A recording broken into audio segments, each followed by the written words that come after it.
Imagine if the hero that was summoned to save the world, while the legendary one is enjoying his tranquil life, against the queen anymore. This isn't bad at all, it can win. The father and daughter say. They have no intention of being the dragon. Li Ping, on the other hand, is having fun if I can get another 4 and an ace. A winning hand, he asked again. Are you sure you don't want to? They reply that they don't. Li Ping says since that's the case, I won't be polite. But the bull demon who is on his side, and he puts his hand on the deck and draws 2. Then he throws an 8, a 10, and a queen. He is dissatisfied with the cards he drew, and looks disappointed. The father thinks, what happened? We didn't do anything. Is Mr. Lipping dissatisfied with our performance? Nosa then says, I'll start with an 8. It's your turn, Uncle Beerus. Uncle is already sweating cold. If we can pass this test, he'll spare us. There already warns. Be careful. I can't give up. But I'm feeling every time I play a card. It costs me a few years of my life. My life force is being drained. Trembling, he says. I play a jack, the daughter says father. But he interrupts saying, it's okay, leave it to me. She then says she'll pass. Li Ping thinks about their strategy. The queen is not afraid of the prophecy. Besides the royal flush, they can make a sequence from 7 to the queen. Only the 10 and the jack are left. Should I break with the pair? If I do, they'll play it too. Thinking of various strategies, but unable to come to a good conclusion. He says he'll pass too. The father asks, are you really not going to play? Li Ping says no. The father is confused. She wants the prophecy to happen.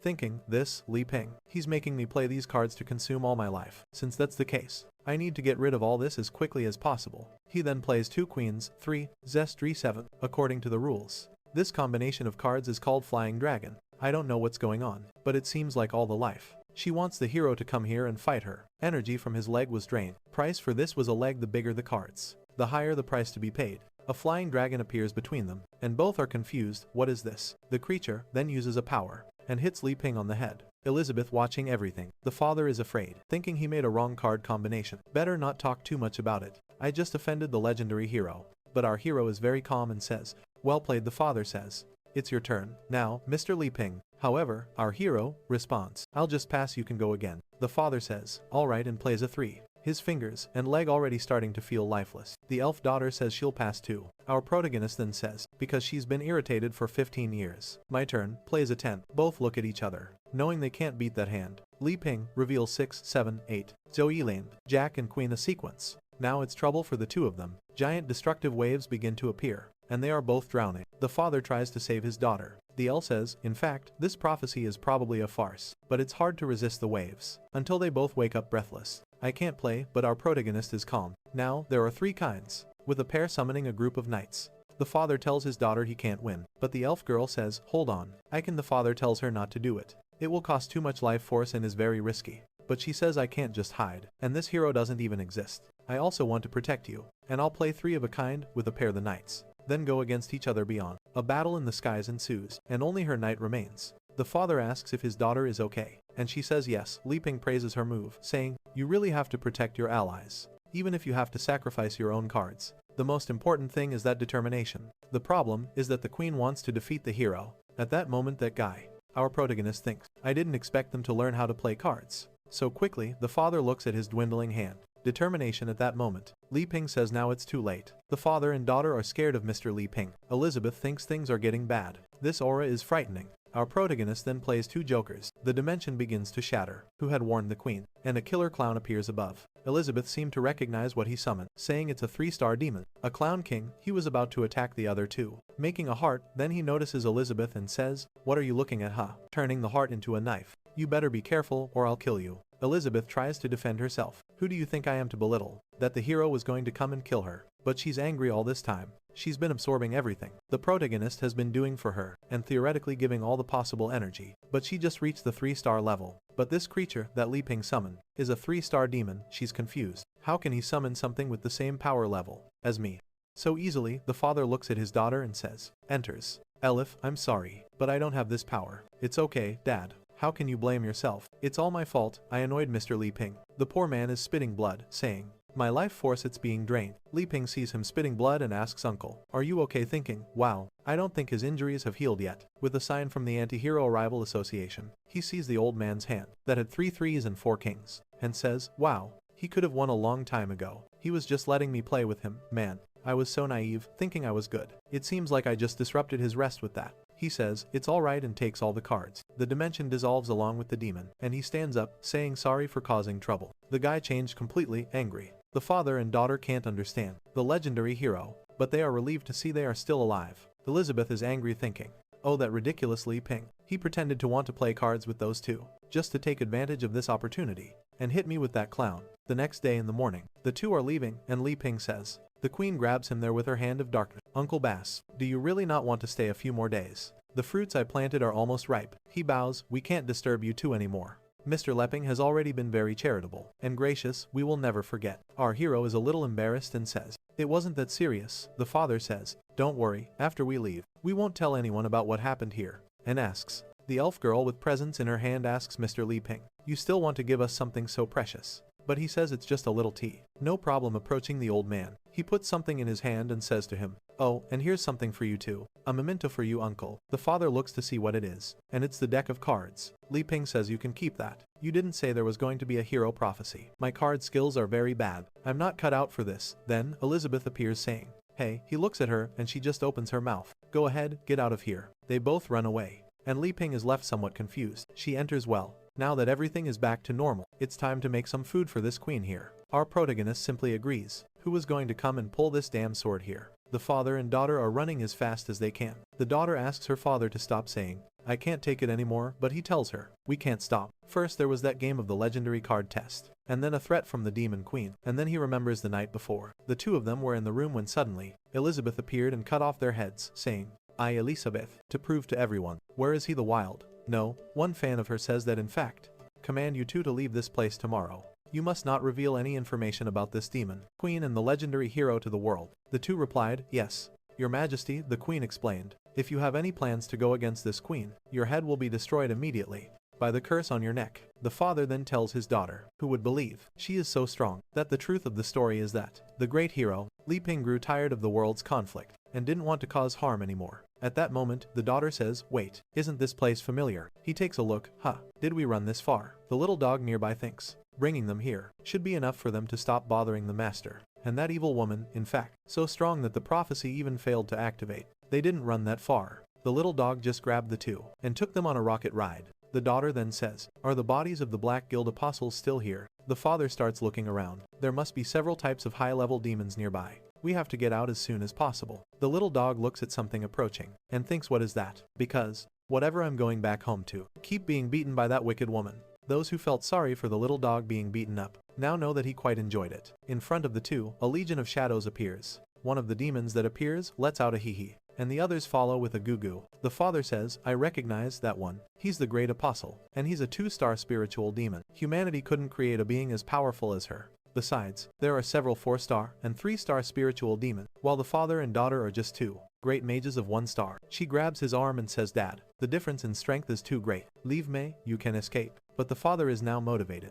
I know the difference in our strength is really huge. But after seeing the realm of those two, the queen's minion agrees with him. These apostles here are nothing. Your father used to be called the Iron Heart of the Heroes. He points the deck in their direction. Daughter, the demon is scared. The father says, since your mother returned to the elven tribe, your father has been taking care of you and being cautious. But I was wrong. Escaping won't solve the problem. That's true, my great queen. If we can solve this, I'll take you back to the tribe and go after your mother. He activates a quad invocation. Descendant of the god of the 4-card arrow. An elf appears in the invocation. It's literally her mother. The mother grabs a giant bow and arrow and sends it towards the creatures. Upon contact, the creatures are instantly destroyed. Everyone is being evaporated. The great apostle tries to hold onto the arrow. You don't even need to worry about this hero anymore, and seems to do so effortlessly. But the arrow in his hand continues to gain strength. After some resistance, his head explodes. The father puts away the deck. The elf disappears and he falls to the ground. The daughter runs, saying, Dad, Dad. The father says to her, it seems your father must change profession. From now on,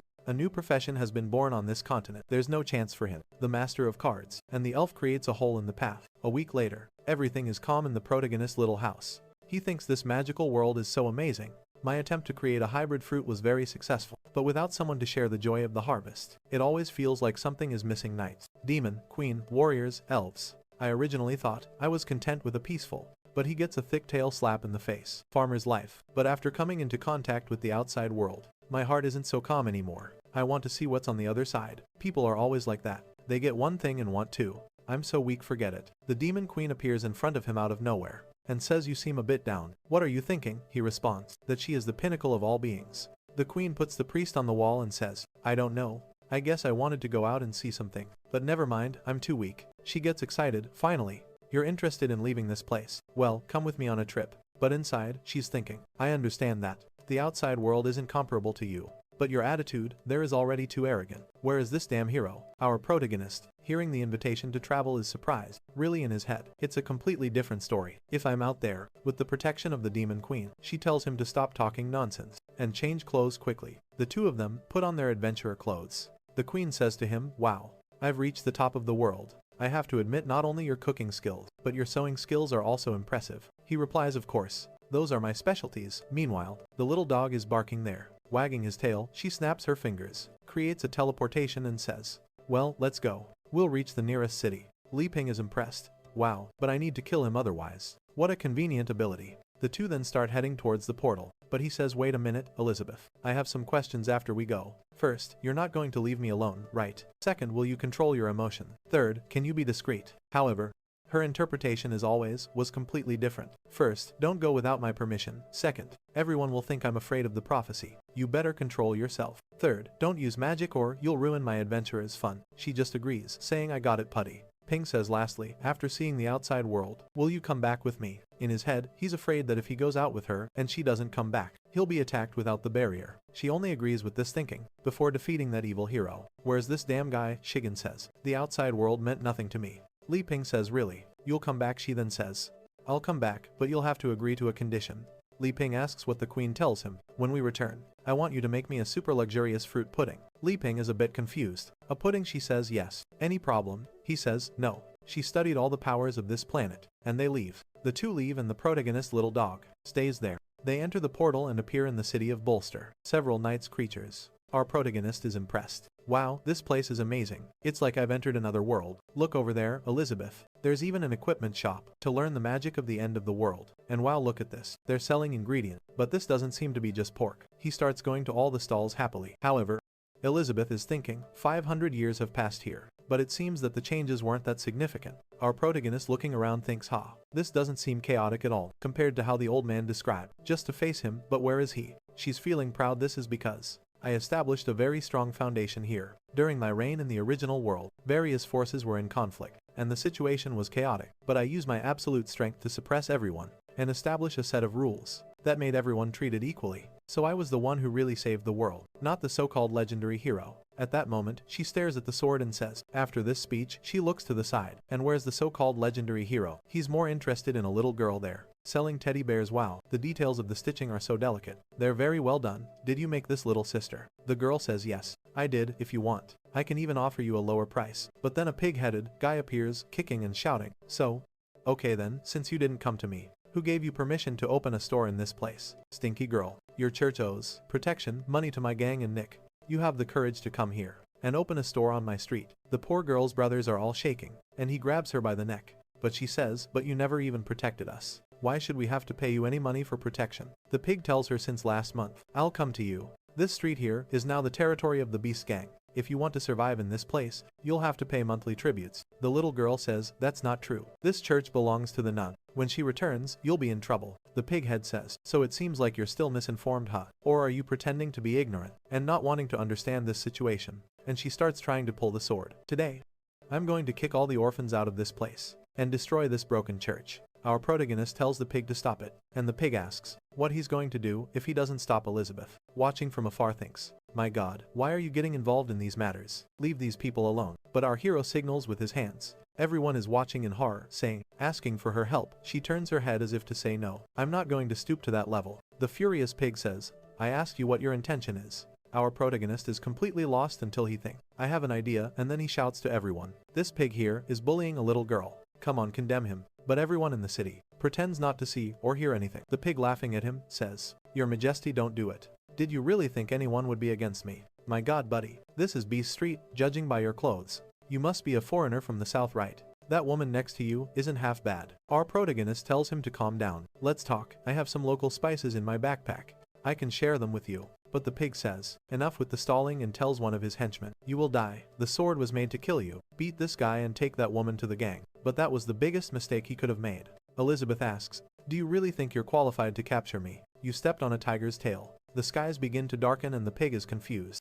Why did the skies change? What's happening? Li Ping tells her to stop. Don't do this, you'll destroy the entire city. He's waving his hands there. Energy begins to explode all around the place. Please calm down at most. Just give them a little scare. There's no need to fight, they're ordinary people. You know, Elizabeth says. I'll spare him because of you. Seeing everyone's magical power there, you can see that Elizabeth is much greater, and the little girl with glasses can see that. Suddenly, it starts to rain and the pig is scared. He stares at Ardu, saying, the queen is sweating, and everyone starts flying. You two, are you going to try to protect the church? And these orphans? Our protagonist just wants to fix things. How about this? Tell me, how much is the protection money? The pig answers, it's 10 gold coins for 2 months in total. Elizabeth then loses her temper and says, 10 gold coins, and you're causing all this chaos. You really are an idiot. Having to protect themselves. Our protagonist goes to her and asks, you must have a lot of gold coins, right? She replies, stop messing around. I have so many treasures that I can't even count. Li Ping says, how about you lend me some? I'll sell some vegetables later at home, and pay you back angry.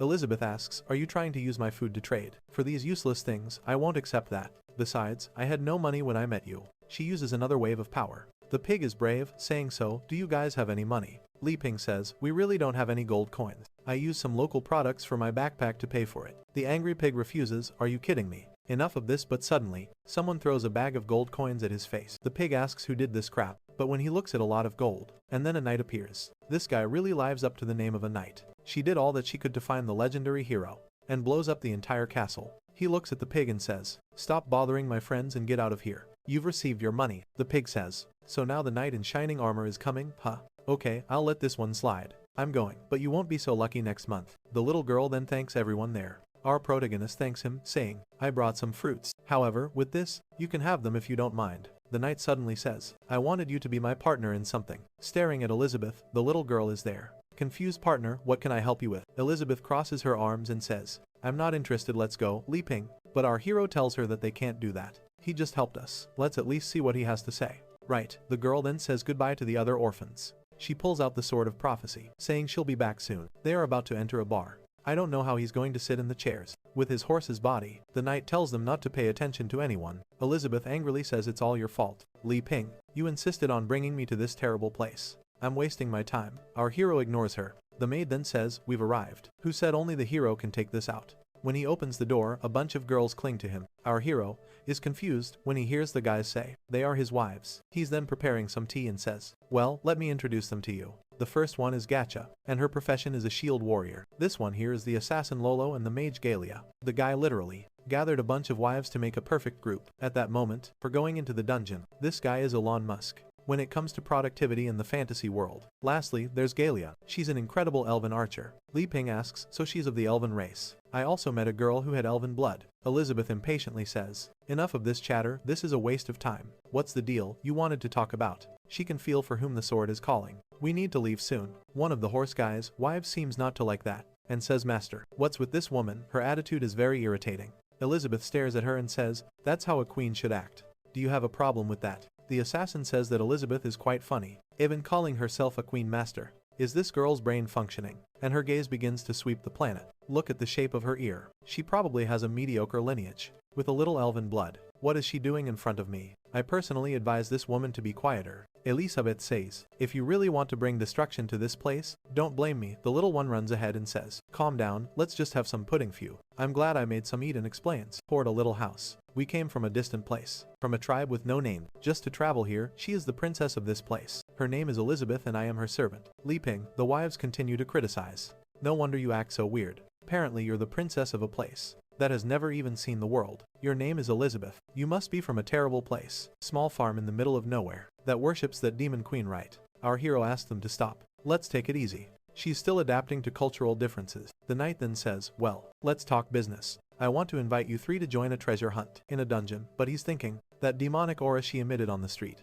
is not something a queen of an isolated tribe, and she says so this is where you've been hiding. Should've. Could it be? Li Ping is curious, a dungeon with treasure. And then he asks the girl next to him, do you know what that is? She explains, dungeons with treasure are dimensional spaces, created by ancient magical entities. I usually have a lot of valuable things, but they're all very well hidden. Li Ping says he understands. The knight says, that's right, but what she found. Then, she uses a forced teleportation, and I spent a lot of money and effort to get the information about this place. However, the condition is that to open the barrier, we need at least 8 people. Our hero then says he understands. You just need someone to complete the numbers. The orphan girl starts counting 1, 2, 6, 8. Wait a minute, is there any way I don't have to go? Her subjects beg, please. Li Ping finds it strange and says to her, hey, isn't this place supposed to be full of precious things? Shouldn't you be happy to be able to go? But the girl replies, you don't understand these places. They're very dangerous and I'm just a level 4 mage. I'll die if I go there, our hero says. So that's how it is. I really didn't know about all this danger. The knight tries to reassure them. Your mages to don't go. Don't worry, we just need people to complete the numbers. And your treasure, in the end, will be less than ours. I guarantee. You'll get at least a few thousand gold coin. One of the wives says.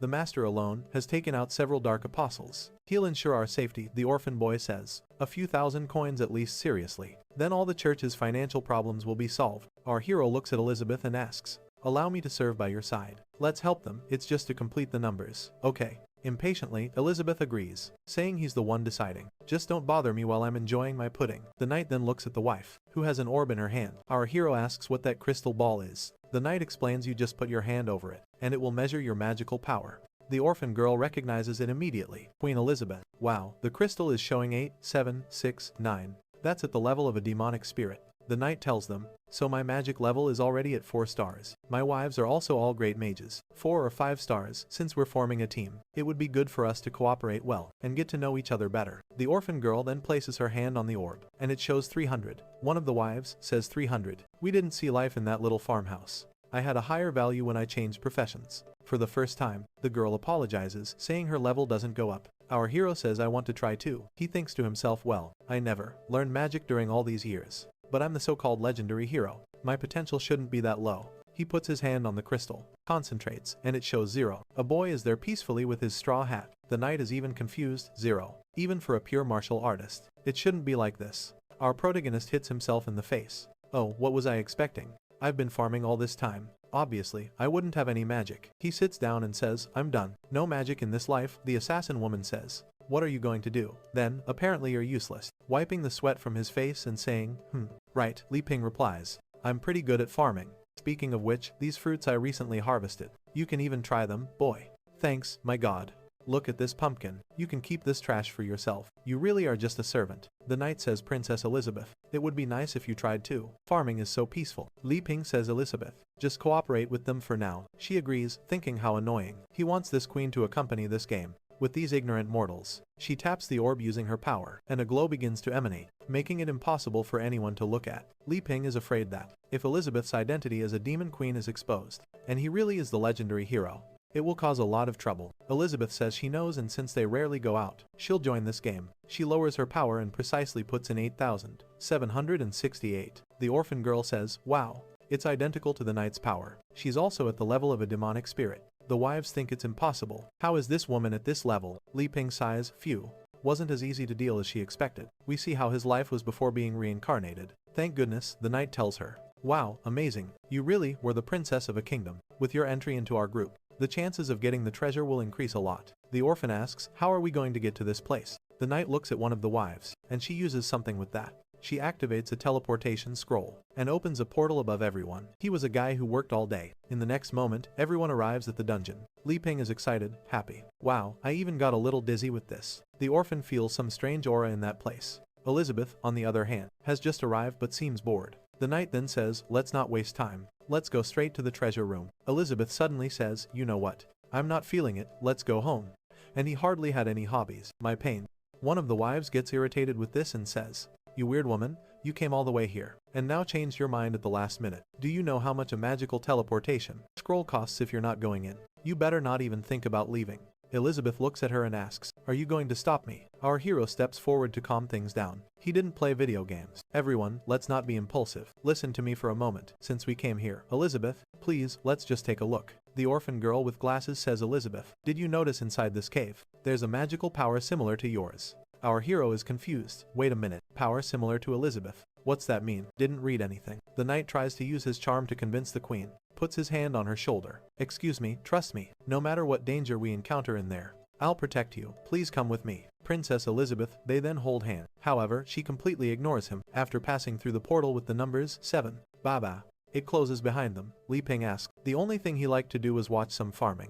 Can't we go back to where we came from? Elizabeth tells him, stop talking nonsense. This is a special magical space. Unless you're stronger than whoever created the barrier, it's impossible to leave, so Unless you find the target of this place and complete all the requirements to break the barrier, no one can get out of here. The wise say, as long as we're with the master, we'll solve all this. TikToks on the way to work. But obviously, none of them like Elizabeth very much. The orphan girl asks, what are we going to gain from here again? She's told not to worry too much. Of course, it's treasures and gold coins. You won't be left behind either. Seeing that there are many paths, the orphan boy gets confused about which one to take. But he concludes, Elizabeth is here to ensure our safety. So it doesn't matter, let's just venture forth. And he always thought, man. The assassin wife says, Master, should we split up? And he replies that for now it's better not to. He then tells Li Ping to use an ability. She agrees and raises her hand, releasing a light that starts spreading throughout the dungeon. She's confident thinking, learn how to find the best path quickly. But Elizabeth finds it ignorant. If I could live a life like this, and continues to spread power until she collapses from exhaustion. The knight then asks, what's the structure of this maze?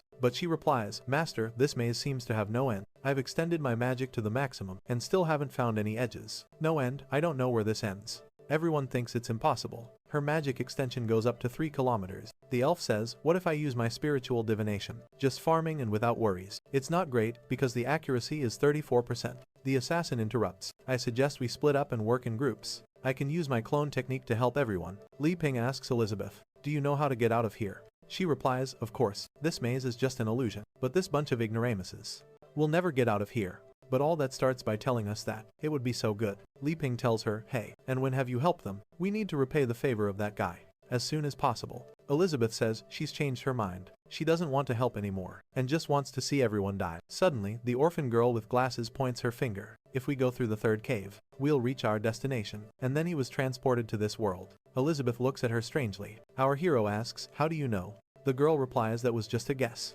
I just felt that. There's a special magic coming from that direction. The mage's wife gets angry and retorts, stop talking nonsense. I didn't sense any magic from there. That you're talking about a weakling, like you shouldn't be making these random comments. The beginner system taught him how to do basic survival. The meek girl apologizes. The wife then says, even though I haven't explored everything, I'm sure the last passage is the one with the fewest monsters. Let's go that way. The knight asks everyone, what do you think? The assassin says. She prefers to still split into smaller groups. And the other one says, I prefer that we listen to Galia. Even if we go to the wrong place, at least we'll stay together. Things like using some weapon. The machine then asks the knight, please master, trust me. The knight then says, we'll stick together and go to the last cave. At this point, the orphan girl says no. You can go anywhere but the last cave. She then summons her rabbit puppet and sends it in that direction. As soon as it reaches the mouth of the cave, it closes with its teeth and crushes the puppet. How to hunt, and he really liked it. Our hero is curious, what was that?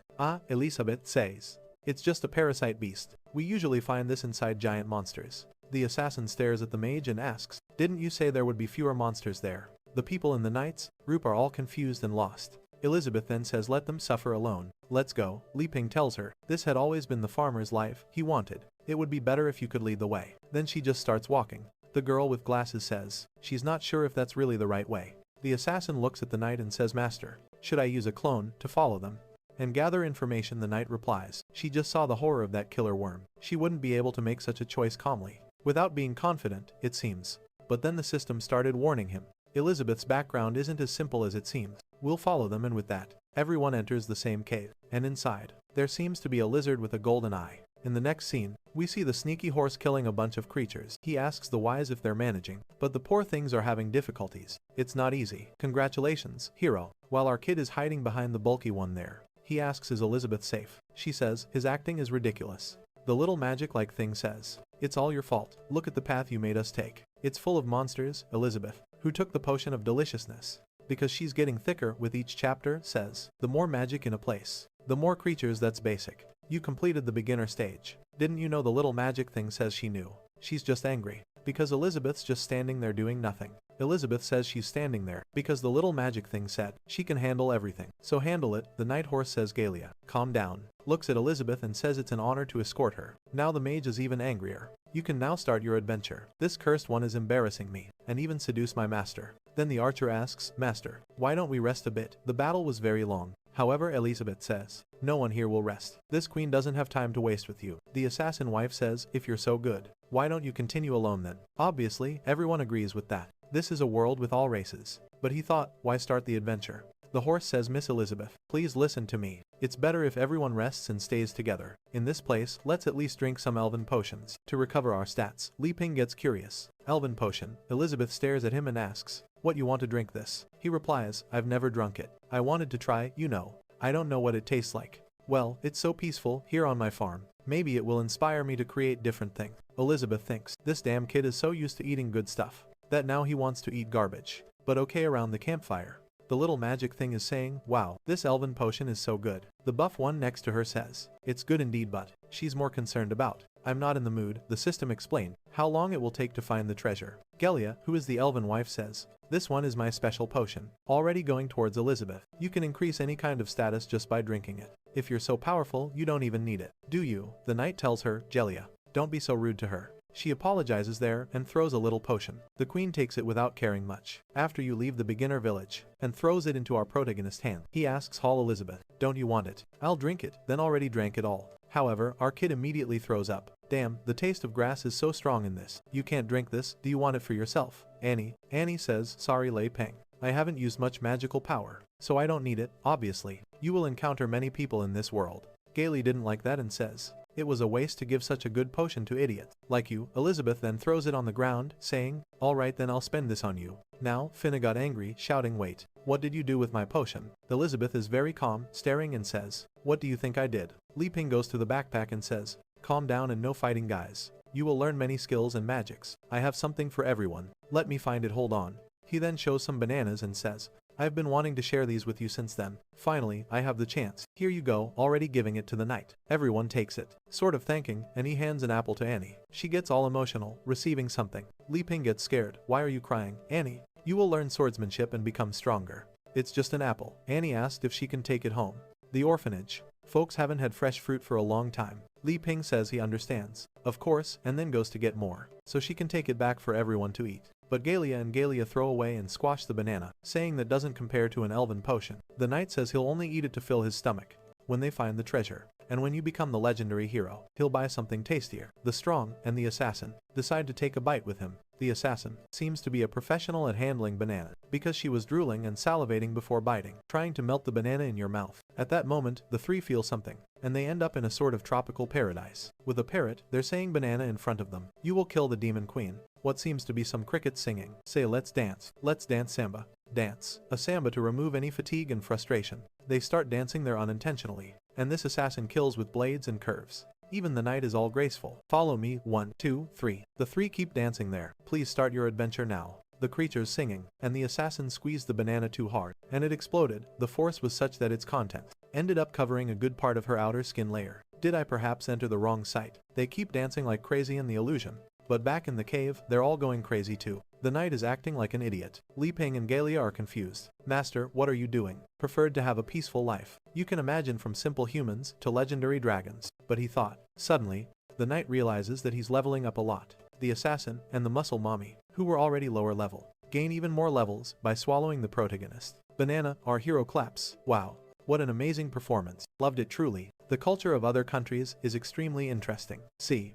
I'm not interested in killing the demon queen. Let her be. I just want to stay here and live peacefully. But the system kept insisting. No, you can't do that. The demon queen is killing everyone. Please start the adventure. Starkey adventure. Every day, he was spamming this to the protagonist. But he soon realized that besides complaining, and everything in between, the system couldn't do anything else. So he decided to live there forever. Since there's the beginner village, where the hero starts. It comes with a protective barrier to increase survival chances in the beginning, so the place is undetectable, and time there still flows differently. To help the hero evolve more, the days are much longer. He can plant, and at this moment, hunt, forge, meditate all in the same day. Sure, he still doesn't understand anything about swords and magic, but that's not important. He doesn't feel like leaving here anyway. He'll just stay here with his simple life, doing his farming very peaceful. But then, one day, the system got angry and started cursing at him, saying he was only exchanging points for farmer items. All races are at war with the Queen of Demons, and that was a disgrace. It was a shame for the system. He was brought here to kill the demon queen. With that, the system collapsed and exploded. Since then, he never received a message again, and life became more peaceful than ever. He's there for another day of his collection, saying it's time to eat. He realizes he forgot his little axe out in the forest, so I'll have to go back. But at that moment, the skies began to darken and gather energy. However, even with the strength of all races against her, and the protagonist thought, oh no, just now.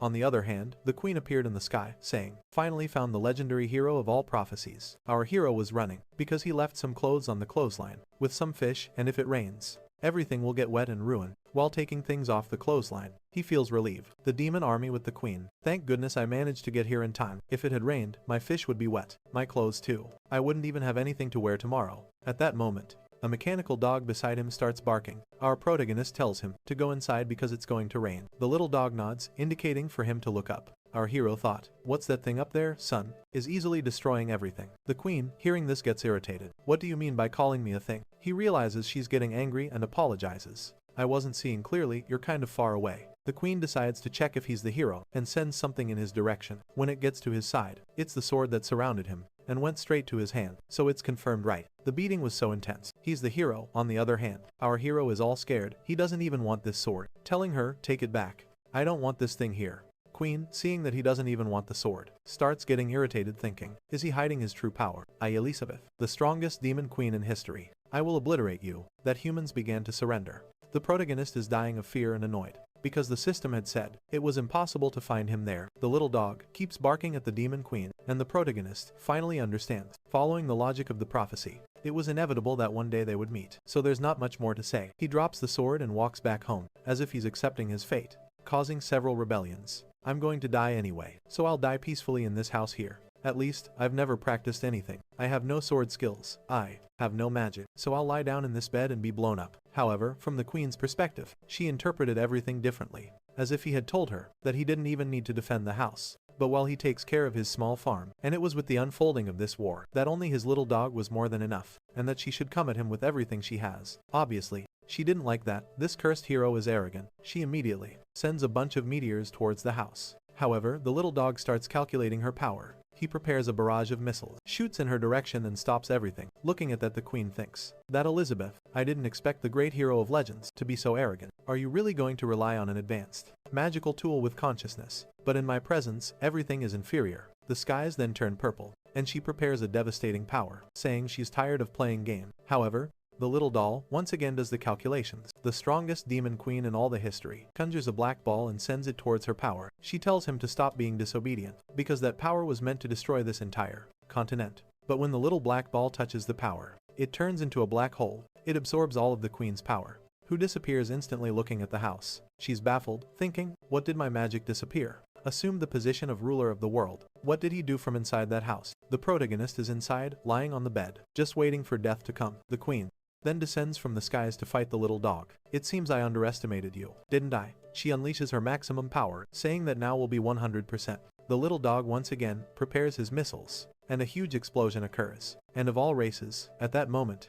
Meanwhile, the protagonist is there sleeping. After a while, he wakes up wondering, "Am I dead? Already not dead yet? Huh, what's going on? Strange. I'm still at home. Let me take a look outside." Hesitant, he goes to grab the doorknob. He's afraid to open the door and find the queen that ready to kill him, so he just takes a peek. And there she is, holding the little dog. All destroyed, our protagonist calls out the dog's name. She sits on the throne. A priest speaks to her, Wang Kai, and the queen, in a mocking tone, says, "Oh, I'm sorry, but I had to completely destroy this magical tool of yours that you're so proud of." Our protagonist is scared, saying, "Can't we talk a little bit, queen?" The queen replies, "Of course, right after I kill you." But inside, she's thinking how unbelievable the situation is. "Elizabeth, do not think that you have won in the future. How did that magical tool make me use all my power? Is this the end of the queen?" And then she faints there, falls flat on the ground. Our hero rushes to help her, asking if she's okay, and the deactivation of her armor begins, which was sustained by magic. Everything covering her starts to fade away, and our boy obviously has a nosebleed as usual. Sometime later, it's already night. Our hero will come and will completely defeat you. She wakes up in bed, handcuffed. As soon as she notices this, she thinks, "Damn, how did I, the legendary Queen Elizabeth, the strongest of all millennia, get defeated so pathetically? And the worst part, instead of taking the opportunity to kill me, he imprisoned me. All of this is just for him to show me his power." One of her minions comes and kicks him in the head. She tries to free herself but can't and thinks, "Damn it, another legendary level tool, which I've never heard of. How much more power does this hero of legend hide from me?" She looks around, seeing chess pieces, playing cards, and thinks, "I've never seen any of this around here. Apparently, this hero is much more treacherous than I imagined. I really underestimated him," telling him to respect the queen. At that moment, our hero enters the room with some snacks in hand. She looks and says, "All right, if you want to kill me, but don't expect me to beg for mercy." But our protagonist is just thinking, how annoying this queen is. She's too strong. This is my only way to survive. So he tells her, can't we talk? These handcuffs I put on you. The voluptuous demon queen takes over the world. This minion of hers is a human. It was just a precaution because I'm very afraid of you. You're formidable. The queen is a bit confused, thinking she's being underestimated. He says, I think we like had a misunderstanding. I'm going to take these handcuffs off you, so we can talk peacefully, okay? But from her perspective, she's interpreting what he said like this. Sorry if you hadn't realized from the beginning who is trained to be the hero. The difference between us, believing that you were strong enough to challenge the hero. Okay, I'm going to release you here, for you to realize that you can't do anything, and you're going to obey everything I say. Then, she thinks this bastard. How dare he threaten the demon queen? He then says, ready. I already released you from the handcuffs, the savior of the prophecy, to show you that I can't do anything against you. Got it, let's talk. The queen is frustrated. Damn it. I underestimated him too much. As strong as I am, I also have to know when to surrender. But he will pay dearly for this arrogance in the future. Our protagonist leaves the room trembling and says, go rest. Now, our hero breaks the fourth wall and says to us, you must be wondering, why didn't I kill the demon queen? But he betrayed all of humanity. But I've read in the books of this world, and it's extremely common for the demon queen to be revived immediately after dying, so if I kill her, she will come back. The only way to resolve this conflict here is by ending this conflict. There can no longer be a fight between the queen and the hero as long as I'm not a threat to her. I'll be able to become her friend. He takes on a demonic form and will live happily ever after. The crazy hero is laughing like the Joker. The queen is just thinking, damn, he's still laughing in my face. The proctor grabs the little dog there and says, hey buddy, or I'll be up, huh? The queen, seeing that situation, says, oh, so this is your most powerful magical tool. Our hero thinks it's not exactly a magical tool, it was just a little invention, and moves towards the priest to kill him. I made when I was kind of bored. And he responds to her, yeah, you could say that. It was one of the last things I developed. The queen lets out a little smile. Planning perfect, now's the time. He was careless by taking off my handcuffs. He allowed me to use my secret abyss magic, and instantly recover, and now without the protection of your robot. But suddenly, the queen tells him to stop. The balance of this fight is completely in my favor. It's time to kill you, ready for the attack. She said, sorry for breaking your things, great hero, but he replies, relax, it's okay. His memory card is still here behind him. She's thirsty, this is the perfect moment. I'm going to end the hero of legends now. At this point, our hero says, luckily, and ask the priest, what is this? I have 6 more of this little body of his prepared, so you don't need to worry about that queen. Poor girl is speechless. He already puts the memory card in, and the little dog turns on all happy. Jumping Li Ping, her hero still says to her, I even like having company, but sometimes they're too messy. So I just leave one activated. In her view, talk of a hero, all of this was a plan for her to be embarrassed. Seeing his distorted smile, she already falls on the bed, not understanding anything. There's no way, it's impossible. Suddenly, she smells something and says, what's that smell? Li Ping says, I saw you passed out, so I prepared a little meal here to warm you up, and it's ready. And a prophecy that ends in the queen's defeat, all made with the farmer ingredients. He grew, but after being a farmer, therefore, the time, his level of cultivation is the maximum. The queen looks at the food and says, why did you bother with this? Only the weak need to eat. I have transcended. I don't need these things. But she smells the food and ends up feeling like eating. Our hero says, I myself cultivated all these vegetables and grain, to the point of unifying every race under her. You filthy human, explain what this means. Please try it in his head. He just wants to resolve the conflict with food. She's still hesitant but decides to try it, speechless. The protagonist is thinking, even though he has practiced cooking for so many years, would what he cooks be able to please someone of the queen demon's royalty status? She takes some more and bites, takes another, and already thinks with each bite, there are more than 1,000 worse ways than death. The meat juices explode in my mouth like fireworks. Not to mention that the flavor is so natural, and it still contains a very high amount of magical energy. Who would have thought that there are delicacies in this world that would please even the demon queen? I can't do anything but swallow every last bite of his meat. At that moment, she feels something exploding inside her to make you suffer, and complains to him that it's too spicy. What did you do with this food? Li Ping is scared, saying that the only thing he did was put a little chili, which is something he likes. Can't the demon queen handle spicy food? The queen is suffering and thinking it was obvious, as if this hero was going to be so nice. He's only trapping me. He used me for experiment. He brings her a soup. The priest explains that the prophecy tells that, saying it will help reduce the burning. She stutters and thinks he gave me the poison, and now he's giving me the antidote. Really, I'm playing in the palms of this hero. It's such an uncomfortable feeling, though. Suddenly, she transcends and goes to heaven with the protagonist. Meat in her mouth, taste is so comfortable, so peaceful. The war between the demon queen and the hero. When a hero appears, none of that matters to me anymore. I'm going to forget everything and live quietly, because I finally discovered how insignificant I am. The food has such a high magical concentration that it even involves her getting stronger. She gets confused. She looks at him and says, stop pretending. What do you want from me? Li Ping, feeling awkward, says, What do you think? I just wanted to do some research to see if the demon queen and the hero, and removes the sword stuck in the ground, could live together, but she interprets it differently. In this world, you are the only one qualified to be my research slave. Since I'm the hero, so come here. I will help you get stronger, to see if one day you can beat me. Our protagonist asks, do you agree with this? I'll keep making delicious food to serve you, while the queen is losing her mind, saying that a knight may die. It will be the day, but not passing so much shame, especially her demon queen. She is sure that the protagonist's plan is to make her stronger, to see if she has any chance of facing him. Thinking about it, she turns there, goes to the bed, stands up and announces, I agree with you. There are two conditions. First, I am not doing this because I am afraid of you, but because I want to reach the pinnacle, when humanity will destroy the demon race, and be the strongest in the world. Li Ping is confused. The demon queen, does she not know she can kill me? She continues, second, as long as I am here, don't think I will bow my head. I will never submit to you. My dignity as the great queen must never be violated. If that happens, even if I have to sacrifice everything, I will destroy you. Our hero is all embarrassed and says, understood, understood, and regain control of the earth. Okay, let's be friends. Let's stay close to each other. She gives him a stare and says, it's okay if you want to do research. Feel free. And another thing, if there's anything tasty, give me some, and our hero agrees. A year has passed, and our protagonist is using the legendary prophecy sword to chop wood. The sword is there in the central hall if you want. While he thinks things have kind of complicated, because after the queen forced her way into the house, he lost the camouflage that hid the house from the whole world, and the monsters that keep passing by there don't seem easy to deal with. But obviously, when they sense the queen's presence in the house, they don't dare to attack. The problem is that he imagines, without a way to fight against her. Go take a look. She goes there. As soon as the queen leaves, he'll probably lose his house. From inside, the queen is screaming angrily, asking why lunch isn't ready yet. In our protagonist's head, he can't let her escape. He needs her protection. Meanwhile, in the living room, the naughty queen is watching some high-quality content. And besides, after eating so much this whole year, she got chubby, she says, stares at the sword and thinks, I'm tired of watching these same recordings. But you have anything more from that system? Li Ping responds, I've told you the system has been gone for a long time. Come over here, I made lunch. She thinks about getting up, but instead of walking, she conjures two little wings to fly over to the table. She looks at Li Ping and says, what kind of poison is in these potatoes here? So, when the warrior pulls this out, it seems that the more I eat this, the lazier I become, she ponders.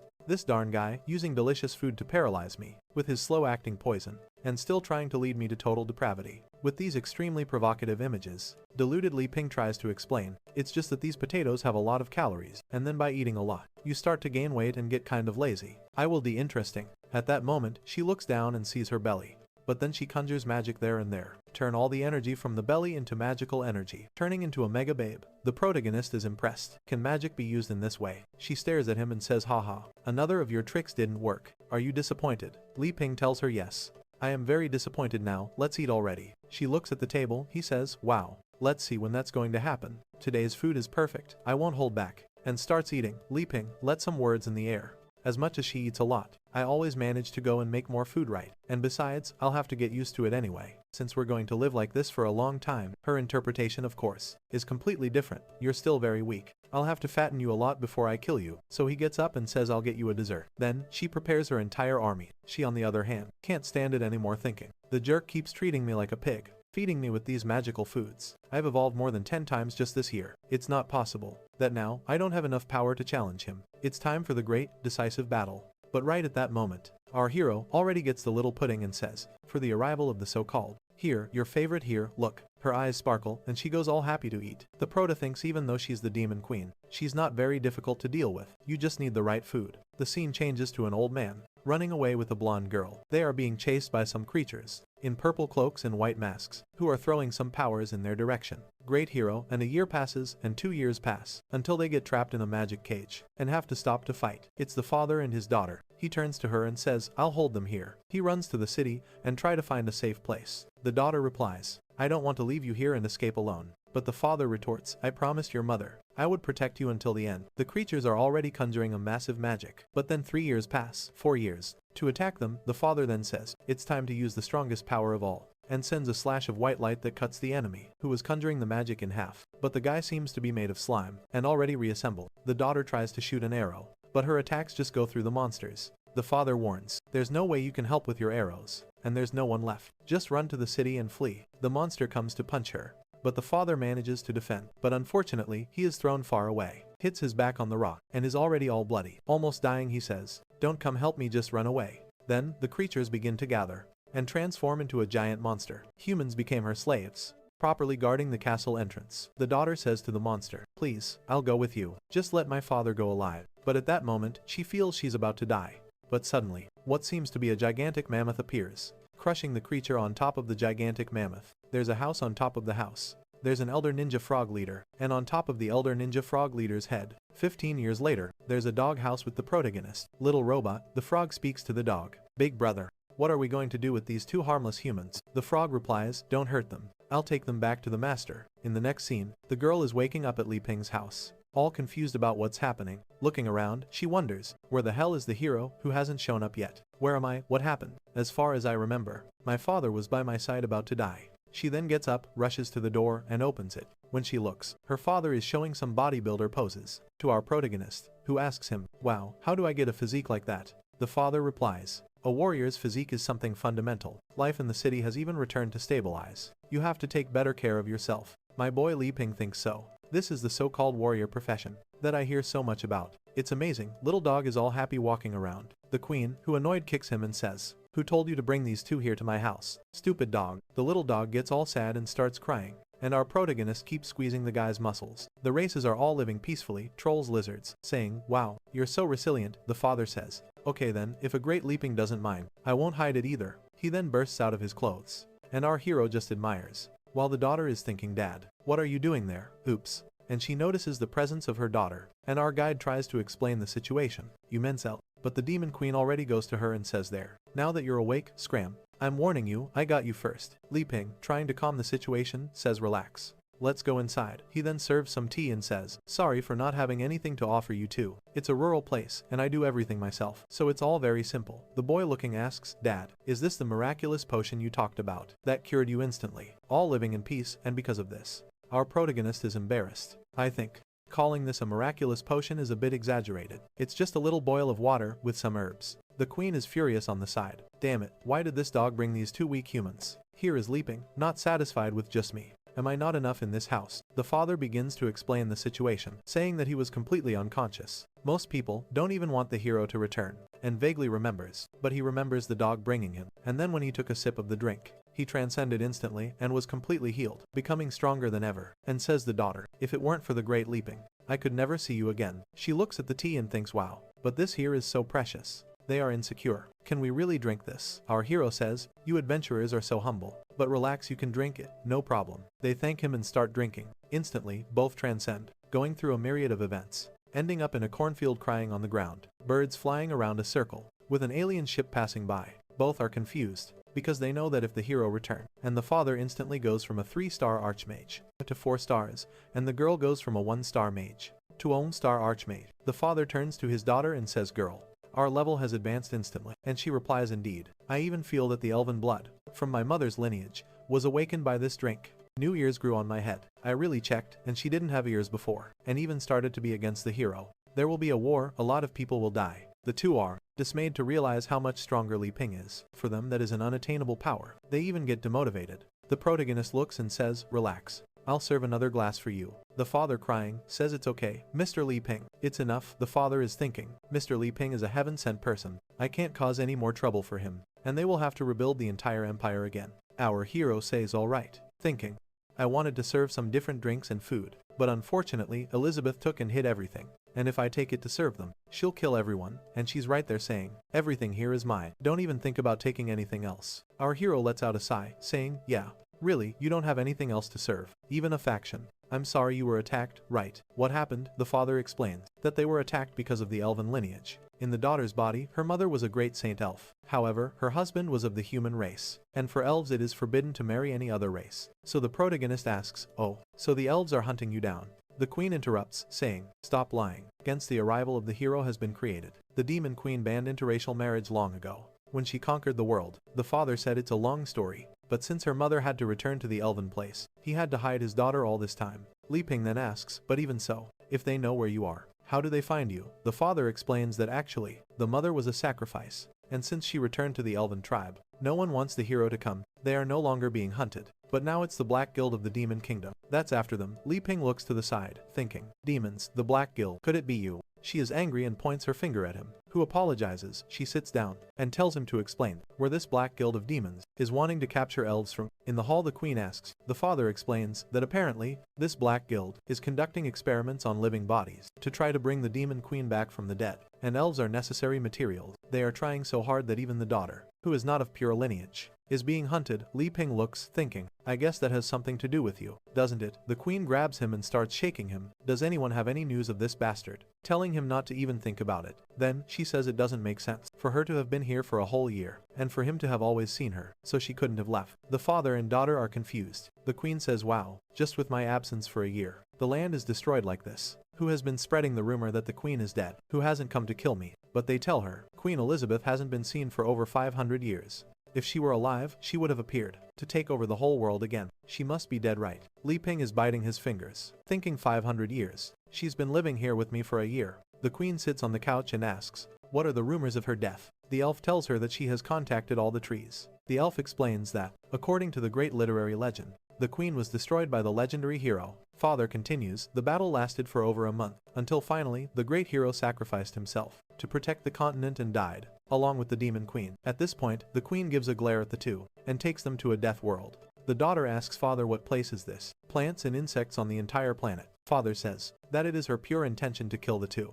The queen then says all this rumor is false, and he just agrees. Li Ping said, it must also be a false rumor, because he is the legendary hero. At least, that's what the system said. Father and daughter then are left without understanding anything. Li Ping explains, and this one here, all of that happening. No one knows where the so-called hero is, which you're all talking about, is Queen Elizabeth. The two start exploding with excess information. Their brains can't reason with all this. From the queen's point of view, the interpretation is different. Look at this fool here, I've dominated her for so long, she doesn't even know what to do. Laughs in her face with that. She gets the table angrily, saying, the dwarf says, she's not going to stay here, entertaining them. Thinking, Dan, Li Ping, you stinker. It seems like you only saved them to humiliate me in front of them. This time you went too far. She slams the door and leaves. The father then asked Li Ping, what are your plans for the future? What are you going to do with us? He's dumb and can't collect any information. Our hero says he needs to calm down, because even he doesn't know what to do. After Elizabeth broke, the barrier of the synchronization of time, inside and outside, became completely messed up. Night falls, and the daughter is talking to her father. Wow, I didn't expect your story to be like this. Apparently, the great demon queen fell in love with the legendary hero and gave up the whole world to, but of all the weapon shops, just to hide with him, just like you did with mom. The father replies, stop talking nonsense. We can't even compare to them. And another thing at this moment, Li Ping must be considering whether he kills us or not. The daughter said, but if you were going to kill us, he wouldn't have saved us. Why did he save us to kill us? But the father says, did you not drink that tea? Did you not realize how distant they are? And blacksmiths in the world. Just by seeing his power, you should know that for them, we are no more than ants, whether we stay alive or not. None of that matters to them. It all depends on how they're feeling at the time. At this point, the protagonist enters the room and says, so it seems like you two haven't slept yet. What are you talking about? The elf gets scared. If you haven't slept yet, how about we play some cards? The father plays some cards. No one has heard of the hero. The three of them, sitting around a candle. Li Ping asks, did you understand everything? The father basically said that, while the elf girl is thinking, it's like my father said this. Here is Li Ping's test, to decide if he's going to kill us or not. Our hero then says, so, now, start dealing the cards. The father swallows hard and says, Mr. Li Ping, the traitor who is now representing the human race, could I ask you what the name of this game is? The elf girl is terrified, because there's an aura emanating from the deck. Our protagonist thinks, I can't say we're going to play landlord. The people in this world won't even understand those words, I know. Then he says, the name of this game, here is Dragon Battle. Surprise, they say. Says he doesn't even think it's worth worrying. Dragon Battle. Elizabeth, who is nearby, disguised, also gets confused. Dragon Battle. What does he want to do with them? Li Ping explains, you two brave heroes have to join forces to defeat the dragon. We'll decide who the dragon is and who the heroes are, based on the cards we draw. The father and daughter stare at each other, both thinking this is definitely a test. Nasaram then says, I'll start dealing the cards now. About any more? Probably. Remember, choose very carefully. Li Ping pulls his hand. I'll take a look at my cards first. The father looks at his son and says, we can't hesitate now, draw your cards, alright. There's already a weird mana coming out of the deck. She then draws a card, and the two are taken to another dimension. The poor girl is staggering, leaning on the ground thinking, the hero doesn't even stand a chance. This isn't good just by drawing a card. My mana was completely drained. I'm powerless. She looks at her father and says, I'm sorry, and he replies, it's okay, my daughter. Leave the rest to me. Li Ping asks, you want to be a dragon? He stares at his hand thinking, even though I don't have many big cards, it's still a pretty good hand. Not to mention there's a king. Truly, What's happening, master? Looking at Elizabeth, he thinks. She kicks and destroys it and enters the Bose's chamber. She sees Malfoy and says he looks horrible. Poor Malfoy is really finished, but he recognizes her, but in the blink of an eye, he's blown up in his seat. Everyone is frightened and doesn't understand what happened. Obviously, she just made a little dragon arm and squash him. The finished Malfoy asks, the way she carries that treasure, why did you wake up from your sleep? But apparently he has a reconstitution ability. Did you happen to find Elizabeth? She gets confused. Some tentacles come from the ground and wrap everything around her. Of course, those damn Chinese. The tentacle guy tells her, there's no way she can escape. She asks escape. What do you mean? She bites and the guy gets scared. Shows she doesn't care about it. She starts swallowing everything like pasta, and it's over, poor guy. For digestion, a mega curvy one comes from behind saying, she surrenders. She joined them against her own will. She sends a little kiss. That activates a seductive magic. And boy, she is seductive indeed. In front of Amelia, she says that since attacks don't work, she's going to make her a prisoner. Someone from a remote tribe wouldn't act like that. However, Amelia burps up the octopus she had eaten and finishes her off. Another one comes to attack, was finished again. Now, she's face to face with Malfoy. She asks if he's going to take his own life or face her. Malfoy says he can't face her. However, if he joins what's behind him, then it's different. When she sees in the incubation cocoon, there's an Elizabeth being produced. He licks his lips, thinking recently. A month later, we're on the little farm. Obviously planting, watering and harvesting. A peaceful life back home. Chopping wood, making food. Elizabeth finds it strange or something wrong with him. Before bed, Li Ping was getting impatient, and then he decided on something. That morning, he made the breakfast Elizabeth likes the most. She immediately asks, stop beating around the bush. One of the 4 major powers. I don't like this, what do you want? Li Ping says, after living together this whole year, you know, I'm not a threat to you. This proves that the hero and the queen can coexist. I think it's time for you to leave here, Elizabeth, and control the world again. She asks why. He explains that when he hit, he didn't imagine she would appear here. And the biggest problem is, that time outside is passing too fast. In the kingdom is offering a reward. Because of her absence, the apostles are destroying the whole country. Even this black guild appeared, and is making everyone's life difficult. Elizabeth says she doesn't care if it's chaotic. It doesn't affect them for our protagonist. The system route was end of the world in their fight. Then world peace, however, because they became friends. The world is in chaos. For information about the lost princess, he explains to her that he wanted to keep her here because of the destruction of the barrier. If he didn't know what was happening outside, he would continue here without problems. But now that he's seen everything that's happening, he can't stand still. However, he can't be a hero, and he also can't save people from this suffering. Elizabeth somehow is interpreting this as him saying he can't live without her. Maybe she's right in front of me, brothers. She asks, what do you want? Then Li Ping then says, I want you to go back to the world and save everything, because I'm an incompetent hero, and I can't continue being selfish. In his head, he's thinking, even if this place is destroyed by monsters, it's okay, I'll move to the city. Now, Elizabeth's interpretation is explained. In her head, he's being selfish. I thought he was just going to take the information, wanting to have the queen just for himself, and not letting her stay in the world. She finishes the food and asks, do you want me to leave this place and solve the world's problem? That's easy, our hero is happy. Seriously, you agree? Then I'll prepare everything now. However, she turns around. No, I'm not interested in the outside world. Why did your level go up so much? And sell it. But his plan is to make her his woman. But there are 2 ways to solve this. She's thinking, bastard. Are you looking for an excuse to kick me out of this place? I'm not that easy. Li Ping asks, what are the 2 ways? She says. The first one is simple. She goes outside, uses a magic that destroys the whole world and done. Li Ping says no. Not that option, she says. Oh my warrior. The second option is to find someone who can rule the world in her place, and she'll help from behind the scenes. Li Ping wants to know who that person would be. She says, you already know. Besides me only, you are qualified for that. He sweats. Wait, you want me to rule the world? Next scene, he's practicing sword techniques. Confused, how did things end up like this? He wants to climb the ranks of the aristocratic empire. Beside him, she keeps shouting, practice properly, I want to see. He responds, okay, but she's just thinking, are you trying to play games with this queen? You're too young for that. I can't deny that you're a little stronger than me. However, when it comes to psychology, you don't stand a chance. The queen seems to be falling in love. In this way, she's thinking that when he told her to leave this morning, she was so sad she almost did. But then when he told her he couldn't live without her, she understood everything he was trying to say. He knows very well that with the power of both of them, it would be very easy to destroy or dominate this world. So the best thing to do is to let the world go on as it wants and occasionally observe what's happening, since she's already put Amelia, and gain even more of these delicious fruits. Friend, in charge of dealing with the Black Guild, there's nothing to worry about now. She's convinced, saying he's pretending with this little plan, but she's already seen through all his little game. Apparently, the legendary hero has fallen for the queen, while our boy is all confused there, believing in the plan, thinking, is it true that you could become a sword master? by cutting 1,000 times a day. Give up, man. Seems kind of simple. She's imagining he's the pinnacle of strength, but he likes to take a little beating. Apparently, she's the only one in this world who satisfies this hero's malevolent interests. But now she has a plan, even though she's not interested in silly things. Like love, it's different when it comes to him. He has the greatest power of creation and production, and she has the best swordsmanship and magic. But taking something from his back, together they can create the strongest child ever. What would their child be like? Would they break the limits of the existing realm? But she won't agree to that so easily. For now, she'll let him practice his horrible swordsmanship. He has to get stronger for this child in the future. Li Ping is confused. What is this girl thinking so much about? Is she really going to want to teach me swordsmanship? He says, I'm going to use this to completely conquer you, and magic to destroy the Black Guild. He's going to make a sword cut, and suddenly, she turns into a child who falls to the ground. My sword turned into a child. The sword boy says, who are you calling a child? I am the spirit of the majestic, legendary sword Alpha. The queen asks, what's going on, and immediately recognizes Alpha,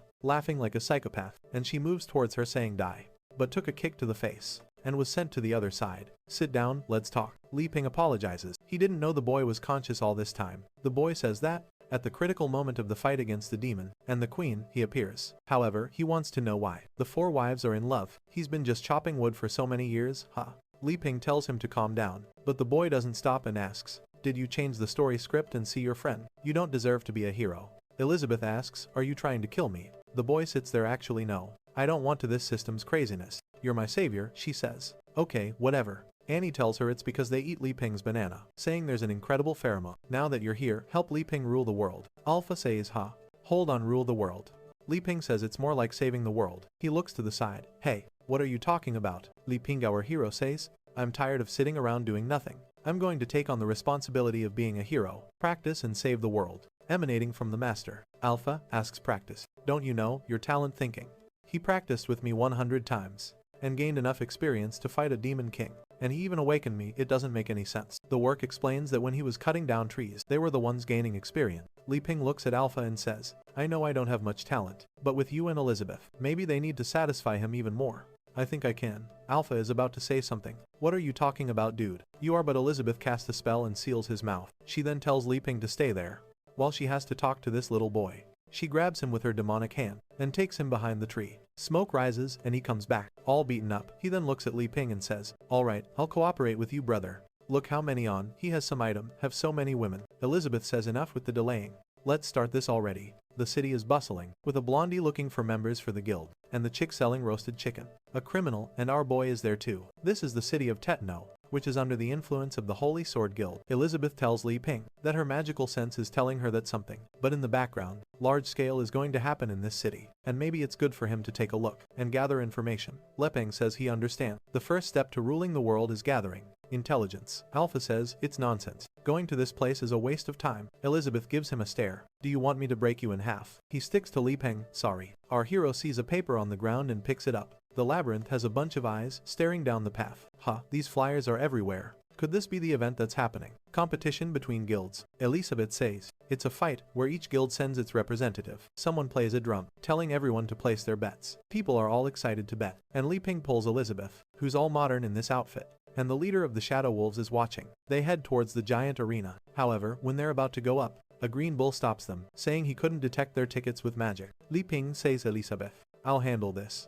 Li Ping then takes out a bag of coins and says, I saw on the poster that it's 10 coins per ticket. Can we buy them? The big guy says yes, but he monopolized them all when he sees our people coming and runs away, and is now selling them for 200 coins. Li Ping thinks the guy is a damn crook, but Elizabeth uses magic on his head, and the guy hands over the VIP ticket. With that, they both go happily. Li Ping is impressed. The place is very luxurious. There are some guys there that you can't see properly. A guy smoking a pipe, writing some magic. A dwarf and 2 hot babes from the Holy Guild. Wow, that's a lot of divinity. Li Ping asks the Queen Elizabeth. The blonde is Luna and the redhead is Anna. Anna asks if those two are on the guest list. Meanwhile, Elizabeth is telling our boy to go get some snacks. But those two little saints are just keeping an eye on them. Then someone shouts, ladies and gentlemen, welcome to the final guild competition.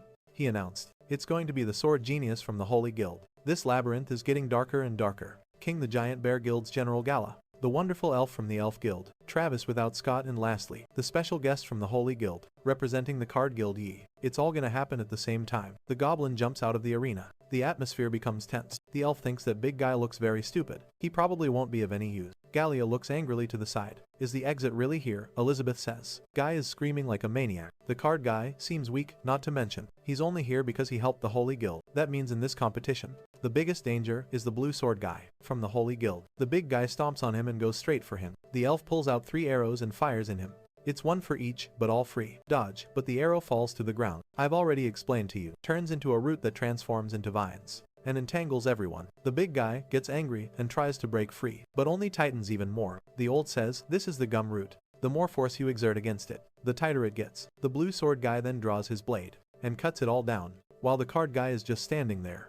The labyrinth is just an appearance, doing nothing. The sword guy apologizes for killing her plant. The elf says it's no problem, he just has to pay with his life. Then fires another arrow of the dancing butterfly.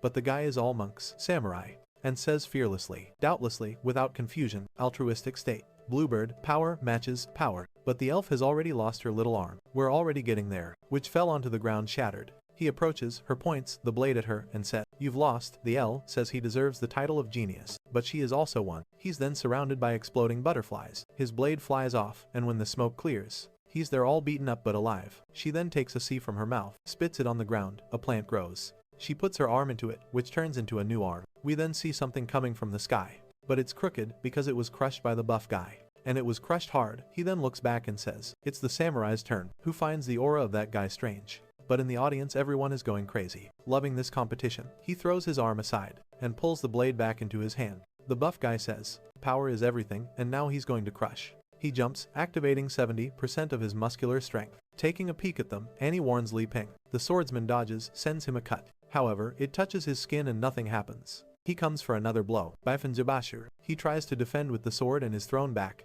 and the sword bends all crooked. He comes again now at 90%. He dodges several times. Li Ping is curious, asking Elizabeth who she thinks will win. She doesn't say anything. Something is getting close, while Anna is finding it strange. How come a sword, forged by ranked dwarves, was destroyed with a punch? Luna asks if they should stop the fight, but Anna says not for now. Up in the super VIP section, the guy is asking, shouldn't we interrupt this? A guy named Bowie says, I think those two are handling it. What do you think, Bose? Suddenly, the guy says maybe he's the president of the card guild. Isn't he the girl's father? The boy next to him noticed he's trembling, and thinks, it's because the buff guy's magic is from the apostles. That's why he got so angry. But he's scared because he saw our protagonist, with his little demon in his head. Li Ping came here to see how he's using the deck. He has to meet the expectations of the great hero.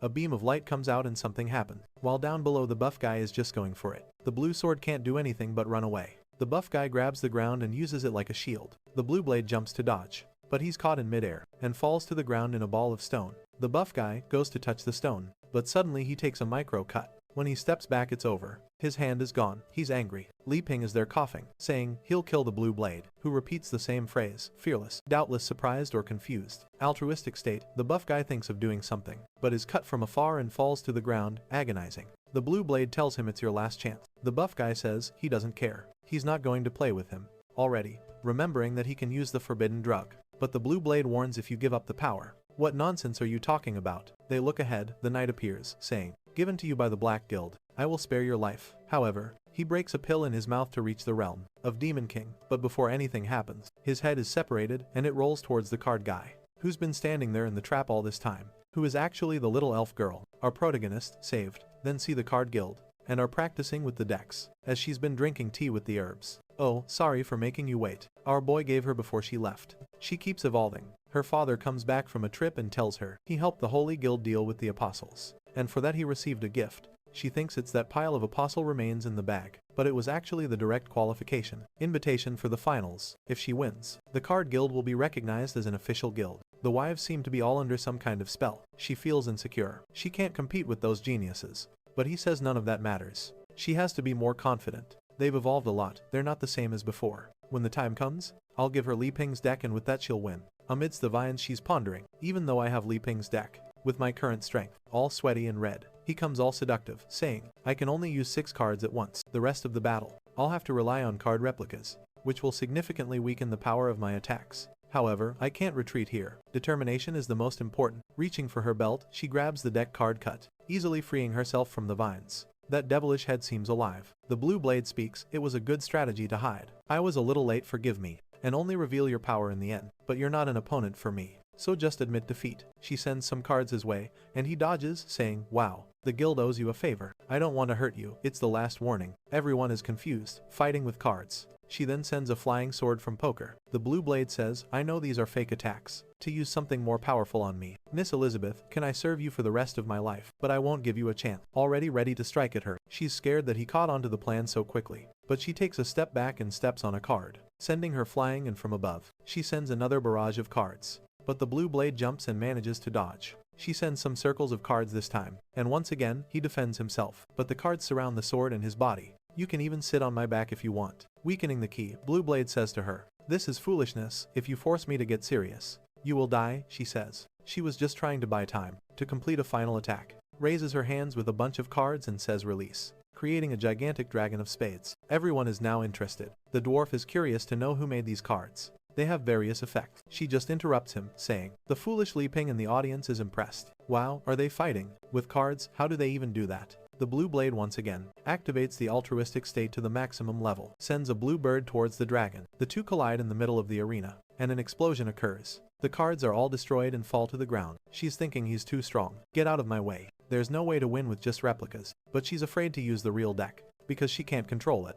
The blue blade goes for the kill, blaming her for making him have to give his all, sends a slash towards the cards, and she's already defeated on the ground. He says it's over. She says it's okay. She lost. There's no point in going beyond this. You're not even qualified to be my Mount Elf. But on the blue blade's back, something is coming towards him and enters his head. His eye turns purple, and he seems to be taken over by the head of that creature that had been severed, which now has taken over his body. The great apostle says the body is very good. How do you use this key sword thing? Already attacking everyone in the city. Luckily, there's a barrier. Otherwise the public would have died, as if these bananas were bathed in holy water. Gilead gets angry, you're arrogant. Li Ping asks Elizabeth what we should do. Should we help them? Elizabeth says no. For him to dominate the world, he'll have to adapt and get used to these small changes. That's nothing much bigger, things happen. He says it's okay. The poor father is thinking, damn, they knew we were going to be invaded. That's why they came to see. I need to have a good performance to satisfy Mr. Li Ping. Shameless woman, how do you treat mine? Head cut off. And the queen, the old man next to him, is thinking, if you go to save your daughter, you'll prove that you don't have enough fighters to deal with the Black Guild. And when the Holy Sword is looking for other people, you'll come to us. The devil is in the blue blade's brain, and our elf is angrier than ever. She hates the Black Guild, and if that's the case, she doesn't need to worry. From one moment to the next, activating the new deck, the apostle is confused. What's this? Her magical power has increased too much. I need to kill her instantly. He sends an attack her way, but a knight with a shield appears to defend her. Li Ping finds it strange.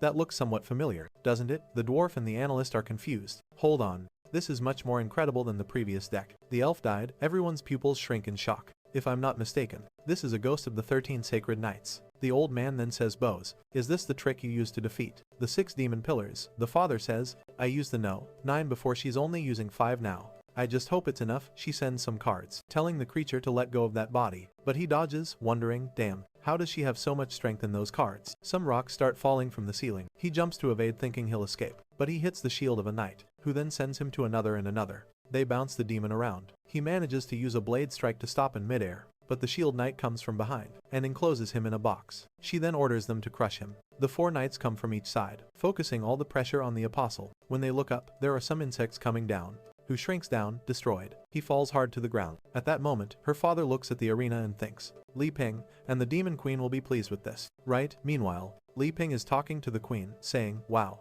is that you, Laifu? No wonder she looks so familiar. Do you remember them, Elizabeth? It was the father and daughter we helped. But Elizabeth is ignoring Li Ping. Li Ping asks, what's this from the sky? Glaring at the father, thinking, who let him reveal himself like that? The poor guy is trembling over there. The father greets the two of them, shaking with fear. You two are here. I didn't want to ruin your experience, so that's why I didn't inform you that I'm here. Watching, please forgive me. The father is trembling with fear, now that Li Ping has noticed the old man is there. What's coming is a dragonfly. He stands up and says, oh, uncle, as expected, you're here too. I just realized it was you, Laifu, fighting. I have a lot of things to ask you. The old man becomes even more unsure, wondering a lot of things. Could it be that Li Ping isn't satisfied with the card skills? The other worthy old man next to him is just thinking, who is this boy that the Bose respects so much? With Gelia's head already being swallowed, the scene then shifts to a banquet, where everyone is gathered.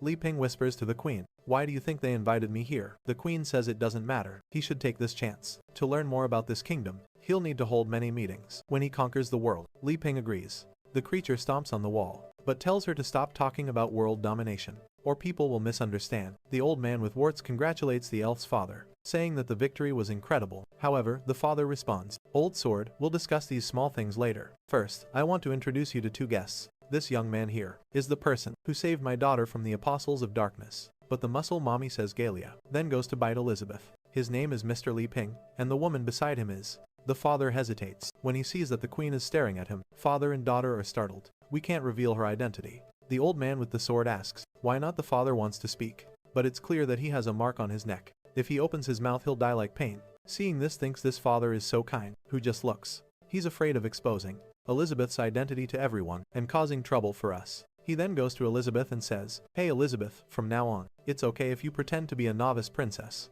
It's better to hide who you really are." She turns and says she doesn't care. Li Ping then says, "We're actually from a small nation in the south," and the creature explodes in front of her and is crying. "I'm a minister, there you can call me Li Ping. This person next to me is the princess." The butler standing nearby says, "A princess from the south. My homeland is there and I've never heard of you." The father ignores what the butler said and says, "It was Mr. Li Ping who taught me the card skills." Li Ping responds that he's exaggerating. "I don't even have that much talent with cards. I wanted to learn from you actually." Scared, Li Ping takes the opportunity to run. "I'm even looking for someone to teach me swordsmanship." Luna says to the blue sword, "Did you hear that he wants to learn swordsmanship? Even though he can make such powerful cards. What's his plan?" The blue sword tells her, "Be careful, now is not the time to discuss these things. You left to golf," and says Mr. Li Ping, "Did you see my fight or my card skills? Satisfactory." Li Ping is confused, wondering what skills she's talking about, and cling to the voluptuous queen. The father interrupts and says, "Li Ping, be honest with us. Was there something lacking in our performance?" But Li Ping's expression darkens and he says he has nothing to comment on. "I just didn't expect you to use my cards. Like that." Father starts sweating and begins to apologize. "I had this stupid idea of copying some cards and forming a guild. You devil, look where he's going. Without your permission." The elf also apologizes, saying that what she did in the fight is the best she can do. But Li Ping changes his tone and asks, "Why are you apologizing? This way, more people can participate in the games," which is very good either. If you ask him, "Are you saying that since the cards carry power, it's good?" With his face saying it's a matter of life and death, because more ordinary people will be able to learn. The father says that must be it, a chance to promote the guild. Li Ping remembers, oh crap, they're talking about magical power, not just cards. The guy sitting at the table with the monocle is just observing. This is really interesting. The girl has an extremely dominant magical power, while the other one is completely suppressing his. "Elizabeth, what are we going to do now? I can't see anything." He's using the demon lens, and at that moment Elizabeth gives him a glance. The guy starts sweating, wondering, "Damn it, have I been discovered? Impossible. I use the demon lens to observe. There's no magical reflection. There's no way she could know. But what is this feeling of oppression?" Elizabeth looks at Li Ping and says she wants to kill one of them. Elizabeth takes a little look and thinks. Li Ping is startled and asks what she means, then pulls out a pudding and says, "If you have any question, ask them at the end of the meeting. Here, take this." She goes all chubby and greedy and grabs the pudding. Happily, the old man with the sword then coughs and says, "Enough chit-chat, let's get back to the main topic. With the events of the competition, I invited some people here. Is he trying to test human nature? And I want to discuss an alliance, because we urgently need to eliminate this black guild." The waiter then places something on the table, a bag of black gears, that were all used just in this championship by the players. Li Ping asks, "Black gears, what are those?" The father explains that when you accept the power of the black guild, they place this gear inside you. You have no idea, letting the selfish and arrogant ones die first, which grows along with your power. The drunken dwarf speaks up. 30 gears in the competition. It seems the black guild is already well infiltrated. But Luna says that the muscle-bound guy had passed the sword purification test. Could it be that they accept the power after being qualified? Anna, on the other hand, says that by destroying themselves apparently, maybe the Black Guild has found a way to avoid the purification. But the monocle guy explains that only those with a very low degree of fusion can be detected. That means most of them don't even need to hide anything. Some people, when they accept the gear, lose control and become apostle. In the second case, they manage to resist but have no control. That's it. The dragon fleas are flying back and forth, and with that they become a great apostle.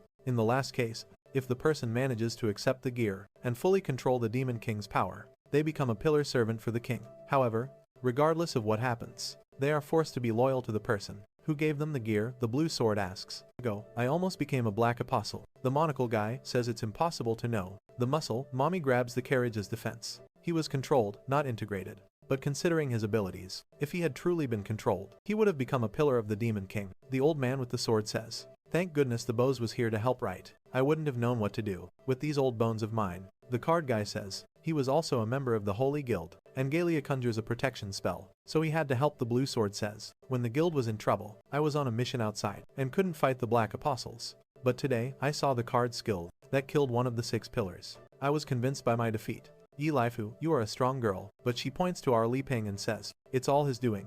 She only has that power. Li Ping asks, and what are we going to do here? Because of the cards she received. The dwarf wants to know where Li Ping learned to make those cards, and if he's a blacksmith. Besides that, he's looking at the sword on Li Ping's back and knows it's of extreme value. Li Ping says he just likes to do some handiwork at home from time to time just to kill time, with no blacksmithing or anything involved. The knight says. The dwarf says he's a very humble young man. Meanwhile, Luna says that if the Sword Saint were here, the Black Guild wouldn't even dare to invade. Anna says she sang too much. And Li Ping asks the bows, Yu Laifu's father, this Sword Saint, is the most powerful swordsman in where he is. But the bows tells him, I'm no longer a member of the Holy Guild. I can't give an opinion on that. I believe you'll find a way out on your own. The old man with the sword says, it's alright, bows can't hide this for much longer. Rumors spread quickly, the dwarf says. So, the rumors were true, and the monocle guy explains. After the rebellion of the Holy Sword Guild, not only did their combat power decrease significantly, but even the Sword Saint has gone missing. That's why the Black Guild is taking advantage to attack the old man with the sword. Confirms, that's true. The Sword Saint sent some messages. His plan is to finally understand Elizabeth's strength. About half a year ago, there hasn't been any information about him since. Li Ping is confused. Rebellion.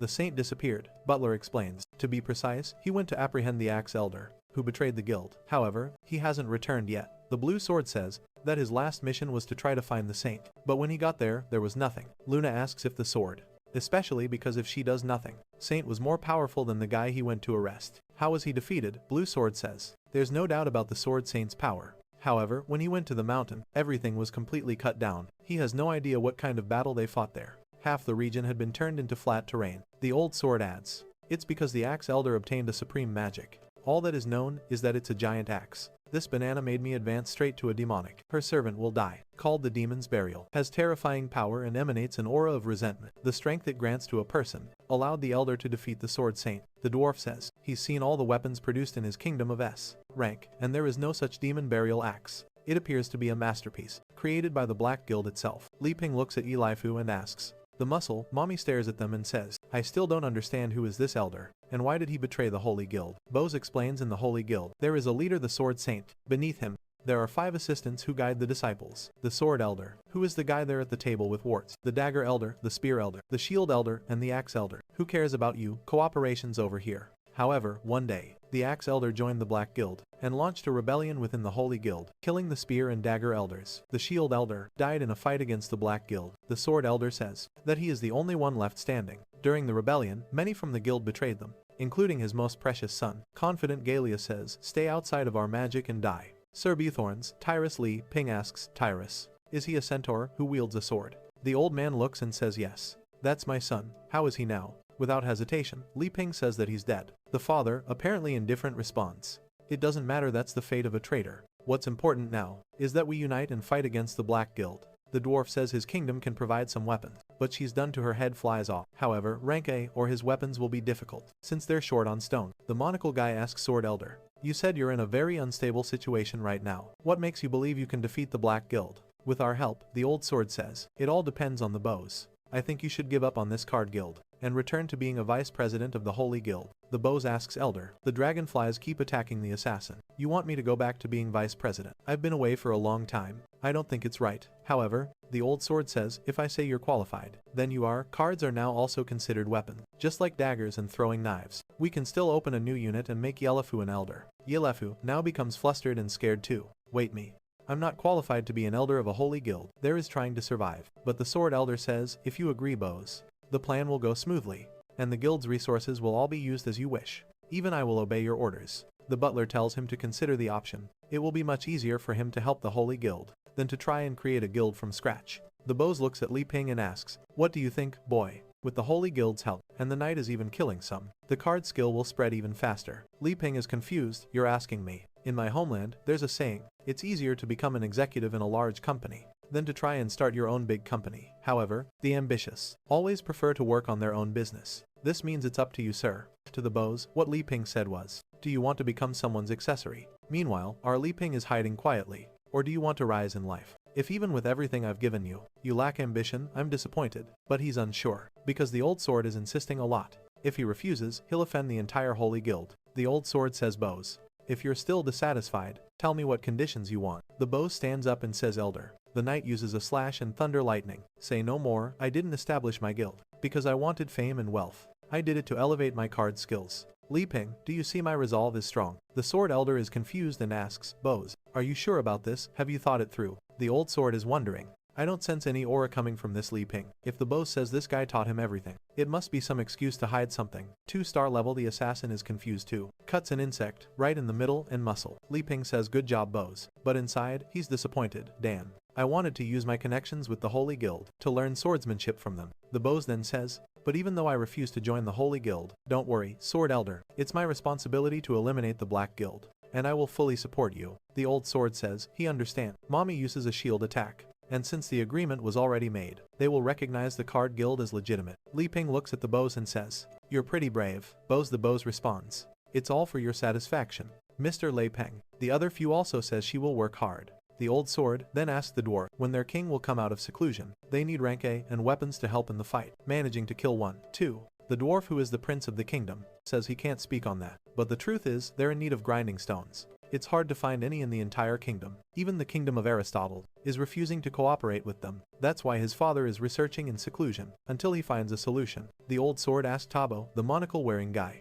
if he can provide some weapons and combat magic. Even the assassin, Tabo, says he's neutral in all this. But if it's just about using some magic, that's not a problem. The old sword then says, let's reach a mutual agreement so that in 2 months, we can join forces during this period. Let's try to solve all the other issues. Any other question? Li Ping raises his hand and says he wants to join too. The elder asks, you want to join the fight against the Black Guild? Is managing to use her own techniques to kill? Li Ping says no, actually, I want to join your guild to learn swordsmanship. Even though I've been idle for a long time, it's never too late to start learning right. The father and daughter ask if he's joking. He wants to learn swordsmanship. Li Ping says it's the princess's idea, and if they want to know the reason, they should ask her. These three seem to be alive. Elizabeth is calmly eating her endless pudding. Really is magical, but obviously, neither father nor daughter would question the queen's decision. The old sword says it's fine, but there are many types of swordsmanship. I want to know what your magical power is. Li Ping, a bit embarrassed, says, I tested it before and it's kind of low. 0 actually. Because of the banana they swallowed whole. I'm not good with magic. The butler behind the elder says, if you're not good with magic, you won't be able to use the skills taught by the elder. Li Ping asks, isn't there something more basic, like a sword technique that doesn't require magic? The elder explains that there is, but only one person knows that type of swordsmanship. It's our president, the sword saint. If you find her, should surely teach you. However, the assassin is lying on the ground thinking, it seems the sword saint is a woman. The Bose says, like Ping, I think the only person qualified to teach you is the sword saint. Poor Li Ping stands there, feeling dejected. Nobody wants to help me, but you're sending me off to find this person, because they want to avoid me. At that moment, Tabo speaks up. Wait, he starts writing down some things. There's no way we can kill these creatures. Draws something that begins to float and says, I recently acquired some sword magic. Maybe it'll help you. Li Ping takes it in his hand, looking at it thinking, wow, how do I even use this? Meanwhile, Elizabeth's pudding has just finished. Li Ping shows it to her, saying, look at this swordsmanship skills. She now angry says, I just finished my pudding. It seems endless at this rate. And you already want to talk business. She crushes the pudding. The culture of other countries is extremely interesting. After she drooled and smeared the banana, will die from exhaustion. One is coming to take a big bite at her head, but the knight manages to save her. The creature falls all destroyed on the ground, but there are still several flying around. Elizabeth asked Li Ping, do you see how they really are? Do you still want to play this adventure game? Li Ping shows that he is innocent, but not a fool. He tells her, forget it. It's time to go separate ways. She advanced straight to the realm of demonic, thinking this world outside is truly unpredictable. Maybe staying on my farm, in the village, is the best thing to do. Elizabeth smiles, look how he acts. First, he made them suffer. Then he determined if they had any value to deserve, to be saved, and now this is the third step. Abandoning them here. She looks at him and says, get ready to leave. He's confused. Leave. Have we arrived already? She says. Sovereignty, was there some enchantment in it? It's just ahead, and they start going. Then a creature comes to attack them, but Annie takes a look and her little bear comes out, punching, and explodes the creature. Suddenly, her little bear turns back into just a bunny, and she's confused. Hey, what happened? Li Ping turns around. Hey Annie. Come on, she says. Okay. Elizabeth touches the wall. Even the knight is confused, forming some waves, and says an incantation. That opens the way in front of them. A giant gate appears. Li Ping says, wow, so the exit is this giant door that starts to open with a golden light. Elizabeth goes ahead, telling them to come quickly. From afar, the knight looks back, and our Li Ping also looks at him, and he says to Annie, let's go. And with that they're gone. I was already strong. The knight who was facing the creatures until now says, "Come on my back, and let's try to escape to look at him." And the knight is going crazy, saying, "Damn, do they think they can just abandon us here like this?" But apparently, the door has already closed. Inside, there's an immense amount of treasure. This room is on a floating island. The knight's wives manage to enter. Li Ping is celebrating happily there with Annie. But this made me advance 3 stages directly. At that moment, the knight arrives and throws him aside. The muscle, Mommy, does the same to Annie. He pauses for a moment there, staring and smiling like a psychopath, thinking the treasure really exists. The Demon King's nectar, Li Ping says to him, "Now we're on equal footing. I don't want your gratitude. But you don't need to act like this either." The knight looks back and says yes. It's unbelievable. He looks at our kid and asks Li Ping, "You helped a lot by completing the number of members we needed. With gratitude, I'll let you die quickly." But then a coin falls, and there's a golden eye. In the middle of all that treasure, the room starts shaking and giant hand appears. A golden dragon emerges in the midst of everything. Facing everyone, Li Ping, sweating, says, "Elizabeth, there's a dragon there. My daughter, what's the origin of this banana?" There's a dragon shaking her and is trembling. There's something even scarier hiding. Her eyes turn black again as she says, "Master, what do we do now?" Elizabeth just observes this. The dragon lets out a roar towards everyone. The knight tells his wives, "You two buy me time, I'll prepare my strongest attack and kill him with a single blow." They agree. And the dragon gives them a swipe and they go up. He's confused. "Mom." They manage to dodge the first blow. The muscle, Mommy, tells the assassin to go ahead and draw his attention. She says, "Okay, leave it to me." She releases some origami there and uses a Naruto-style clone technique. Then she throws herself at the dragon. Seeing the situation, the knight thinks, "Now that this giant dragon is the only threat, I don't need to hide anymore." "I don't know," the knight says. "I'll gather all my energy and use my best move." Quick thunder cut. Already charging up, getting all electrified. Lola's clones are using assassination techniques, but nothing's happening. The plan was to use this technique to create a weak point, but it's not working. The muscle, Mommy, says, "Relax. Let me handle this." And she uses an explosive shield transformation. Seeing a centaur enjoying this dance was incredible. What's the problem, you can't tell? Throwing the shield with some torpedoes straight up at the dragon, hitting its leg. She feels confident, seeing it hit, thinking it worked. But the big dragon is just staring at her intact. It raises its paw. She's confused. And then it crushes her when it raises its paw. There's just her remains, all crushed there. The assassin says, "Sister Gashog, what happened?" Li Ping says, "I don't know what to say." She uses the Shadow of 1,000 Clones technique. And darn it to be happy, I only needed 2 of these. 1,000 inches, my room. She's confident that even if she can't cause damage, she can distract him. However, the dragon takes a look, flaps its wings, gathers all the coins, creating a sort of golden whirlpool. Her clones are all destroyed. It's just a regular banana. And the tornado starts shooting the coins like bullets. In every direction, the coins are flying, almost hitting our guide, but they're not hitting. Elizabeth looks at him and says, "Are you so calm? But that's expected of you, isn't it?" Li Ping is thinking, "Darn it, I almost died." The dragon keeps spinning. At that moment, Annie takes a look and activates the dollhouse invocation. There's nothing special about it, but what appears is a giant bear in front of them now, is protecting them from the bullets. The assassin tells her clones to protect the master, so he doesn't stop the conjuration. She manages to save him and is happy. The dragon takes a look and sends a bullet right in the middle of the forehead. Man, headshot. But at that moment, the knight finally completes his charge. The knight says, "I can tell." Thunder cut 300%. He goes up, saying that not even a spiritual demon could block it.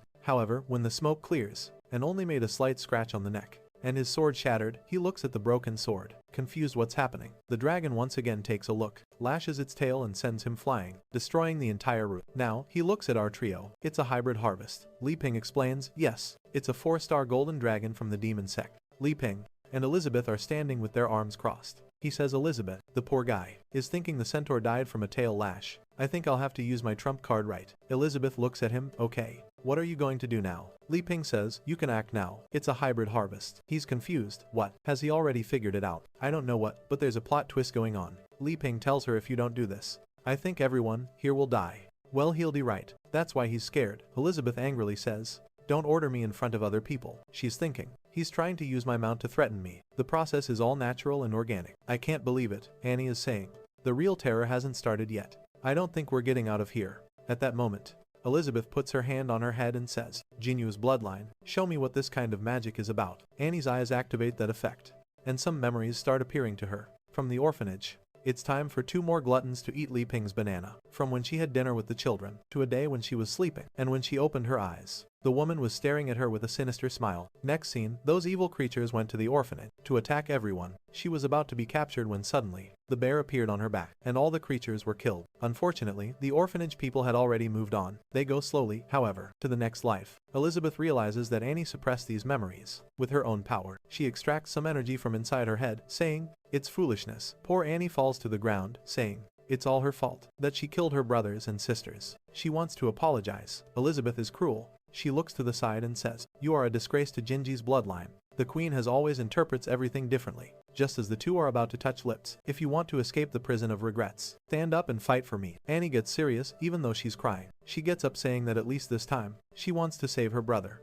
Li Ping suddenly, she starts floating in the sky, forming a purple energy. Li Ping doesn't understand what's happening. Then, she opens her arms and summons puppets. The banana rots in her hand. An eagle, a rabbit, a panda and a snake appear. The dragon comes to claw at everything, but its paw plunges right into the panda's belly, which expands, and when it returns to normal, it's holding the dragon's paw. At that moment, the rabbit is already attacking, beating him up and breaking his neck. Li Ping asks Elizabeth, what did you do to Annie? Why did she change so much? The elf says you. Elizabeth says, she didn't do anything special, just made her accept reality. The rabbit is going up and Annie is now motivated. Smoke rises and when everything clears, the little bunny is also clinging to the dragon's paw. Now, the two are holding him. The snake then comes and starts wrapping around the dragon, crushing it. The dragon, once again, "This is rotten, what is this?" flaps his wings to summon that golden tornado. However, this time, the eagle cancels out his tornado with hers. Li Ping, impressed, asks Elizabeth, "What's this Jinji bloodline thing about?" But suddenly, he's pulled and thrown to the ground. They took a light cut. The knight appears almost dead, but he stole the fruit backpack and is saying, "Aw." Now, Elizabeth looks, this trash isn't dead yet." Annie says, "It's because of synchronization." Li Ping is shouting in the background, "Hey, give me my backpack back." If the psychopathic look says, "Now your trump card is in my hand. All these kingdom fruits are mine. Eat the pineapple, eat the orange, eat the grape." Li Ping is confused. "What are you doing, man? Don't you think it's too late to eat now?" However, Elizabeth says, "Girl with glasses." He swallows everything and starts emanating an aura, saying it's coming. His body begins to mutate. Tremblona rolling, he goes crazy, getting mega muscular, saying he's feeling an unprecedented power, and now his level is with a question mark. Staring his own hand, he thinks finally, with this power, I'm no longer afraid of those old men from the Holy Sword Guild. But the dragon seems to get angry. "You know quite a lot, huh?" and breathes a golden dragon breath in his direction. When it's about to hit, he disappears and is already next to his head, saying, "Stop bothering me." He uses a thunder kick that makes the dragon stumble and fall to the ground. The centaur then descends and goes right to the middle of the altar to get the so-called Demon King's chalice. Looking at it, he thinks, if I add this, I can't imagine how strong I'll become.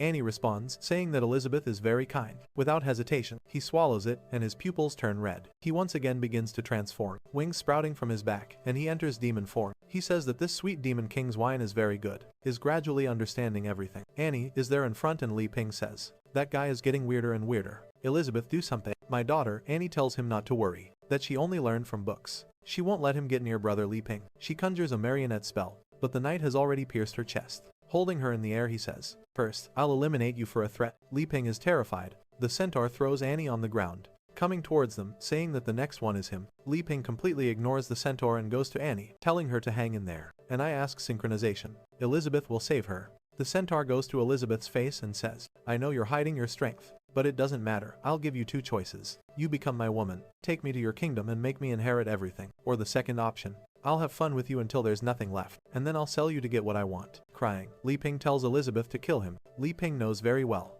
"Or what do you mean by that?" But the centaur looks to the side. "Who allowed you to open your mouth, you servant trash?" He uses an ability to appear instantly in front of him, and crushes him to the ground. An explosion, rolls, coins everywhere. The centaur seems to have been hit. When the smoke clears, Li Ping says, "Okay, then I'm tired of pretending. Brothers, will you get serious?" and explains to him. The centaur thrown back is lost and all beaten up. Wondering what happened, "Wait, I hit him with all my might. But why does it seem like my attack returned?" He looks at Elizabeth and asks, "Is it your doing, Elizabeth?" Staring at Li Ping, he knows very well that not even my magic can destroy his clothes. That's why you forced him to attack you, just for him to be the cause of his own destruction. I read in a book that some special items and treasures. Li Ping is there all badass thinking. They say I'm the hero, but he thinks few. It works just the way I imagine. As long as I give Elizabeth a lot of delicious food, she will protect me whenever I need it. As long as I'm useful to her, she won't let me die. No matter how dangerous the situation is. Wanting to kill me is the same as wanting to leave her. Without food, there's no way. Needs certain special conditions to provide the effect. Our boy finds out he's too strong. The work ends on the spot. Man, he's going to become a Saitama too.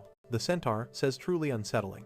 You're quite proud, but I only use half of my strength. Woman, you rejected a centaur as powerful as me. You could have had fun, but chose to reject me. Then he charges, so this is your choice. Then Elizabeth remains calm midway as the centaur speaks. Perhaps Li Ping's banana. I want to see you reflect my next attack. Something is already coming from his left, hitting him hard, slamming him to the ground. Elizabeth looks to the side and asks, finally awake. The centaur is completely shattered on the ground, and nothing left of the guy. From the shadows of that place, a golden dragon begins to appear. The centaur realizes, had to be eaten by 3 people at the same time, that there is the true form of the dragon. What he killed was nothing more than some crumb of power.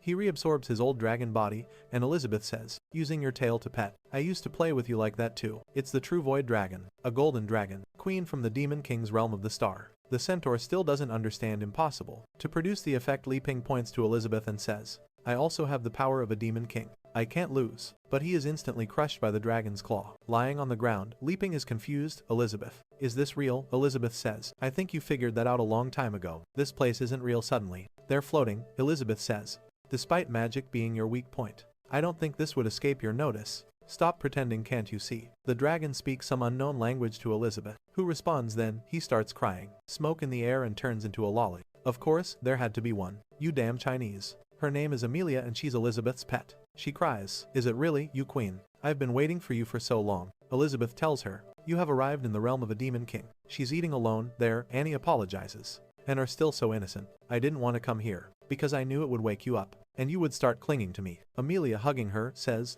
no master. You disappeared for 500 years without a word. I miss you so much. We then see Amelia's story. She was born between heaven and earth, and it was Elizabeth with her magical energy. She can't understand properly who incubated the egg when she was born. They made a contract, and Elizabeth not only gave her the name Amelia, but also created her personality, trained and played with her. That's why Amelia has a secret oath to serve her forever. When she grew up, she became Elizabeth's mount, carrying her around the world to face cruel creatures. This is because in the wars, that they were going to die a bit further. But she's thinking, Elizabeth decided to dominate the world. Amelia was happy to see her mistress achieve world domination, but she smiled less and less.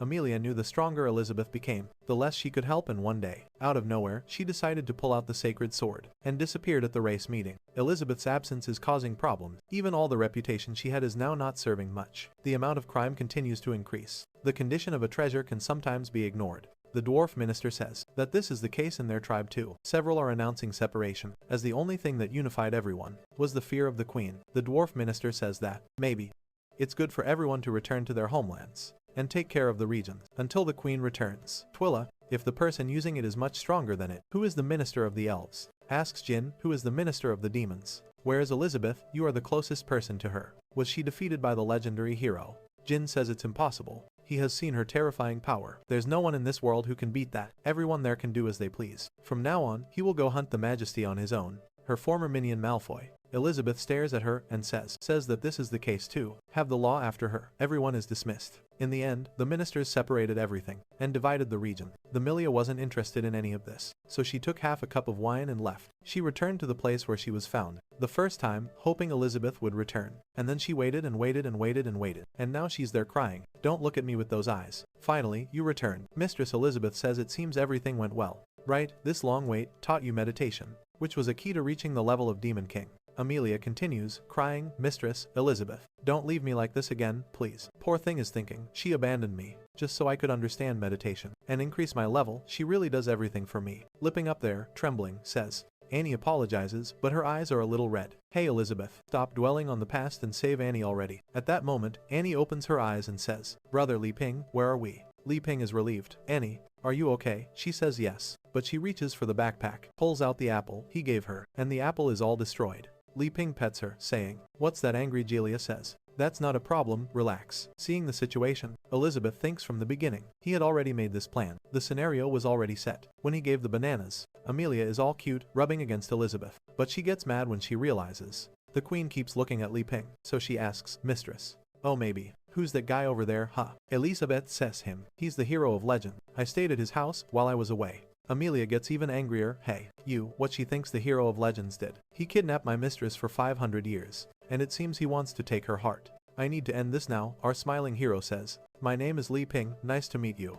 It's because of the accumulation of my elven potion Emily smiles and has a plan. Now that I've reached the Demon King level, I can reach my mistress if I join forces with her. We can kill the hero of legends. She already summons a Dragon King's claw and charges, saying nice to meet you. It hits him hard in the chest and an explosion occurs. Poor thing is confused what happened. He shut off her claw. Li Ping says, oops. Sorry, I couldn't react in time. That produced this effect. However, Amelia is puzzled. My attack was strong enough to destroy a city, and he cancelled it like this. Li Ping reaches out his hand and says, my turn, to take initiative. Amelia is sweating, realizing he might be more oppressive than the mistress. Poor thing is there, no please. He takes her hand very gently and says, sorry, for messing up your handshake. That's why he wanted to level up. That's it.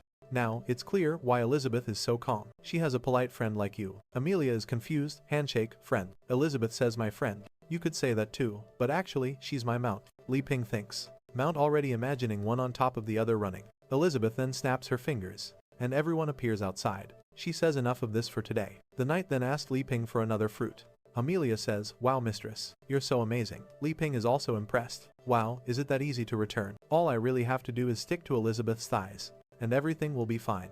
However, for Annie, the journey was too long, and she faints on Li Ping's shoulder. Elizabeth tells Li Ping to take Annie to rest, because she needs to talk to Amelia about something. Angelia is angry, stop believing in this nonsense. And we're back home on the farm. Amelia asks, what do you want? Elizabeth, you can give me any order. I really want to serve you. Elizabeth asks, have you heard of the Black Demon Guild? Amelia ponders, saying she slept most of the time, and then she remembers it's the guy called Malfoy, the former Prince of Humanity. Do you remember him? Elizabeth makes an effort and says she might remember. Master, but our protagonist is happy. Amelia wants to know, wait, you want him and not me? Elizabeth says, it's not that she heard that. This Black Guild is killing people, under the pretext of wanting to resurrect her. That's making her angry. Amelia gets angry. Resurrect you when you're alive. That's disrespectful, what do you want me to do? Elizabeth says, you're going to make them disappear from this world, for him who has been cultivating for so long, without revealing any information about me, or this place. Amelia only accepts. Elizabeth then says, when you're done with this, I'll release you. Amelia says that a job given is a job done, and in her interpretation, doing whatever she wants, is clinging to Elizabeth all night long. With that, she sets off motivated, but there's a missile heading her way. Sharing the fruits is the greatest pleasure. That explodes in the sky with the smoke clears. She's injured, who attacked me? Realizing her skin is all scorched, she knows it must be someone, at least in the sovereignty realm. Down below, Wang Kai is detecting a target. He raises the defense system to level 2. She's sweating cold. The missile comes, and she defends with her wing. She looks and asks you chose me to be your opponent, but not Elizabeth's case. Wrong choice. But when she sees a barrage of missiles coming, the explosion covers the entire sky. Poor thing is all beaten up. Wang Kai analyzes again, target detected is alive, increasing defense to 3. At that moment, Elizabeth shouts, stupid dog, she's my person. Let her go, the little dog is trembling. Okay, I'll put her on the white list. Who already snatches everything from his hand, saying no. Poor Amelia leaves thinking, damn place, it's terrifying. I want to get out of here. Inside the house, our hero is cutting oranges, making a delicious hues for Annie. He goes to her and says, if you're feeling unwell, you can have this, she thanks. Him takes a sip and her entire cells begin to restore. Every bit of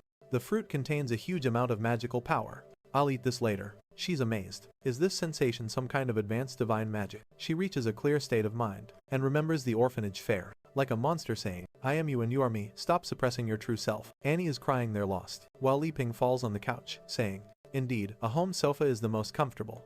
At that moment, Elizabeth enters, already throwing it over her shoulder, passes by her and says, looks like you finally remembered everything, huh? You know, your Jin clan ancestors always swore loyalty to me. If your bloodline woke up, the power of the oath also awakened. At that moment, Annie can see Elizabeth, giant with her in the palm of her hand. Trembling, she asks, are you a legendary demon queen? To continue with this little theater, let's go, you've already rested.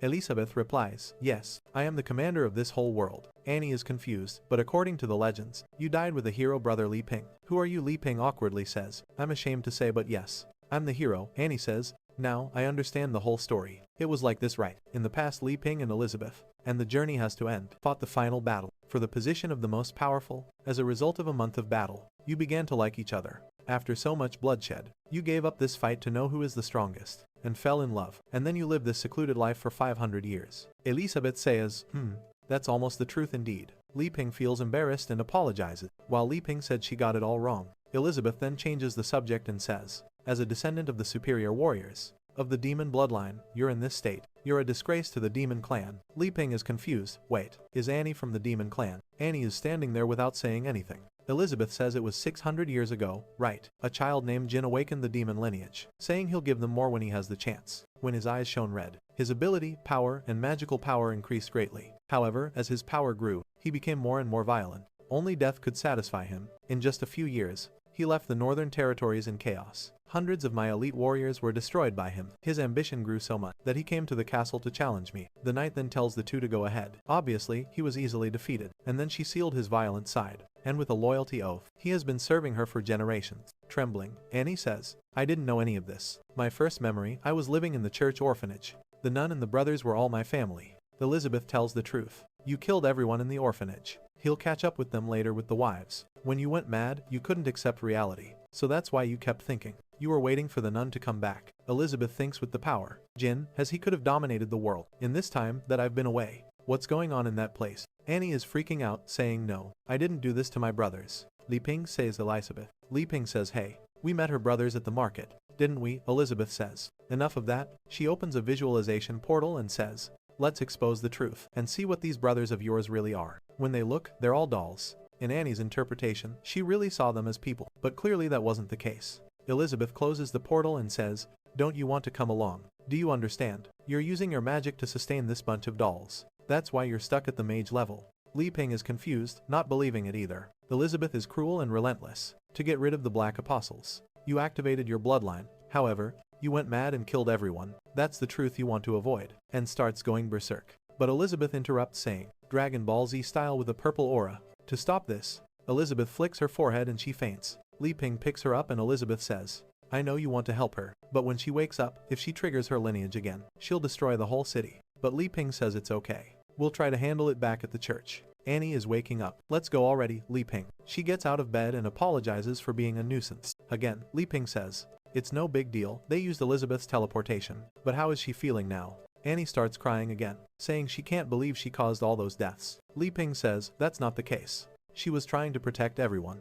She's not a murderer. However, Annie doesn't accept that. He's really cruel. The elf, Galia, gets curious. Li Ping then says to everyone, she says, it's all her fault for losing control. But our hero says it's their fault for attacking and forcing you to lose control. So, stop blaming yourself. Plus, there are still missing materials here. But she keeps crying, saying that the fact doesn't change. Li Ping interrupts her, explaining, when you made the dolls, the details were good, but you were so afraid of the cotton coming out. See you later, bye. That you made excessive knots. Because of the lack of quality, the dolls lost their spirits. But it's okay, I'll help you remake them. And he starts dismantling everything. However, Annie doesn't like seeing him destroying her brothers and starts going berserk at that moment. Li Ping literally drops a line from Shakespeare. Do not wander under the tree. The drooling and greedy assassin. Do not question under the rain, and do not cry in the darkness. And then wakes up in the middle of a lake confused. In the sky, a giant golden hand comes, and Li Ping finishes the sentence. Look forward and never back. As long as you have the courage to face it, and keep your head up, you will realize that this mist was nothing but a little rain. Has a wicked little plan, master. The sky shine and Li Ping picks her up. In his palm at that moment, he made a doll that's an angelic child and says, this is the doll I remade for you, Annie. Its name is Raphael, the angelic doll. He hopes that will help her heal. Annie takes his hand, saying she's sure it's the same feeling. These are her brothers. She sees all of them around Li Ping. Should we steal that backpack from them? Who tells her not to worry anymore. And then they disappear, saying goodbye. Annie then once again breaks down in tears, saying she will protect the church. And our boy tells her that the sky is clear. He sighs, phew, thank goodness. I studied psychotherapy in the system books. Meanwhile, in the demon realm, in the swamp of death, Muscle, Mommy also says, Amelia is flying around looking for the guy. Seeing everything destroyed, she says, it's a shame what they did to her mistress's house. She then lands and a bunch of creatures appear, saying they want to devour her soul. However, in the blink of an eye, the creatures all explode. She wonders, why are they treating this place like a dump? Maybe they have something even better hidden there. She moves on, and a chubby baby mage comes out of a book, asking who she is and what she wants. With the Black Guild, he's the sixth pillar of the guild, a cinco star demon. Then a room full of eggs, incubating some demons appears. And in the guild hall of the Black Guild, there's a meeting going on. The leader says, it seems like someone powerful is coming. Look at the greedy knight, also enjoying the big banana. One of them says that one of the troops was completely destroyed when invading the Saint's Guide. Are they coming to get revenge? A round and chubby girl says, it's no problem, someone named Curtis will handle it. The chief of staff asks the child if she wants to go there and have fun, telling him to shut up, while the tentacle guy says whoever is can't reach them, saying no rush. But the master on the throne says he was afraid he wouldn't get the materials. Who would have thought? What he needed would come right to his doorstep. It's Malfoy from the beginning of the work, just 500 years worse off. The chubby wizard, with the pacifier, who tried to stop Amelia, is completely destroyed. He couldn't even react properly. It's stepped on by the dragon. It's not the right time yet. It's over. A bunch of apostles appear. One of them literally being a girl, carrying 6 balloons. They are confident they will kill her. However, she just activates the power of the Golden Dragon King. She lets out a roar that already blows everyone away. Fat, she continues walking calmly. She arrives in front of a giant eye that underestimates her once again.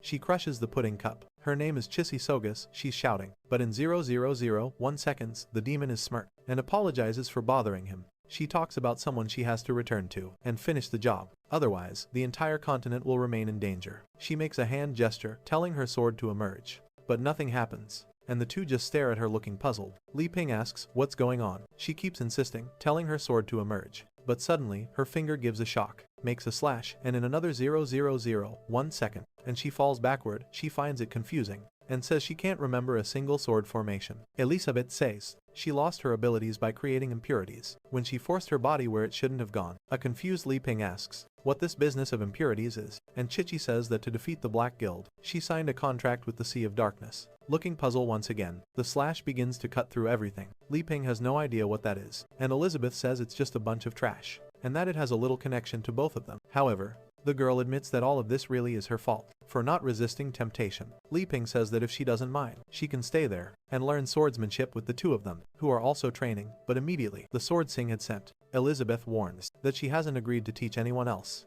Li Ping apologizes and says he thought Elizabeth was interested in destroying the Black Guild. Once again, Shiki stands up and says it doesn't matter. She'll leave so as not to bother them anymore, and thanks them once again for saving her. Lam Ping says she must be hungry, tearing through the entire desert, and he made some instant noodles just for her to eat. The thing is there on the table, exuding an aura and full of energy. However, she just thanks him for his kindness and says that, unfortunately, she needs to calm down before doing anything. And with that she starts heading for the door. Li Ping, seeing that she's determined, tells her to be careful. In 0,004 seconds, because there are many dangers around. With that Elizabeth steals the noodles he made, and says that the girl is really smart to realize that only she deserves to eat this. However, Light Pink says, the girl got hurt fighting the Black Guild, so why doesn't she want to help her? Elizabeth turns away and says she won't get involved, and he can do whatever he wants. Outside, the slash is already in front of Chissy Sogus. Chi-Chi is sitting on the grass, remembering the fight. She remembers when the demon delivered the final cut. All she could see was the attack coming toward her, and in the next second, she was lying battered on the ground. At that moment, the woman disappeared. It was when the crystal on her necklace shattered, and a little later, she saw Wang Kai appearing. She finally wakes up, saying she remembered everything. If it weren't for the lucky gem, and she feels that death is coming, she would have died at that moment. It's foolish of her to have believed for a second that she was the strongest person on this continent, considering she died in a single attack at that moment. Li Ping approaches and says that it seems she didn't get very far. He says he understands her, because he once thought about learning swordsmanship, but became more focused on rural life. However, lately, and that she's about to be sliced in half, he has returned to practice, and realized that he is a fool, who has no power at all to defeat the Black Guild. Chi-Chi shrinks back and says that he can't understand, because what she learned wasn't simple swordsmanship. It was in fact demonic swordsmanship, that she luckily obtained from some ancient ruins. Our boy says that she still has power within her, and can change classes. He knows an old man who did the same thing. She then invokes them, and became much stronger. However, Chi-Chi is devastated and says that losing her swordsmanship is worse than losing her life. But our boy says that in the vastness of the universe, everything is so insignificant that she can always start over, and asks if she wants to try along with him. Obviously, Elizabeth is listening to everything, and wonders what this business of trying together is. Come out, stop hiding. Protection of the 7 sword guards. She already imagines Li Ping giving lessons to his friend Man. This room evolved quickly, and at that moment,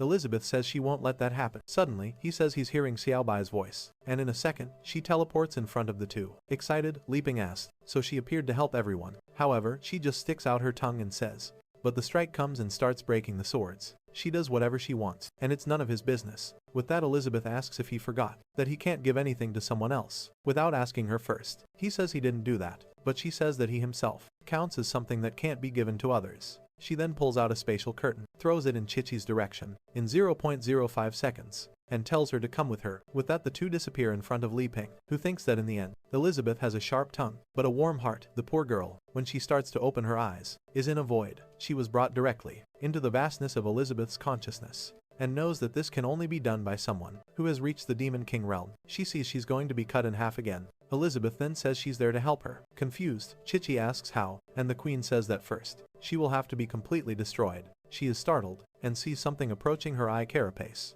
that she narrowly avoids. Confused, she asks Elizabeth why she's trying to kill her, and questions why this woman, who has the power of a demon king, but unfortunately this time there's nothing she can do, saved her the first time. Elizabeth sends another sequence of attacks, and tells her to stay still, saying she'll suffer less that way. Another attack comes, and Chichi realizes it won't be easy to dodge it. She starts doing backflips to avoid everything, and soon seems to notice where it's coming from. She sees Elizabeth from afar, and says she's at the peak of the 5th star. She's struck, and the swords shatter, so she won't accept death. Just like that, Elizabeth sends a barrage of attacks, and says she doesn't have time to chat with her. With that, Chichi's arm is caught by the shadow. She is immobilized by all 4 limbs, while Chichi screams, telling her to let go and asking why she's doing this. Elizabeth only says that the girl's mind is really disoriented, losing demonic swordsmanship in less than half a second, and trying to use this kind of power only puts her in danger. Chichi continues to agonize, telling her to let go, but at that moment, a hand stretches out and begins to approach. The attack lands squarely on her face, and she begins to writhe in agony, with a bunch of pentagrams in her eye.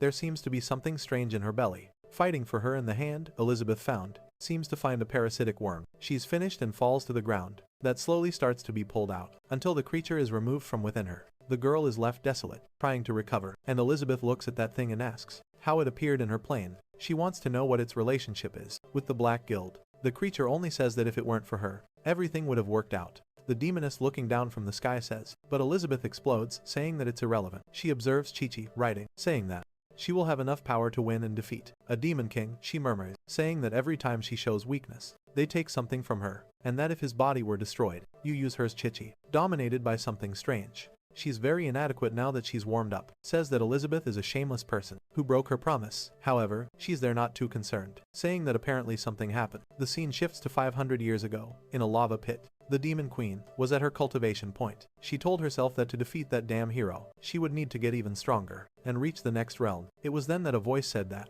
the Axe Elder appears, asking, it's time to deal with what matters. If she wanted to get stronger, he could help her slowly. She opened her eyes and asked who he was, and more importantly, how he managed to access the cultivation point. The creature introduced himself as Azathoth, and said he was the Lord of the Sea of Darkness. She then asked how he could help her grow stronger. The creature replied that all she needed to do was accept. The axe-wielding demoness starts looking around, that he would reside in her body. The chaotic power he possessed would merge with her, and thus, she would no longer have to fear the legendary hero. Elizabeth questioned his offer, and a pentagram began to appear in her eyes. The creature said she was on the right path, and just needed to accept. However, suddenly, she grabbed him with her hand. She seized, and said that he was trash, if he thought she really feared the hero. But the creature simply replied that she didn't need to fear or worry that he wouldn't be able to dominate her body, since she was so strong. However, Elizabeth had already read his thoughts, and knew that his plan was to take over her body. When she was weakened by the hero, the creature said it was too late now. Through an eye that begins scanning for something, she had come into contact with the spiritual sea, and the contract had been formed. If she refused the union, things could get worse for her.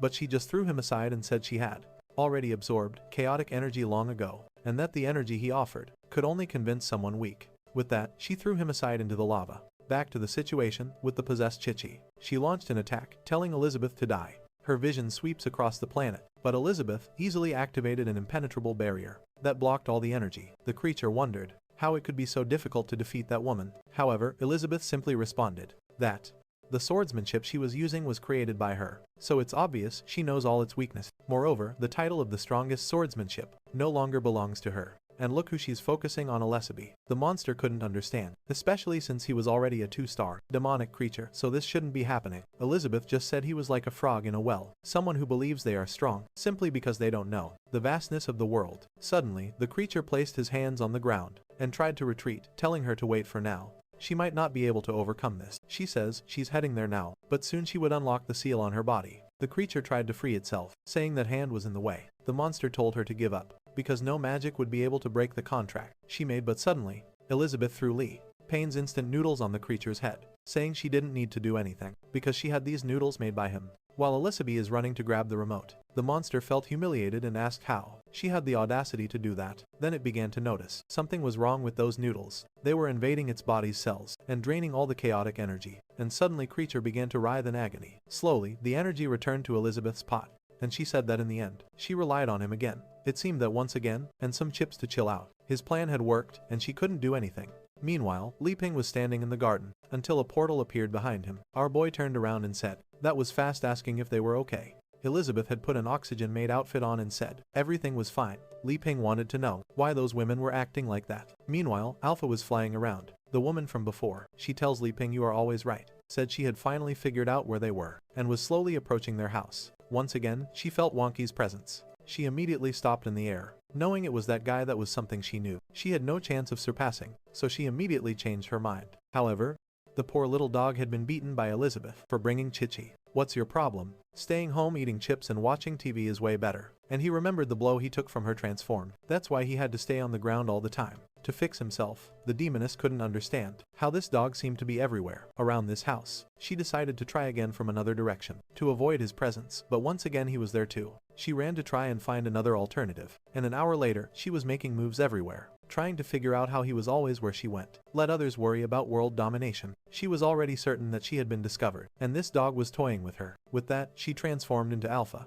and said that if she didn't defeat this dog, she wouldn't be able to see that person. She ran towards him, saying he could kill her, but he couldn't humiliate her like this. Alpha began scanning her approach. She prepared a dark attack, saying she would finally end this. Li Ping throws himself onto the sofa too, saying man, identified Alpha as a master's item, with a danger rank of D. He immediately activated whitelist mode, went behind her and pulled out a stick, stretching it out with a welcome back sign. Obviously, he stopped, confused in front of the dog, who asked how this was his home. But Wang Kai just gave a little paw, and pointed to the house with that. I'm mentally exhausted. He approached the two, and now he was face to face with Li Ping's house. The strange thing was that she stood there, looking around. She saw the house and the trees, and said that she was finally back to the place where she was born once. A long time ago, Li Ping was hammering metal. He carved the wood, and that's how he brought the first axe to life. That was one of his incredible creations. This whole ruling the world thing isn't for me, and also one of the first conscious weapons he managed to create. And on that day, he named it Daswin, who had already noticed this plot twist. The story gave several hints when it showed in the early chapters that the axe disappeared overnight, and now we see that from the beginning. She had been chopping wood with him until one rainy day. Our boy was rushing home, but the queen reassures him and accidentally forgot the axe. She felt abandoned. She lay there on the ground while he ran off to get the clothes from the line. The poor thing fell, pleading for his return. Unfortunately, he never came back. More than 500 years passed with her on the ground. Her consciousness began to deteriorate, and resentment accumulated in that axe. A long time passed after that day until by coincidence, some apostles were talking nearby, saying that since they already agreed, they handed a strange potion to a guy, and said it was a new experiment from the Black Guild. The axe's first master found it odd that he would become stronger just by drinking that. But he wasn't afraid, so he consumed it. Immediately, his body began to tremble, and he felt something strange. The gear that appeared on his chest seemed to greatly increase his power. The Daejun axe was still abandoned on the ground. She'll help him so he doesn't need to worry. And its energy began to be absorbed. They all noticed something strange, and looked to the side suddenly. The apostles in front of him exploded, sweating cold. He wanted to know how everyone had been killed. So quickly he approached the axe on the ground, which commanded him to kneel. He obeyed immediately and asked who that was. That's when Daizhuang appeared. Li Ping says, "Hey, Elizabeth," and introduced herself as a demonic burial. Back of the house, she was furious. She had been abandoned for over 500 years. And why was she feeling nostalgic? That's when the door started to open. She was in shock when she saw it. It was Li Ping, who was heading out to chop wood. But then, he saw Alpha and said that it seemed like he was back. Daizhuang thought he was talking to her.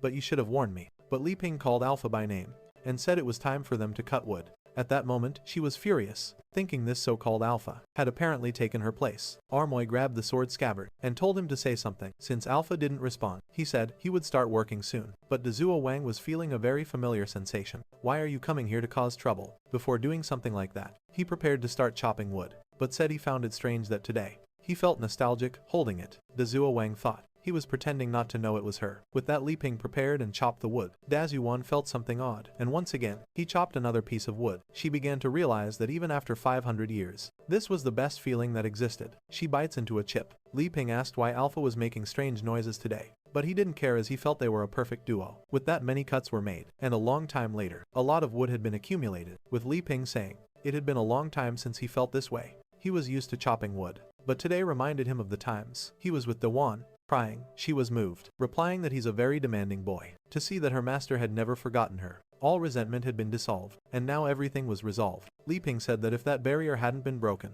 and the whole world changed, he would definitely have wanted to find her. It was a shame that this would be the last time he would feel the sensation of chopping wood with her. Dazhuang realized that without her body, made of resentment, back to the moment when Tigor exploded, she no longer had the strength to sustain herself. At least, she had been lucky enough to be created by him, and hoped that the next axe would serve him well. Li Ping just said that later, he would have to make another axe, since Alpha would now have to start going on adventures with him. He left it there and said he was going to cook. Now, poor Alpha was left standing there. But suddenly, he transformed back. The old sword was startled. Clearly, she was still under control, saying that those damn people had reconciled. But how is she going to fit into this situation? In the house, Elizabeth asked Shichi what she knew about demonic swordsmanship. She explained that it all started 100 years ago. At that time, the Black Guild was beginning to gain influence and capturing many people from the continent. Everyone was more concerned with surviving. The butler behind him drew his sword, and then trying to stop them, however. When she obtained the title of Sword Saint, she decided to go alone to gather information about them, but that information leaked,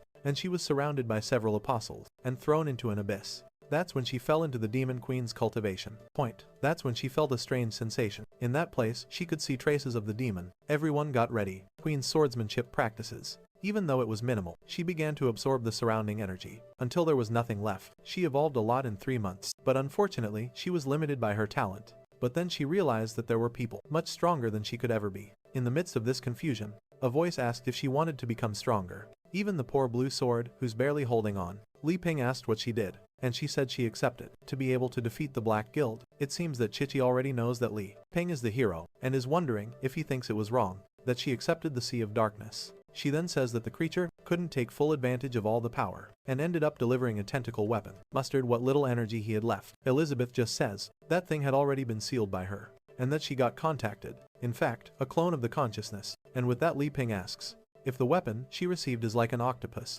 and he stops to think that he has never tried this type of food. In this world, Elizabeth immediately wants to know if it would be tasty. Meanwhile, the dwarf is calmly drinking. He says that in his world it was very good, but he has no idea about the creatures in this place. Shichi wants to know why.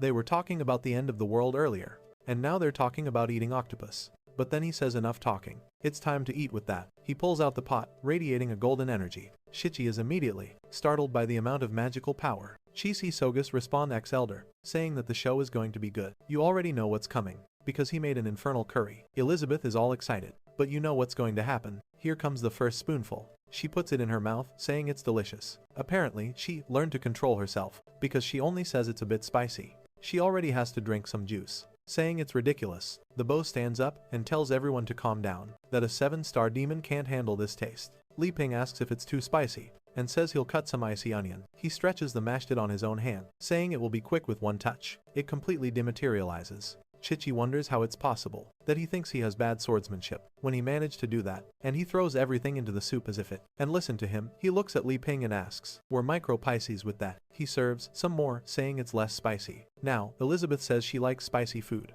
and for him to stop humiliating her like that. Li Ping offers, but Elizabeth is right there, saying she's going to kill someone. Apparently, I think she didn't notice, because she seemed a bit embarrassed, apparently wanting to accept, as she goes to take the plate. "Sir, can you give us an explanation?" Elizabeth calls out to her, and she warns that she has to think carefully, because she can only choose one of the 3 options. Confused, they ask what that's about. Elizabeth then pulls out 3 items. She says she can choose between a pot of curry, a swordsmanship manual, or one of Li Ping's kitchen knives. Confused, our boy finds this very strange, and says he wasn't too keen on giving away his knife.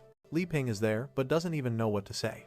Elizabeth tells him to be quiet, because this is a moral test, and he's playing too. Chichi believes she's being tested. She knows the correct answer must be hidden. In the previous conversations, she's certain that curry has such powerful energy that she would evolve instantly. However, seeing that even Queen Elizabeth couldn't fully resist, then Elizabeth says with your level, she would probably be destroyed. That knife makes any rank's weapon look like a joke. However, the hero himself didn't seem to want to give it up, indicating she has no chance of using it. Neither the curry nor the kitchen knife can be chosen. All that's left for her is that swordsmanship manual, so she says that following Elizabeth's advice, she wants the manual at that moment. The door is destroyed. The 3 of them turn. It's no wonder. Confused by what happened, and our boy asks why Alpha is like that. He enters full of resentment, saying he came to get revenge and kill everyone. Chichi stands up immediately, saying she's sure it's the demon burial. She gets up, asking to borrow the knife to solve this problem, but as soon as she grips it, she feels the energy of a gigantic genius. You're being infiltrated by the Black Guild. She tries to control the power, but it seems to have some sort of spirit inside.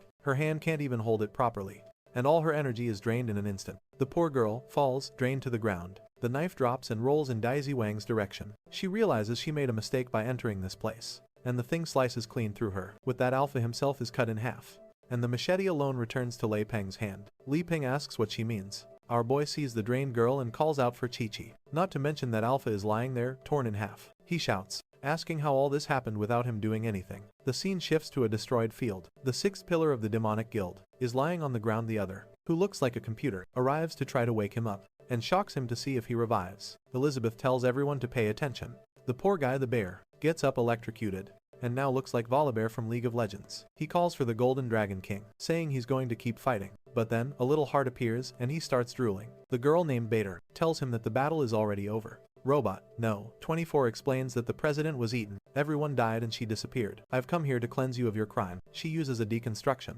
She says, none of that matters since the outcome was decided. In the midst of them all, there is a golden dragon egg, and the boss says he never expected Amelia to have such an ability to save her own life. However, he actually never intended to hurt her. And with that, a tentacle moves towards the egg. It starts wrapping around it, and absorbing it completely. A glow begins to emerge from inside the mirror. Magic on the power that Tigger had given to Li Ping. Even the old man sustaining it starts to disintegrate. He says that indeed, the power of someone at the king level is completely different from the norm. If it had been just a little more, the master would have been reborn immediately. An insect with that ugly face asks how the Black Guild ended up in such a deplorable state. The connection between him and the certain, which falls to the ground with a parasite. Daggle was severed, so he wants to know about the rest. The guy apologizes, saying that Dable sacrificed himself to protect the guild. It's that guy from the previous meeting, who asks if the old man advanced in the research. Since he seems to be younger, he just says that actually, he managed to get the right material, and asks why he's there. Jaguar simply says that the identity of this body has been exposed. The little creature looks around, so he'll have to find another one. The demonic pillars ask who that guy flying is. The robot says that he's one of the people who also controls the sea of black consciousness. 2. Georgia says that the plan to capture the dwarf kingdom will have to be put on hold for now, and the bows on top of the portal says that unfortunately they lost many apostles searching for something. A few years earlier, when the old man was doing his research, he finally thought he had found what he had always been looking for. You press the button. Elizabeth began to be reconstructed. He was emotional, thinking he had really succeeded, and no. 24 praised his work's success, but soon she started to turn into a corrupted mass, and with that she disintegrated. Then looks at Li Ping and jumps toward him. The old man was desperate, realizing it wasn't going to work. Once again, all this research had failed. He had no idea why the body was still so unstable, and the years of relentless research were starting to catch up with him. The time a human has on Earth is too short, and he needed to evolve before life ended, until something appeared, and said that if he wanted to become stronger. Li Ping is startled as the creature approaches. Could help. The old man asked who it was. The creature introduced itself as Azathoth of the Sea of Darkness, and said they should work together. A raft that was nearby began to transform and go mad. In the same instant, it turned into a giant creature,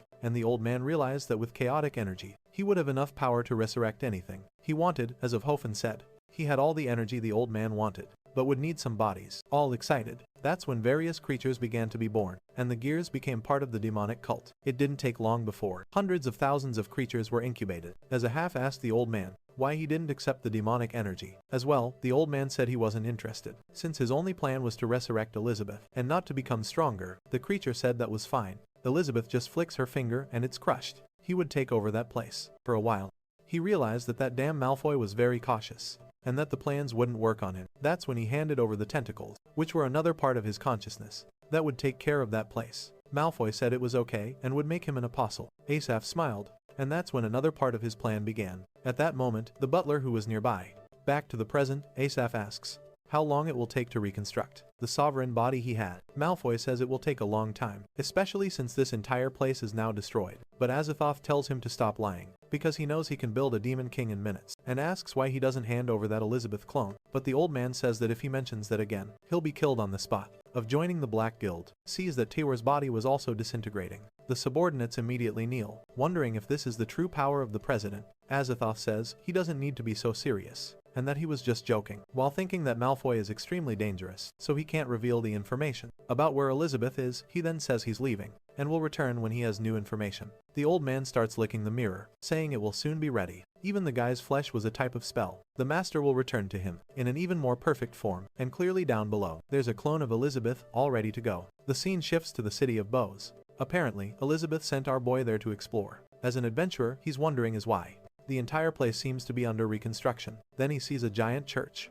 and wonders how Annie is doing. Luna says. He decides to run over to knock on the orphanage's door. He knocks on the door, but it's strangely opened. Right away the pig is inside, and everyone is telling him to keep scrubbing. Li Ping immediately questions why this guy is there. He kicks the door, telling them to stop that. The pig trembles and asks why he's there again, while Li Ping just wants to know where Annie is and what happened to her. He just gets up, saying she's resting upstairs. So even a big figure like Tiwer joined the Black Guild and asks if Li Ping thinks he's playing around here. As always, our boy thinks he can't do anything without Elizabeth, and the pig asks for help, saying he's very tired. Then someone approaches, fixing her hair, as she spent some time at home outside. The years pass much faster. The pig calls for his big sister, and our boy is confused. He immediately runs to her, and Anna adds, telling her not to worry, and that she can rest. He tells her to look at the floor that he cleaned. With all his care, Annie thanks him, saying that as always, they are working hard for the church, and the monks are really all focused. Li Ping then realizes he was called to help clean, but then Annie asks what Li Ping is doing there. A while later, she serves tea, and he says she's grown a lot. Now it makes sense why so many people are joining.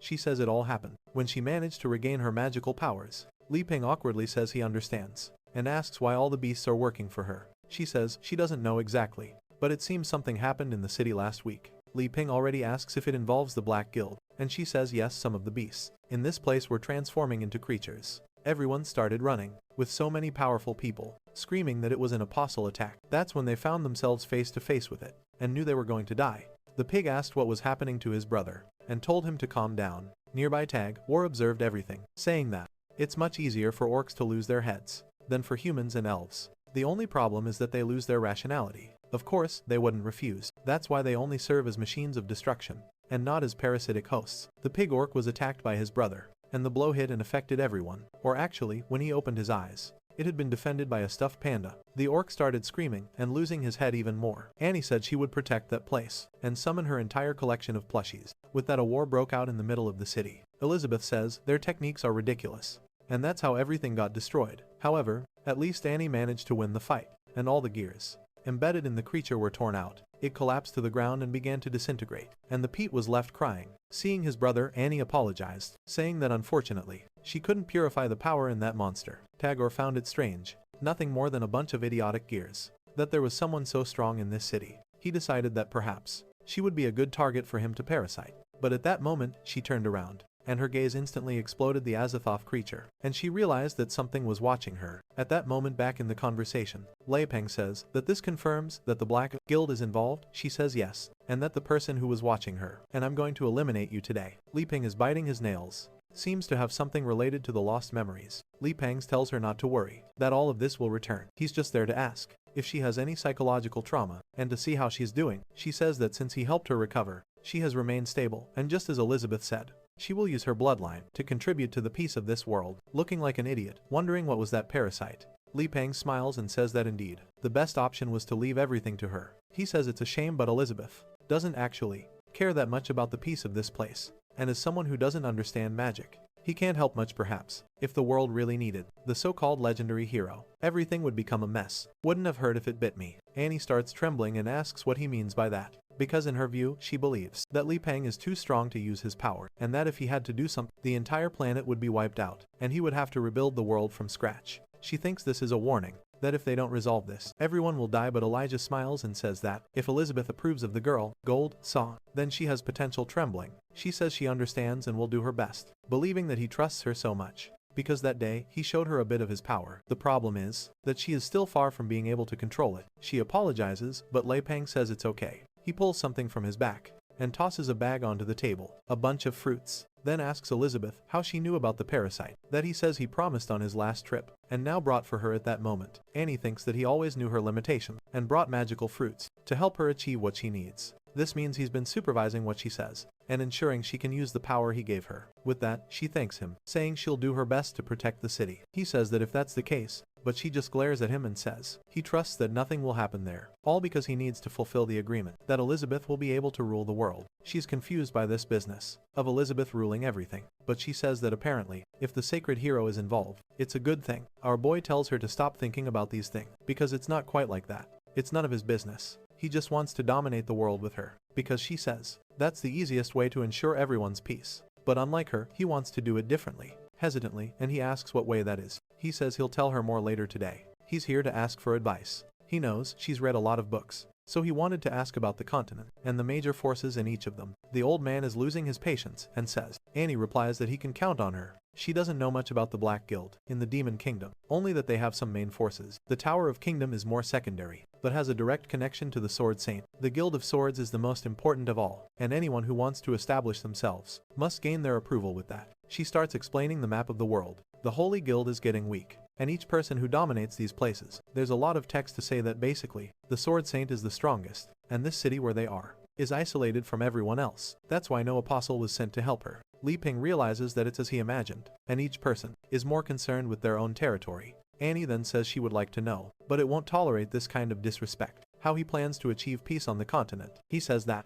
true peace cannot be achieved just by destroying the Black Guild. They would need an alliance to stop any evil. In this world, he believes he has no strength at all, so if his plan is to create a unit that would eliminate the apostles, the current problem is that he doesn't know how he will convince people. She makes a slash with her hand. The poor Bose is now in a tight spot, so he's following Elizabeth's method. Annie says she's starting to understand. Perhaps this business of a different method from the Demon Queen. It's because the whole world is just a bet. Between the two of them, they are betting to see who has the most effective method. Elizabeth achieved peace as quickly as possible, but as soon as she disappeared, everything fell into chaos. Damn, the elder is very sensitive. However, Li Ping wants to show that unity and collective power are the solution for lasting peace. He's planning to visit the entire continent to recruit people who fit into his plan, and she in the midst of all this is just a pawn being used in this game. The most dangerous thing is that if she doesn't demonstrate power, she will likely be eliminated. He doesn't like having his pride hurt. However, she tells herself that she can't think about these things since it's for the greater good of the world. She needs to become stronger with the angel he gave her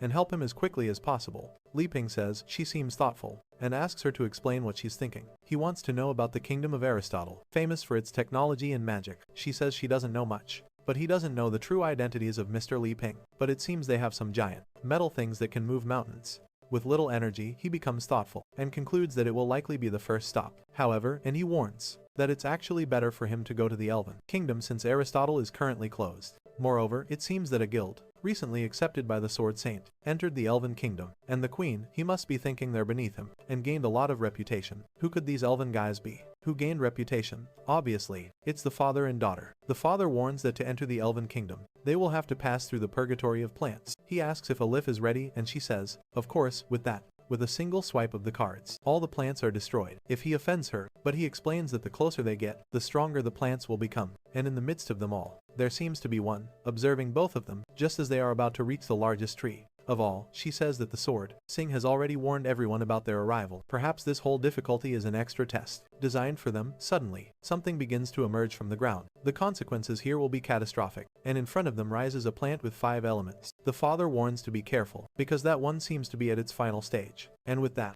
it starts spinning a bunch of balls in all directions. But he tells her not to worry, as 30 years ago, he already advanced to this place. Passing through here once again, he uses a swipe of the card that easily destroys everything. The Bose then tries to smooth things over. They find themselves surrounded by the plant, and she tells him to use the dual ability. With that, they perform a synchronized slash that destroys the plant instantly. Elif says that as far as she knows, that should have been the plant in its final stage. But the father warns not to get distracted or underestimate that creature. At that moment, something starts to emerge from the part they cut. Mr. Li Ping, could you please explain? The plant's head reappears, but this time with 4 mouths. Moreover, from each of the mouths, others emerge, and they all start firing. The project shooting in every direction, and Elif uses a card barrier to block it. The two have to team up or they won't survive. Some cards, however, begin to fall to the ground, destroyed. Elif admits she really underestimated the enemy. But Li Ping replies, and was even injured, but man, those cards serve for everything. And he tells her not to worry. With that, the deck passes around her arm. Healing it, he says it's better for her to rest, but she insists she can still fight. However, he tells her to be more careful this time, because that thing seemed, and crushes Tabo in his chair. That tears through the entire desert.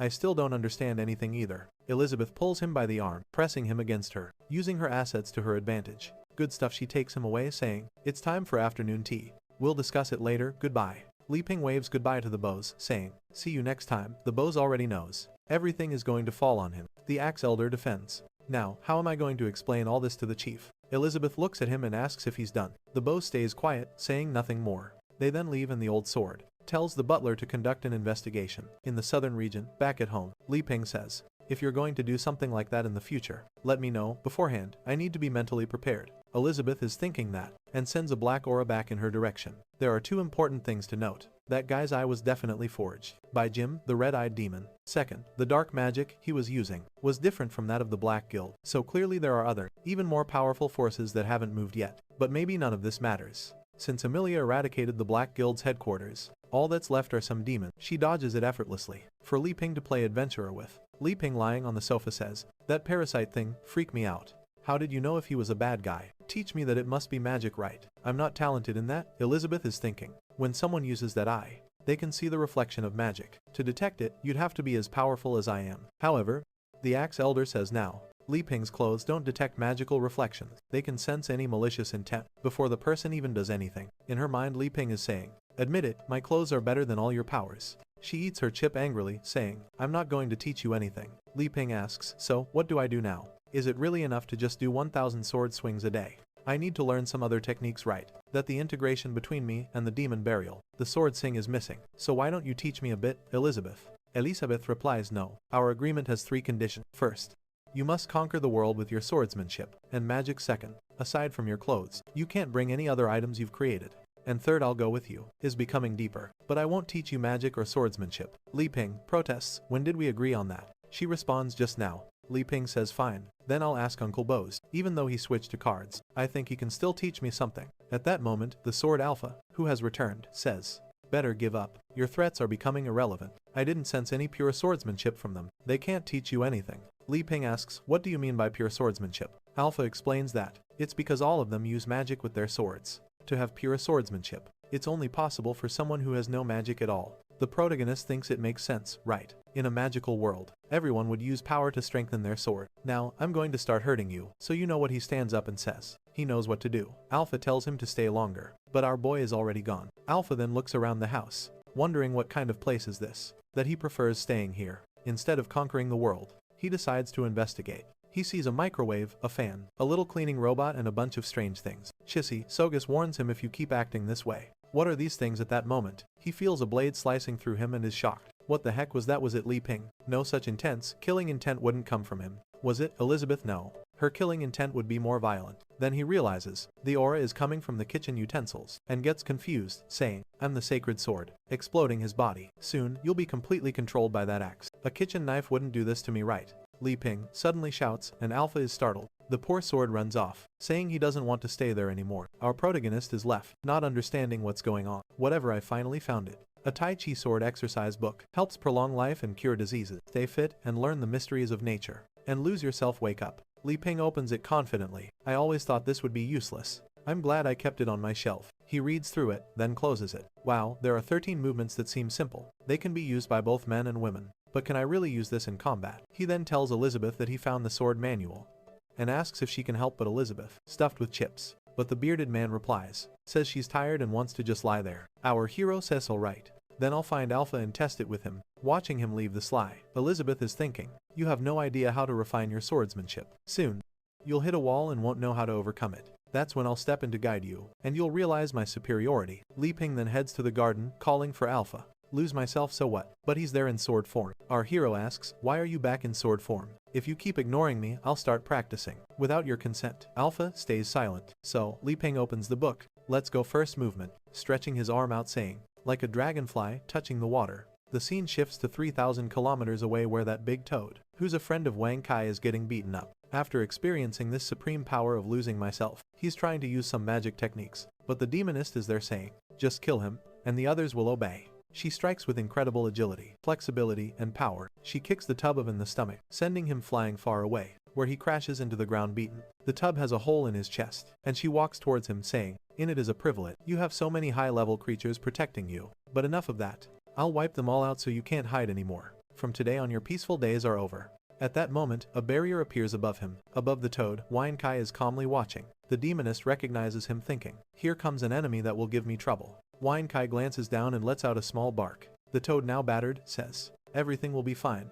Demon burial, take over my body. Since you're going to fight, I'll take a break," and disappears into smoke. The demonist warns, "If you don't want to die, you better get out of the way." Wang Kai begins his analysis, sees that she's not on the white list, recognizes the high risk level, and activates the rule that no one can ever disturb the master. He immediately escalates the threat to level 3. An aura begins to flow through his body and deploys a missile barrage. the entire field explodes, and far away our boy, Li Ping, is practicing his Tide Shinga techniques. After a while, he's feeling confident. Wow, I actually managed to do them all. It's not that hard at that moment. The sword Alpha reverts to its humanoid form. The protagonist asks Alpha what happened, but when he looks at Alpha, and the crazy guy draws, what the hell is this? Who's now cultivating? Alpha slowly opens his eyes and says, he's finally recovered. Li Ping then asks, give me some tips about this swordsmanship. I've been practicing. Alpha is confused. Swordsmanship, what are you talking about? Lightning gives him a few pats on the head, saying, I know the techniques I've been practicing are more for exercise, they're not that great for combat. But Alpha is thinking about something else.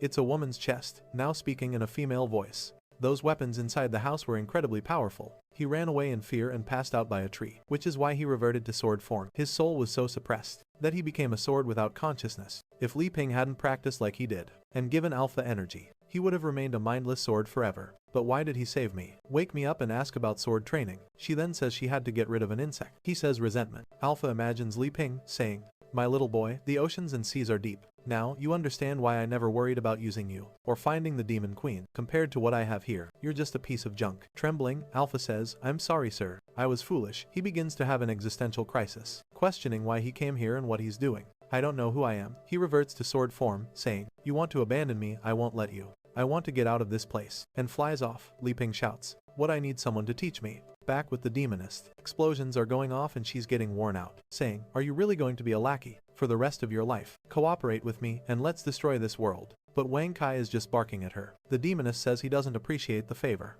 The transformation continues, and she only asked for cooperation to save time. She's not afraid of him moving in. A strike with a slash, sending a cutting blast his way. But Wang Kai simply hops to the side, and the attack rips through the ground. Wang Kai analyzes the strike, and sees it will reach deep into the earth, potentially disturbing our dear Li Ping's life, as the magma would destroy the region. If that's the case, this has to be stopped. And the guy turns into a voluptuous woman. He says, extending a small hand to catch her attack. She seizes the opportunity, launching another attack, but Wang Kai pulls out his second, small hand, and absorbs her next strike too. Then he starts draining the energy from both attacks, causing them to disappear into nothing, and charging up his own energy. The demoness furious shouts, you scoundrel, you're absorbing my attacks. From the neck down, Chishisoga says to him. Wang Kai calmly thanks her, saying, thank you very much for the energy. If you want to leave, I'll let you. She draws the demon burial axe, saying, this attack was meant to finish off that heartless person, but now I have no choice. I'll have to finish you off. Dog. The constant destruction of hope, the eternal torment of waiting,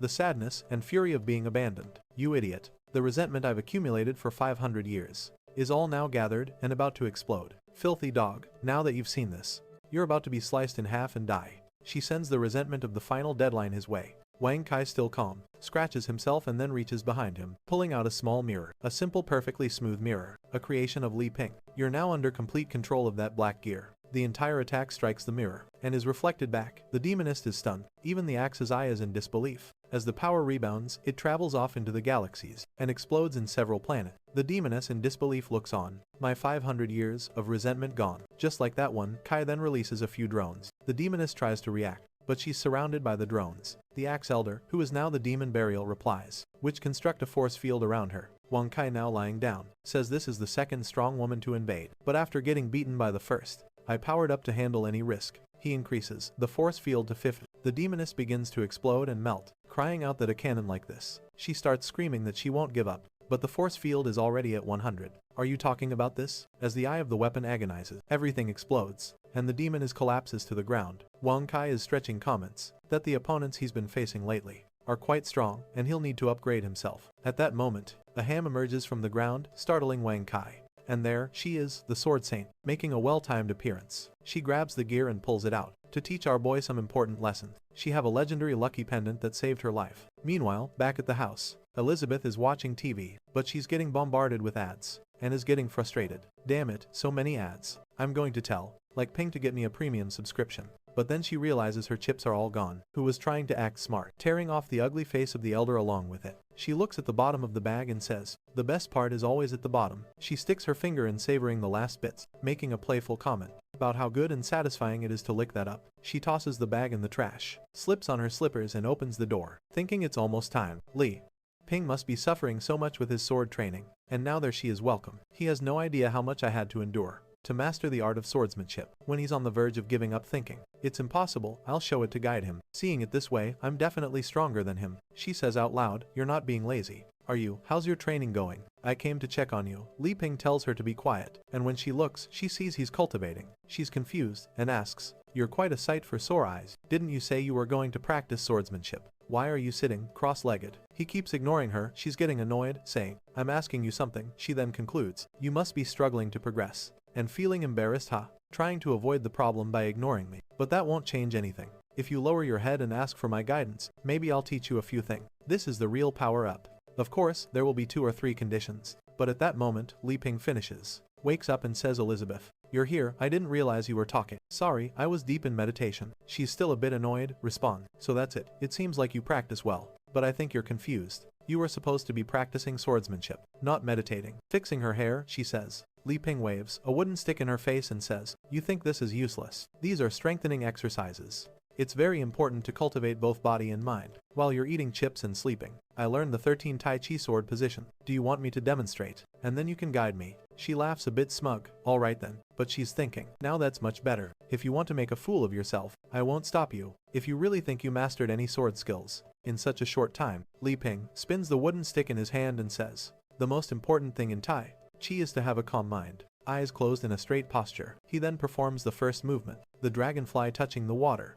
Chissy Sogus declares that she's going to destroy her. Elizabeth observes, thinking quite a bit of power for just one movement. But he's the legendary hero, and I've lived with him for a year. I'm used to this. This is so calm that I'd say it's no threat at all. Where is the destructive power going to come from? Li Ping continues moving on to the second movement, the swallow capturing insects. Then the third movement, the dust floating in the wind. Now she draws her sword called Phantom. In the sky, a tornado begins to form. Elizabeth is shocked. Wait, is the power changing? Li Ping doesn't stop. It's time for me to change my stance. He tosses the branch into the air. Fire movement, sudden, storm. Elizabeth starts preparing her power too, wondering how did he reach this level so quickly. I need to surpass him. She draws her sword, her horns appearing as she becomes even more stunning, which was made with materials from the Ghost Horse King, saying not bad, let me guide you a bit. Li Ping continued. Fifth movement, the blue dragon. Out of water, a dragon actually emerges from the water. Elizabeth activates the demonic sword of destruction, summoning a dragon and sending it to clash with his. The dragons collide, and Elizabeth's dragon is destroyed in the sky.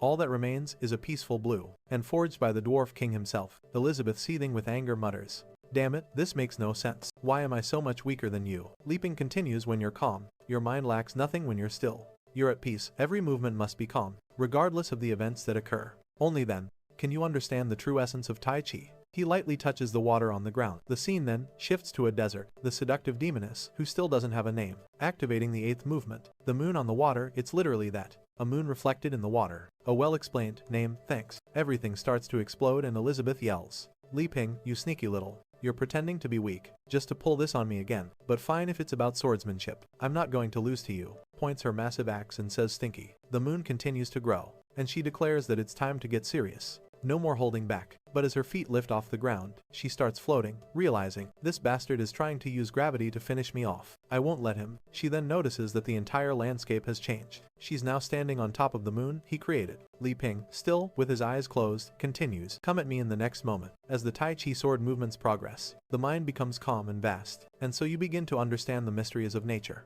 Knife movement, meteors striking the moon. A shower of meteors is coming, and Elizabeth thinks, damn it. Each one of these is as powerful as my destructive magic, and there are so many of them. As the meteors approach, she shifts into her demonization form, saying, the sword saint is behind her. It's my fault for underestimating his swordsmanship. But then she slices the moon in half, and the meteor shower is about to collide. She shouts, he's wrong, if he thinks he's better than me, and starts cutting through all the meteors. She then charges toward Li Ping, who's still in cultivation mode. She screams, my swordsmanship is the strongest in history, and unleashes a powerful slash right at him. She sends out a mist splash, slicing him in half. As he dissipates, the entire moon is torn apart. She suddenly feels a pang of fear, thinking, wait, I was driven by the desire to defeat him. I didn't accidentally kill him, did I? However, a new Li Ping appears in the sky, calmly saying in the vast emptiness, be sincere and calm. She looks up, bewildered, wondering what's going on. Whole field explodes, sand rises, and a crater opens up. Li Ping continues, the state of mind is expansive. This is the embodiment of Tai Chi as a part of nature.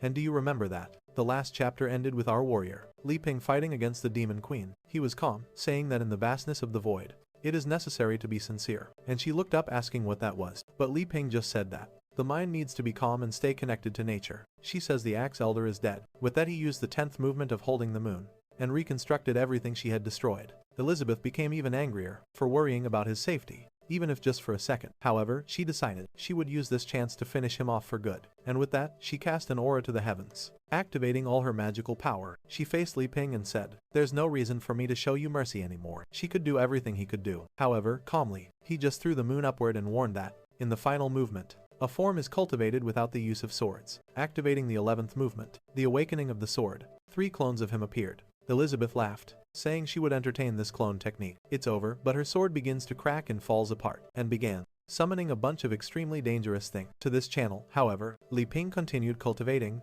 saying that all things merge into one. But Elizabeth's clones told him to stop running away, and they all attacked at the same time. Yet she soon noticed that none of the attacks seemed to have hit. He was standing there on top of a yin-yang. The demoness looks back and says, and Elizabeth became furious, realizing he was unreachable in that state. A Ping only said that when you meditate, your mind naturally opens. But she said that, just because the attack didn't reach him, doesn't mean she couldn't do anything. And with that, she sent a giant barrage of attacks in his direction, saying he would experience the most powerful blow. Where an explosion occurs, my body felt a small impact from your strike, ever created by this demon queen. However, Li Ping activated the 12th movement. 3 lives give rise to all. With that, the entire planet above him exploded. As the blade created by Elizabeth approached, she saw her entire attack disintegrate. Upon contact with the universe he created, that had been the strongest blow she had created in her entire life. However, it was easily turned into dust. But if you're capable of that, that whole universe was seen in a drop that dripped on a leaf where the two now stood. For a moment, she touched the water, and that's when Elizabeth realized she was facing Li Ping. She said that everything she had been practicing all this time was not enough. Our poet said that the mind walks through time until it returns to where it came from, and that's where it finds peace. I can see you're quite powerful. Elizabeth became even angrier that he was trying to give her a lesson. However, suddenly she changed and said it was okay. After seeing the vastness of the universe, she really felt calm. Perhaps leaving her swordsman shape behind and accepting the instruments he possesses was the right way. Suddenly, her hands seemed to touch a strange barrier, and Li Ping said that the last movement was coming. Got any more tricks now? Elizabeth said that beyond time and space, she also has a movement without a sword. She realized she would have to break the rules of the world. To kill him, she went for the final attack, saying that now is his end. So nothing that happened matters. As soon as she dies, she will have no reason to continue in this world. But in the end, it was she who defeated him. Chi-Chi is worried that. However, Li Ping only said the last movement, slowly raised his hand, activated the 13th movement where one is all, and stopped her attack before it reached him. With that, everything she had destroyed was undone, and Li Ping, with his eyes closed, pulled her close. She got face to face and asked what he was trying to do. Our boy just questioned what she thought she was, and in the next second they were back in the house. Sword was practically indestructible. Our boy calmly called out to her, who had just made an advancement to a 7-star demon. With that, Li Ping asked if she believed he could do it. She was confused, not knowing what he was talking about. He said he was obviously talking about swordsmanship. Even though he had learned simple movement, she thought he was getting better. The poor girl was confused and somewhat in love. However, our boy honestly wanted to know if there was anything, and barely managed to hurt her he could improve on. She continued just staring without saying anything, and our boy began to feel embarrassed, wondering why she was looking at him so much. She realized she was a bit disoriented, and pulled away from his arm. Our boy stood there awkwardly, while she was like a statue beside him. He realized the mood had turned sour, and decided to break the tension. The demoness says, "If you're done, I'll start my warm-up." She then says that even with her eyes closed, she could feel how much she guided him, so clearly, she is an expert. However, while he's talking about a bunch of things, she's just caught up in her usual misunderstanding. She thinks that Li Ping pretended to want to learn swordsmanship, just to help her evolve first. He expanded her senses, and then put her in a desperate situation. Be careful now, alright. After pushing her to a limit she never imagined, he brought her back to the beginning, and then she evolved. She tells herself she was foolish when she really thought she could ever defeat him. Someday, clearly, he's not interested in fighting for fun, and doesn't want to risk destroying this entire world. Either, if that's the case, there can only be one reason he's still helping her. The demoness literally starts warming up. My goodness, even the author decided to ban this. Here, she's certain that our boy's plan is to make the strongest baby in this world. The pig is trying to talk to her, but she can't pay attention to anything, and now she thinks he's strengthening her so she can carry his child. Suddenly, she snaps back to reality, and tells him to stop belittling people like that.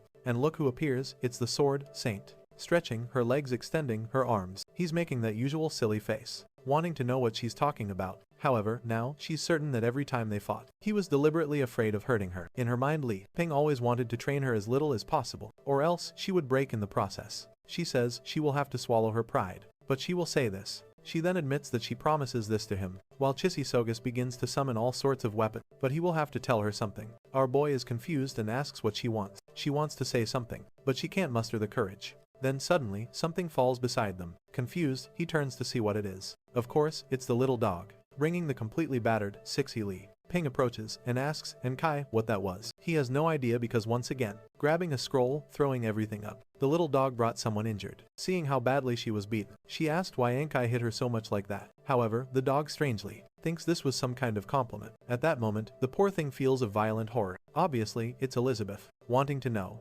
why this stinky dog brought another person, and she asks, fusing a spear with a scythe with a dagger, if he forgot what she promised the last time. Meanwhile, the sword is flying around, and the Alpha appears, in the middle of some distant garden. He's exhausted because he fled in fear for over 30 kilometers. The poor guy just woke up, and this situation is far beyond his comprehension. The hero of Legends not only went against the script, but is also having a wrong relationship with the demon queen. Moreover, everything starts exploding. Everything that damn Liping builds is much stronger than he is. In that house, he's just a piece of scrap metal. So, what does his existence mean? Why is he only being used to chop wood? And what was the intention of whoever put him in this world? However, he is determined to rediscover the meaning of his existence, to regain his confidence. Even her eye now has a pentagram.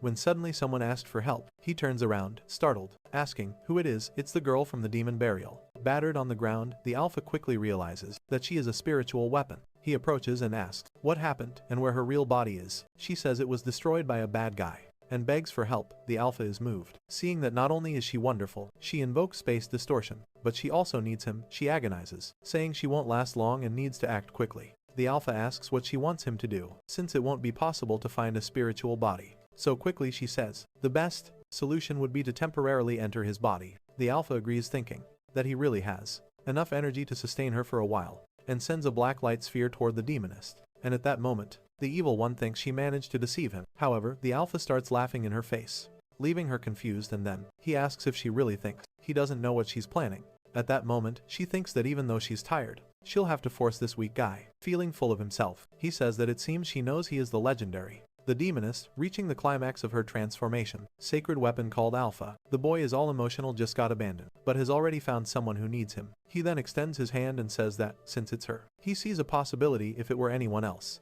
he would refuse. The woman thinks she really found the biggest idiot of all, but later she'll just replace him with someone better. She then starts to get up and with all of her charm, asks him to come closer, says she's finally getting more flexible. He approaches and asks what it is, and here comes the little hand. She brings him closer to her face, and tells him to look deep into her eyes. He clearly doesn't have that much courage, and asks what the next step is. She tells him to look straight into his own eye, and with that, he apologizes awkwardly. He then says that no matter the resentment he carries, she will help resolve it, and with that, now, there's a powerful and a slim one for our hero. Chichi even threw 2 scrolls to surround her. A strange hypnosis begins to move towards him. The Alpha wonders what his resentment is. Then under hypnosis, he says that the problem is that he's been losing the meaning of his own existence. She replies that if that's the case, he should just hand over his body, and she'll take care of any problems. With that, she jumps and starts to invade his body. The Alpha begins to stand up with her aura, and now, under her control. While the space distortion is approaching, he says that she will finally get the revenge she wants. She just finds it strange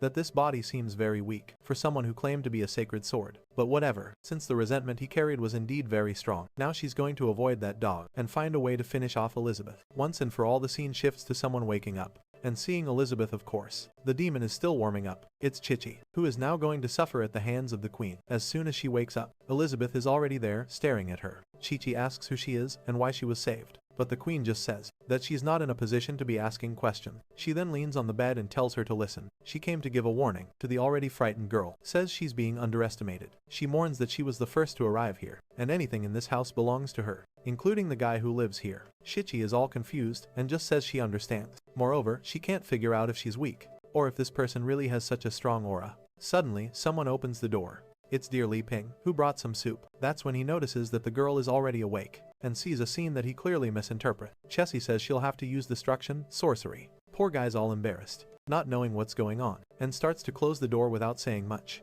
A little later in the living room, Li Ping tells her to stay there, while she recovers from her injuries, and he asks what happened and how she ended up like that. She says she was chasing a traitor from the Black Guild. For now, she pulls out a hammer. She believes the best option is to hide her name. Li Ping is just wondering why. There's yet another case involving the Black Guild. Elizabeth questions if she's sure, because this guild seems to have disappeared recently. Meanwhile, she thinks that if she sees that damn Amelia, she'll beat her up, because these guys were supposed to be gone. Chichi then says her name, and mentions, and strikes it against the space distortion, that the Black Guild is very active at the moment. Li Ping introduces himself, and says that recently, he's been trying to become a hero, to destroy the Black Guild as well. He introduces Elizabeth as Xiao Bai, and says she's the roommate. The girl seems to understand something wrong, but Elizabeth just wants to know if she has anything else to say. Li Ping says that, although Elizabeth seems angry, with the spear at the tip, she helped the girl change clothes, and even healed her wound. Chichi is impressed that apparently, it was Elizabeth who used magic on her, which is strange because to heal those wounds, one would have to be stronger than the leader of the Elven clan. She soon notices that Elizabeth has a pointy ear. Knowing about the aura in this event, she's already sure that this woman is special. The scrolls surrounding it. Li Ping says that magic is something very powerful, and he feels envious of his friend with that. Chi says that their house has many strange things, and asks if they've lived there for a long time. Li Ping politely says, yes, but Elizabeth just wants to know why the girl is asking so many questions. To her, the two have completely different auras, one very kind and one very evil. She's talked to many powerful people, and sends everything at once toward her, but this is the first time she can't get an idea of the strength of the two. In front of her at that, Elizabeth says that if she's already recovered, she can leave and stop detaining this house. Chichi is confused by this business of being dirty, but Li Ping tells her to calm down, because the girl just woke up, annoyed. She turns away, saying he can do whatever he wants then, but Chichi quickly stands up. However, he tells her to be more careful this time. However, the last time they came, with that, the two were there enjoying the ride together. Then the snake is completely torn apart. Here we go again, with this time, thing. In 0.01 seconds, Annie was thrown backward. In the next millisecond, Chisi Sogus felt something and tried to look to the side. But there was already a giant, golden barrage coming towards them. Man, the attack swept through the entire forest, and opened a crater in its path. However, Chisi Sogus managed to summon a shield. They went up to the upper part of the kingdom, that seems completely destroyed. Sadly, I must announce that unfortunately, her clothes were affected. Annie is lying on the ground. Meanwhile, Chisi Sogus realizes, this is the third time she's been defeated recently. Amid the smoke, the two appear. But this time, the cartoon general is in front of them, saying he's going to take care of this. The scene then shifts back to Elizabeth, which was uncommon for a human, in the middle of the forest. Man, I miss our demon queen. I had forgotten how strong she was. He seems to have reached the place where the magic is most concentrated, and wonders where the culprit is. Suddenly, someone throws some playing cards and says,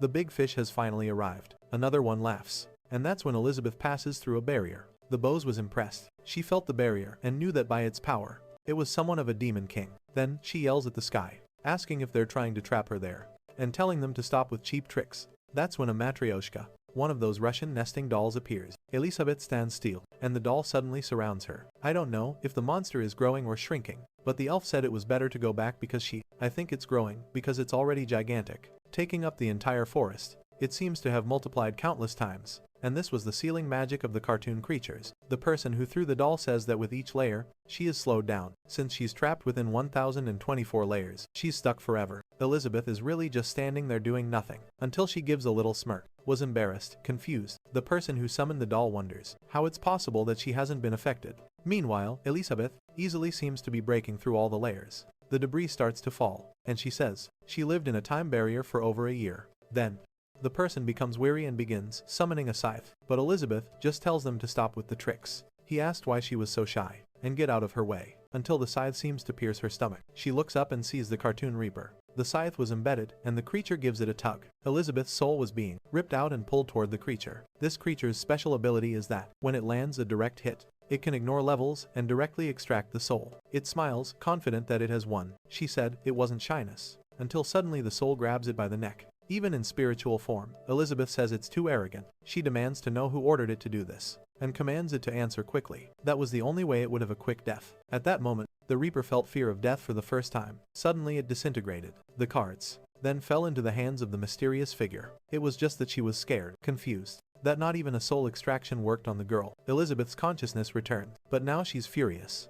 She says she can feel that this is Li Ping's aura, and wonders if this visit to the Elven tribe was another part of his plan. Dark auras start emerging, as she says it was fine to test others, but not her, because she believed. Two hands appear and begin tearing through space. As she says that she is a chess player, not a piece on the board, she looks up and tells the person that their best option is to take their own life, because their death will be miserable. But the purple creature says the queen is too arrogant, and it wants to see if she can really handle everything. Then, she is teleported into a cartoon maze. Elizabeth realizes the creature wants to trap her. The sword saint ended it instantly. She would never learn to ride that horse. There, but with a simple stomp on the ground, the entire maze crumbles. She looks up once again and says, "The creature is incredibly ignorant." The cartoon queen then appears, saying she will handle this, while the king sits on his throne, saying he's eager to see the queen's victory. Suddenly, Elizabeth flies into the sky, and sits on a hand of darkness. The boss then points out and tells her to be careful. She looks down and says, "It's ridiculous for him to call himself a king," in front of her, warning that he isn't worthy of that title.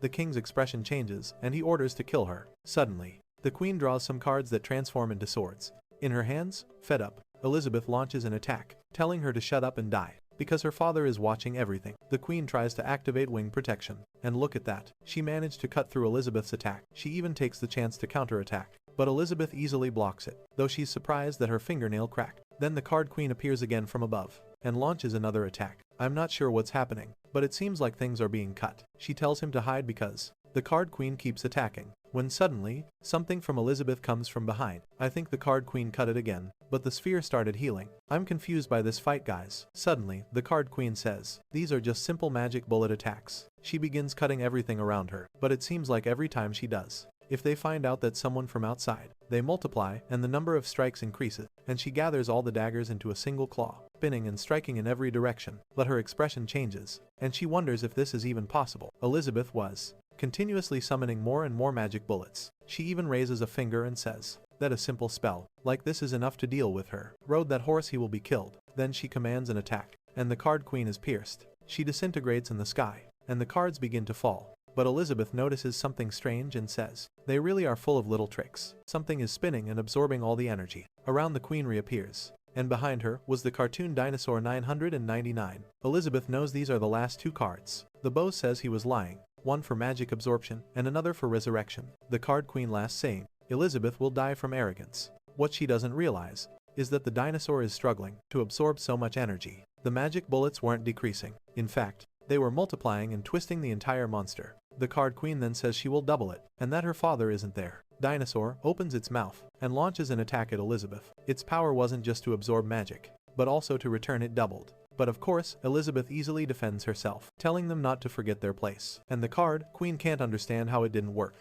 Elizabeth says that if it was created by her, even multiplied hundreds of times, it wouldn't cause any damage. The poor girl is confused. She then clenches her fist, creating a heavy punishment. The three of them start being crushed by what seemed like an aura man. They all disintegrate in front of her. She says that this attack was inspired by that idiotic dog, but honestly, the effect was pretty good. Then, the cards start falling, and once again, she's surprised. The card queen appeared again and attacked from behind. However, Elizabeth dodged, wanting to know why he's telling such stupid lies. An explosion occurred and the queen remained terrified. This time though, she was truly sliced in half, and Elizabeth unleashed her transformation, saying that now, she'll take things a little more seriously. The problem is that the resurrection jar activates. Again, Elizabeth realizes it doesn't require any action from the main body for it to trigger. Card queen reappears. But on the other hand, he tells her not to focus on the details, saying she already warned that she won't die. But in a second, she's surrounded by Elizabeth's claws, who activates the final confinement. Elizabeth warns that she'll limit the use of this resurrection through this restriction and toy with her. She activates the dissolution punishment, and the card queen dies once more. Yet a drop falls from the leaf, and she emerges again. She explains that where this drop comes from,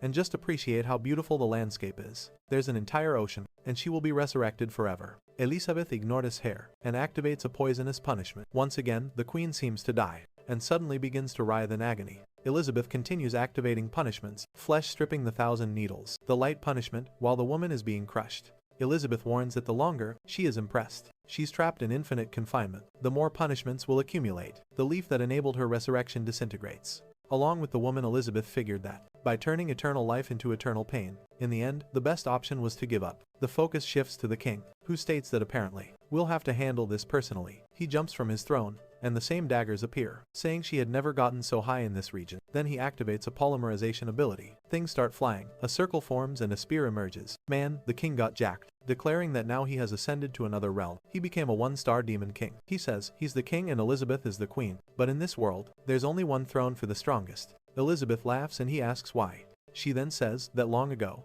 he says that if that's the case, there was a demon king who believed he was the strongest being in the world. And now looking at the card king, she realizes how foolish she was back then. The confused king says she's talking nonsense. and doesn't realize how powerful he is right now. He attacks with his spear, activating the world-shattering martial art. Elizabeth responds with a world-shattering spell. As well, he follows with another great strike. They should have a little more fun. Spear attack, and seriously, where are these hits landing, man? For the first time, Elizabeth seems surprised. The attack appears to hit, sending her flying. What's going on? The king even said she was weak. He chuckles, claiming he truly is the king of this world. The guy is going crazy, laughing to himself, swinging side to side, but in reality, he had already turned into a playing card. And with that, in Elizabeth's hand, man, she crushed him like that, wondering if this was Li Ping's goal. Using these kinds of tests to show her she still has a long way to go, making it clear that she can't beat him, and like the king, dreaming of it is as foolish as that idiot before. She stands still and says, "That's fine, but eventually she'll catch up to him." They start climbing to the top of the tree up there. Then, she wonders why. If all the cards had been destroyed, she hadn't left this space yet. That's when she looks down and realizes something is still missing. The throne then transforms into a strange duck. It was a creature of unknown magical level that let out a quack at her. The monster seems to be trying to communicate, but she's confused and launches an attack. He gets on the horse's back, telling it to disappear. Her claws head toward it, but it seems to respond with the same attack. Then, she realizes it must be a monster with copy magic. What the heck? A second Elizabeth appeared, but this one has a duck face. So if we're going to face off now, huh? Elizabeth didn't like that, and calls an arrogant bastard. The scene then cuts to our dear Li Ping man. It's been a while since I saw him, and invites the girl to do a Titanic. He's happily collecting fruits, saying that the elf tribe is truly prosperous. While he's marveling at the variety, something lurks behind him, some kind of zombie elf with bulging eyes all decayed. Meanwhile, someone delivering information reports they found the man's body. The little clown on the rose asks what they're waiting for, and tells them to bring him back immediately. This one seems much stronger than the one he knew. She gets all excited for a second. Li Ping is peacefully gathering. Unaware, the zombie is creeping up behind him. He launches an attack, but by stepping forward, the creature falls flat on its face. The monster twists itself, flips over and charges from behind. But suddenly, Li Ping drops some fruits on the ground. They roll, and the twisted creature steps on them, slips, and man, I think it face planted, and that was it. And then immediately blushes. The brainy creature only feels pain, while Li Ping wonders why this forest has so many varieties. He squats down, remarking that in this magical world, plant growth really defies climate laws. Meanwhile, the little zombie gets up with its face half rotted. It lunges at him again, thinking it might finally be useful. Li Ping grabs a cactus and turns around. Wow, that was a quick romance. Just as the zombie lunges, and they lock eyes, Li Ping screams at the sight of a ghost. While the creature clutches his painful hand, he runs off in a panic, yelling that this place is terrifying. The elf was already crying in pain, asking if he could activate the rest of the corpses, because this hero wasn't as easy as he seemed. The clown said it was fine. They even stayed watching the stars, but to hurry up and bring that kid over. From the forest floor, a swarm of zombie elves began to rise. Li Ping was running in a panic, wondering why there were so many zombies. In the middle of the elven forest, he desperately wanted to find Elizabeth and the others, to escape this place. Then an earthquake began and he stopped, wondering what was happening, with the horse there beside them. That's when he felt the tremor was coming from behind him. Looking back, he saw countless little green eyes staring at him in the distance. Confused, he noticed the zombies were already surrounding him. Looking around, he tried to stay calm, reminding himself that he was the hero, and couldn't die there. But the problem was that he hadn't brought the alpha.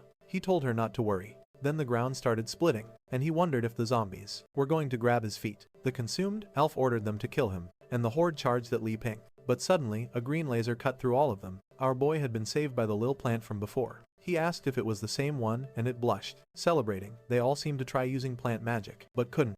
That the officials would be out of the city. Naomi understood it was because the hero had tamed them. Li Ping's own Plants vs. Zombies was firing in all directions, as he held on tightly to avoid being thrown off. The plant kept mowing down the zombies, but they seemed to be regenerating. The hand had activated a plant control spell. Li Ping wondered why it suddenly stopped. Apparently, some of those zombies were elders from previous generations. For another 3 or 5 days, the brainy guy said he couldn't defeat the elven race. When it came to nature magic, they then used the power to cancel evolution, and the creature shrank in a puff of smoke. It landed in Li Ping's hand, blushing, unable to explain itself. Meanwhile, the zombie horde kept advancing toward our guy. A wave of corpses formed ready to bury him. Looking up, he wondered if this was where the hero's journey ended. She said that his aura felt so tranquil and calm. The bodies collapsed on him, forming a sphere, but suddenly, someone laughed, pulled out a chainsaw and tore through everything. Man, the attack didn't just slice through the ball, but also the elf controlling everything. He disintegrated in front of the clown, who was now terrified. He knew that corpse control magic only transmitted sensations. So, why had all the damage been passed on?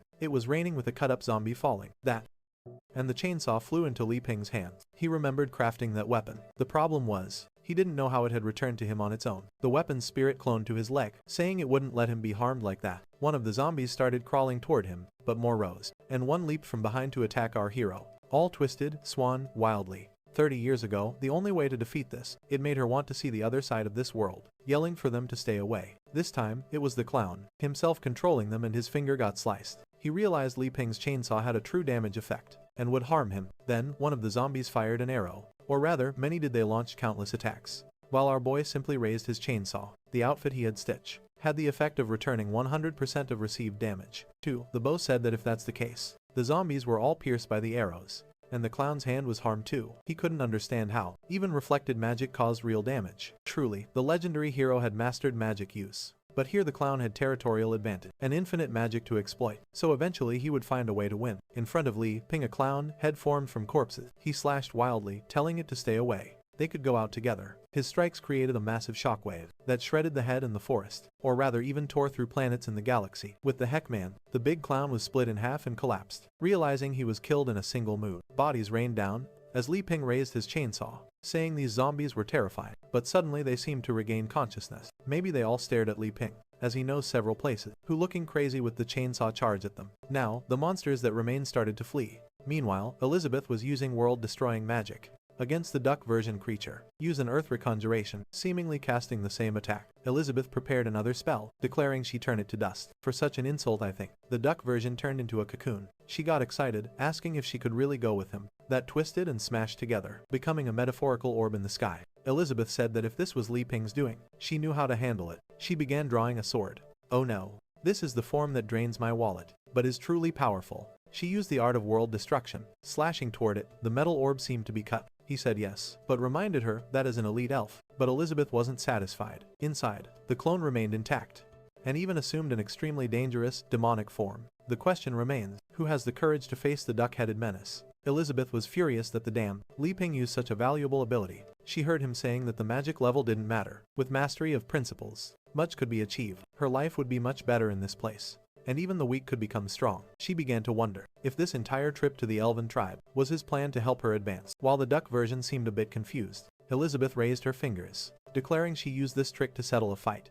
The duck activated perfect replica. Both stretched out their hands toward each other, activating the queen without a sword technique. But she said. Meanwhile, Li Ping was running through the forest, holding his chainsaw high, and shouting for no one to come near him. But just by raising it, the chainsaw seemed to tear through dimension, opening a portal to another place. The very place where Elizabeth was fighting. She noticed him fleeing through another dimension, and even the duck woman looked confused. Suddenly, everything started to twist. That life, there was no different from being shackled, and Elizabeth realized she had gotten distracted. The two of them were still fighting, as Li Ping kept running, until Elizabeth fell back into the dimension where Li Ping was. She saw him screaming and asked what he was doing. As soon as he saw Elizabeth, he tripped over a rock like an idiot and face planted. Joyfully, the boy was buried. Unfortunately, Li Ping was defeated. It seems that some kind of election is coming. For the first time while being crushed, the chainsaw's spirit begged him not to abandon her. She was angry, wondering how she could get his attention. The chainsaw spun in the sky, and since Li Ping wasn't getting up, it seemed like he wouldn't. She took on a spiritual form, slipped into his backpack, and promised not to abandon her father, but not before giving Elizabeth a cold stare.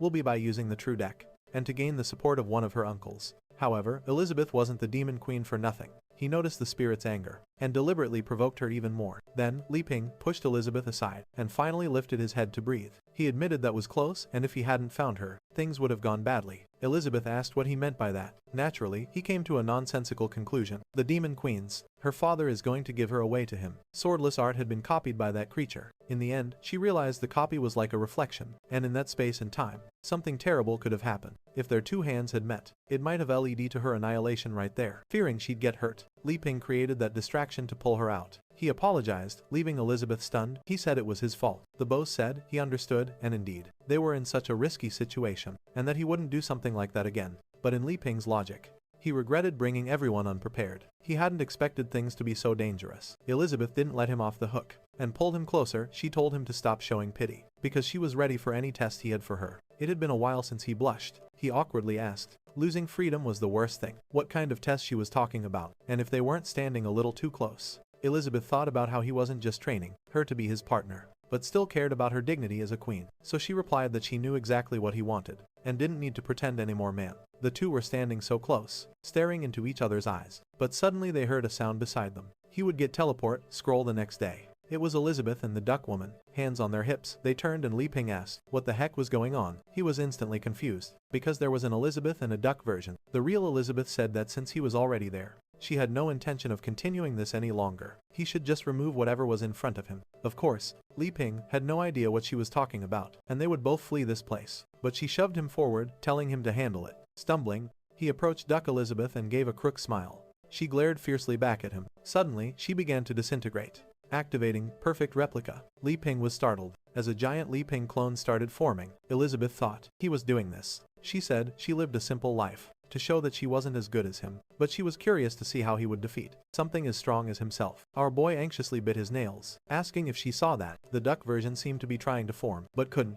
Elizabeth watched as it suddenly turned into purple. Smoke fell to the ground, and disintegrated back into a pile of playing cards. And that was really all she wanted. The cards flew up and landed in Li Ping's hands. Seeing the back of the cards, he recognized them as the ones he gave to his uncle. So why were they here? He turned to Elizabeth and asked if she saw that. She interpreted it as him, asking if she understood that, in the face of true power, cheap imitation abilities would fail. The only way to win was to become so strong, and with that they shared a kiss, that you couldn't be replicated. Elizabeth wondered how it was possible for him to be so much stronger, especially since she was a 7-star demon queen. Li Ping said he still had a long way to go. She lowered her head of saying she already knew, though she thought he might want her. She doubted she could handle it. At the same time, he wanted to train her but was afraid she'd get hurt. Back to the present, his indifference constantly confused her, because whenever he got serious, it seemed like he could genuinely challenge her. He then raised a finger and asked why she didn't just use teleportation to take everyone to the sacred tree. She simply raised her hand and activated a magic circle. The scene then shifted to an isolated place.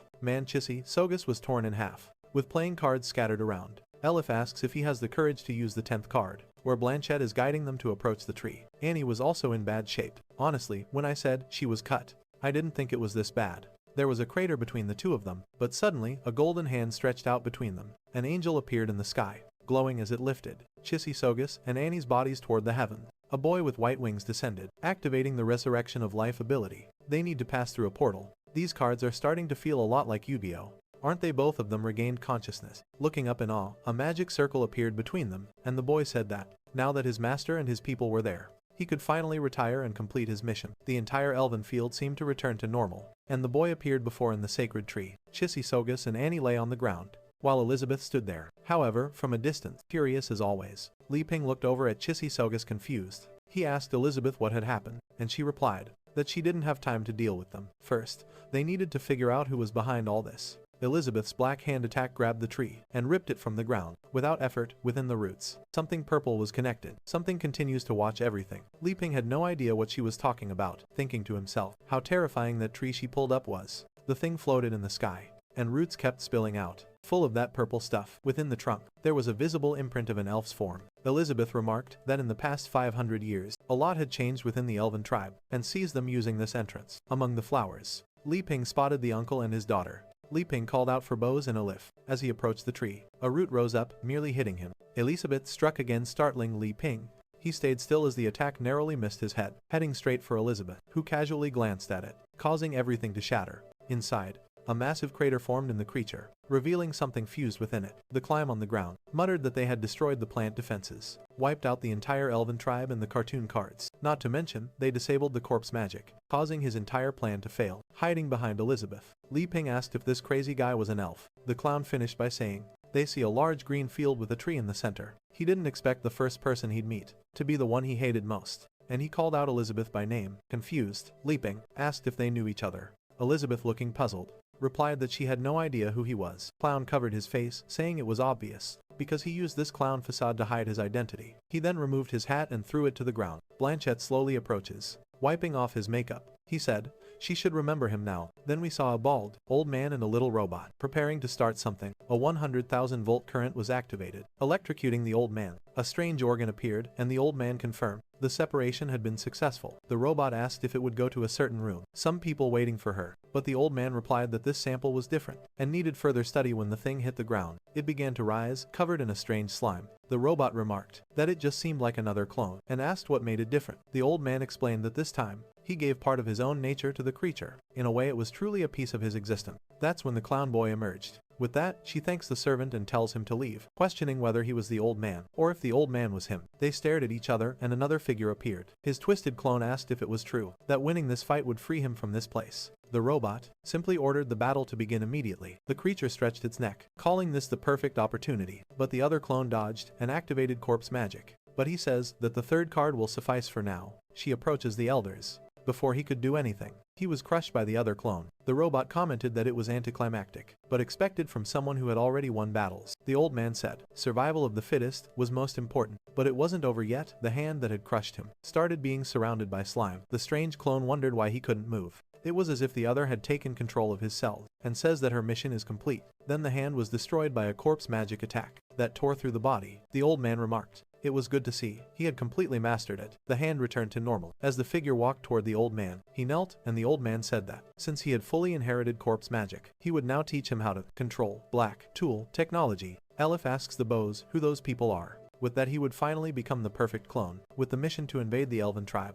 The robot suggested creating multiple perfect clones to invade other places, but the old man explained that was the problem with a perfect clone. If he kept splitting to create more, he'd eventually cease to be himself. He decided to make this first one, because he had given it his humility. He tells her to be careful with her words, something he had long wanted to discard. By removing that part, he finally became perfect, and believed himself worthy of the master. The clone knelt before Elizabeth's clone, who thankfully hadn't awakened yet, but he seemed full of rage toward her. The robot warned of a strange electric current within this body. Suddenly, he lunged to attack the clone, because those are the elven elders. But the old man simply ordered him to know his place. The clone felt something, and in the next second, he was on the ground. The old man said he understood his humility and loveless nature, and the hatred he carried, but he still needed to understand the purpose of living. I'm just as confused as the twisted clone.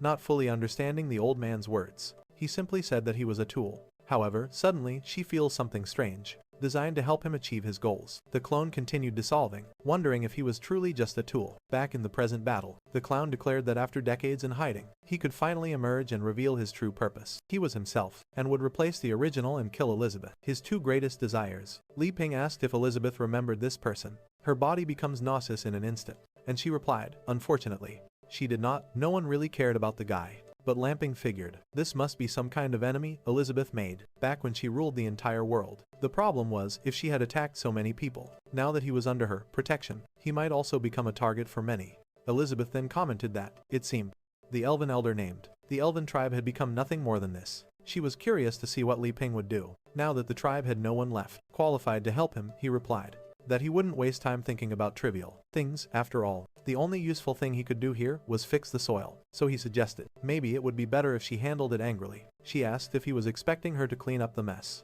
Verton tells Blanche to step aside from the start while they argued. The clown just listened in silence. Then the clown spoke up, demanding if she really didn't remember him. Was Malfoy unbothered? Elizabeth asked if he was with the Black Guild now. That caught Li Ping's attention. Malfoy declared he was a new person now, no longer needing to prove himself to her, even though his corpse. Another named Elrond also introduces himself. Magic had been cut down by the legendary hero.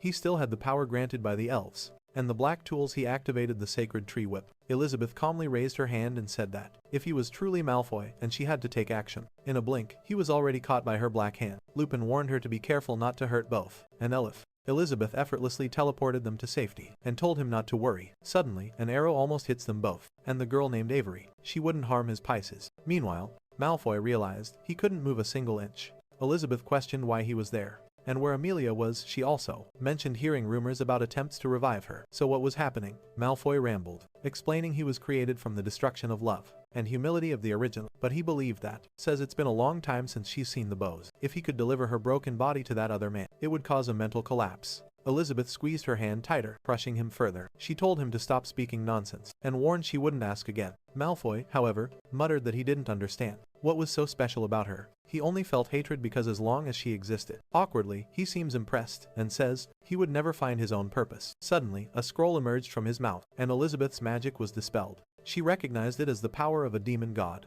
Two playing cards appeared in front of Malfoy. They depicted the clown from Li Ping's game, who is actually a supreme 3-star demon king. The clown offered Malfoy a deal if he allowed his soul to be tortured for 100 years. any wish he desired could be granted. It's really been a long time. Malfoy pointed at Elizabeth and Lei Peng, commanding their execution. The summoned monster casually agreed, saying it would be easy. Elizabeth scoffed, calling it ridiculous for a superior being like him to obey lesser creatures. But knowing her magical advantage wasn't enough, she prepared to defend herself. The monster replied that rules were rules, and he had wanted to fight her for a long time. With that, Sinclair greets all the elders. Both were masters of dark magic, and he wanted to see who was stronger. Elizabeth activated the Forbidden Time Zone, while he summoned flying daggers. At first, he seemed straightforward, but his attack struck directly, unsettling Elizabeth. Time Zone magic should have stopped the attack, but it didn't. The Clown Master. She now understood that magic level didn't matter. Elrond remained silent, and Avery says he's changed a lot, as much as the power of rules, and his rules were above her. For the first time, Elizabeth looked genuinely concerned, and called out to Li Ping. He turned around, the confident, golden smile.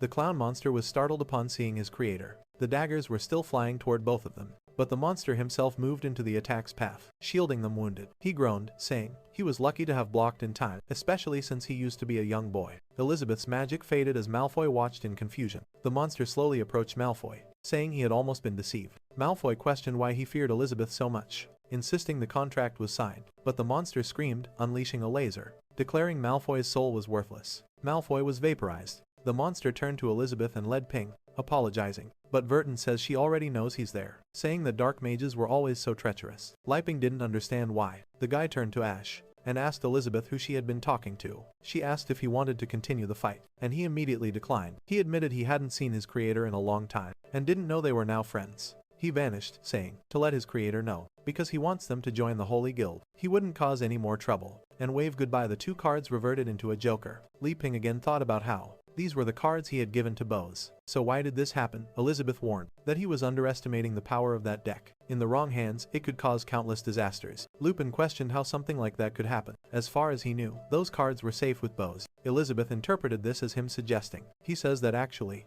the cards were merely tools, and that the user was the key. The cards remained safe with Bose, because he was a good-hearted man. Amid the torn tree lay the clown's corpse, split in half. Elizabeth was determined to understand what had happened over the past 500 years. She raised her hand and commanded them to rise. The corpses of Bose and Elif appeared, and she ordered them to explain what had happened. It gets stuck in the ground. They want to form the Heroes Alliance. They seem to be trying to speak, but no sound came out. Li Ping rummaged through his bag and remarked that they looked tortured and extremely dried out. They definitely needed a sip of water. He poured a little water for each of them, and in the next second, they both sprang back to life. Calling his name, our boy smiled. Relieved, they were healed. Truly, the power of magic was amazing. To go after the Black Guild that is being formed. A bit of water was all it took for them to recover. But then both Bose and Elif collapsed again, saying they deserved death for causing trouble for him and the demon. Queen Bose insisted that if anyone deserved punishment, it was him for overestimating his ability. The Pink told them to get up and asked what happened. Bose explained that the Elven tribe had been corrupted by the Black Guild. They had been deceived, and he came specifically to ask the elders to join,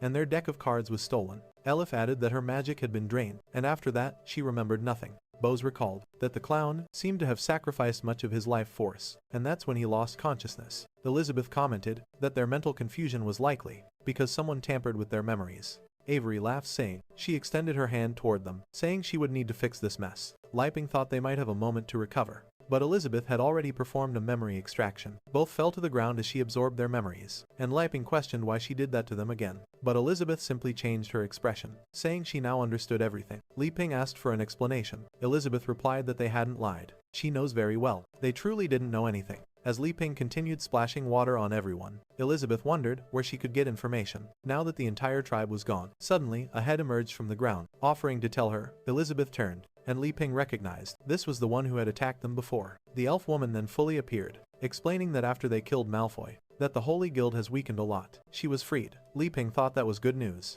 but Elizabeth questioned why they should trust her. The elf placed her hand on her eye patch and said, because of this, when she lifted it, a black gear was revealed, and it immediately exploded, though it wasn't clear what happened. Lapine blurted out that she had torn it out, but it was actually Elizabeth who had pulled it free. Elizabeth recognized it as the infamous black gear, containing the dark magic those people were using, and Verton says everyone knows that the sword. The elf said that now that it was removed, she would trust them, but Elizabeth immediately performed a forced memory extraction, saying she didn't trust her yet. She grabbed Li Ping's hand and told him they would watch together. This time, they saw the clown arriving at the tree, and surrounding it with that purple substance. The elves consumed it, and started turning reddish and strange. Saint has been missing for 3 months. This elf tried to destroy the tree, but was whipped across the face, likely when the clown installed the gear. Later, she seemed to be handing over 100 high-ranking elves to those people. By then, everyone in the forest was already under manipulation. Elizabeth witnessed everything that had transpired, including the moment this woman was killed. Near her appeared the cartoon archer. He says that's why he wanted the help of the elves, which seemed to be how she was saved. Back in a circle, with everyone gathered, Elizabeth declared that this was unforgivable. But what was truly unforgivable was that the juice Li Ping had brought was hers, so we should stop sharing it. Everyone was happily drinking, amazed by how incredible it was. Their magical energy was rising, and they had never felt so invigorated. To locate the saint, she is essential to the plans. The elf then handed over some cards, explaining she had kept them to try to save Bose and Elif. But everything worked out in the end. Elizabeth looked and realized it was the archer card. Suddenly, a towering elf woman appeared behind everyone. She was probably Elif's mother and Bo's wife. The scene shifted to the skies. The woman looked back and said they had finally reunited, because that thing seems more dangerous than usual, and seems to be a new plant that emerges, and all the elves who know her. Bose asked if she was Nikita. Both ran toward each other, overjoyed. He hugged her tightly, asking if it was a dream, and saying how much he missed her. He told Elif to come speak with her mother. But Elif hesitated after all. Her mother was supposed to be dead. Nikita explained that in the real world, she had, indeed died. But she had been reborn within the sacred temple. Are well aware of her power, she gently stroked Elif's hair, marveling at how beautiful her daughter had become. Elif, this Elrond hasn't said a word so far. Avery says that this would require a lot of magical power. They want to know what they will receive in return. However, Elif says that now is not the time for anyone to be thinking about personal gains, but, and from it a strange pollen begins to spread. Ferdinand says that elves only help those who are deserving, and a golden plant begins to emerge from the ground. She says that if they can defeat it, they can discuss this so-called alliance. The plan opens up with a golden light, and Elif asks the Bose what he thinks of it. He replies for her not to worry, that he can handle it. The plan then shoots a laser of light at the two of them. However, the 5-element plant seems to react to it, so bright that all the elves can't even see anything. Their father had already used the Guardian card, and created a shield in front of them. The Bose says that they have indeed lost some of the power they once had, but he hopes they can understand that he is determined to destroy the Black Guild. With that, the golden plant falls to the ground. Avery laughs, saying that it seems the little Bose has indeed. It begins to tremble, grown stronger. Burton finds it strange that a card used sacred magic. Elif says that the attack felt more like they were trying to kill them than test them. She was about to say more, but the Bose tells her to stay quiet. At that moment, Alrun speaks for the first time, saying that it has been 16 years. Hesitantly, the Bose just agrees, and in an instant, it retreats back into the ground. Elif questions why he is so polite to these people, who are clearly trying to make things difficult for him. The Bose then reveals that the man in front of them is her grandfather. Burton then says that apparently,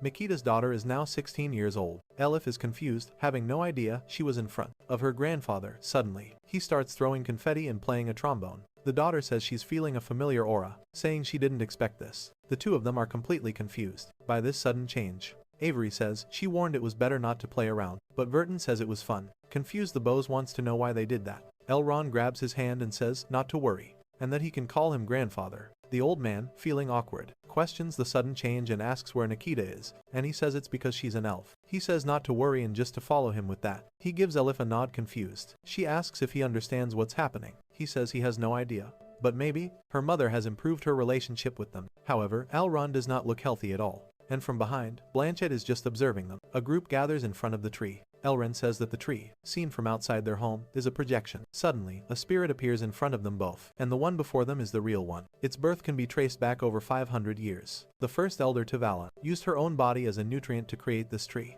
With the powers provided by it, the elves became stronger and began to gain influence. The problem is that all that influence began to wane as the tree started to wither. As a result, many elves began to flee and join people from outside this place, and extends its hand, telling them to enter. That is why they prohibit marriages between elite elves and outsiders, to prevent the natural talent provided by the tree from being lost. And that was the reason he opposed Mikita's relationship with the Bose. But now he's going to show the true home of the elves, something not even the Sword Saint knows about. The Bose, confused, asks what he's talking about. The arrow then disintegrates. Alron raises his arm and activates a magical removal. Elif instantly feels the same nausea as before, and the illusion that the tree was well nourished begins to fade. The true form of the divine tree, with several elves trapped in it, is revealed. Elif covers her mouth, unable to even look at it. The Bose asks why it looks like Nikita is in the middle of it. Aleron says. Suddenly, the father says that it seems they have been recognized, that she became a nutrient to keep the tribe alive, and in the middle they can see the completely withered face of the man's wife. The Bose starts screaming,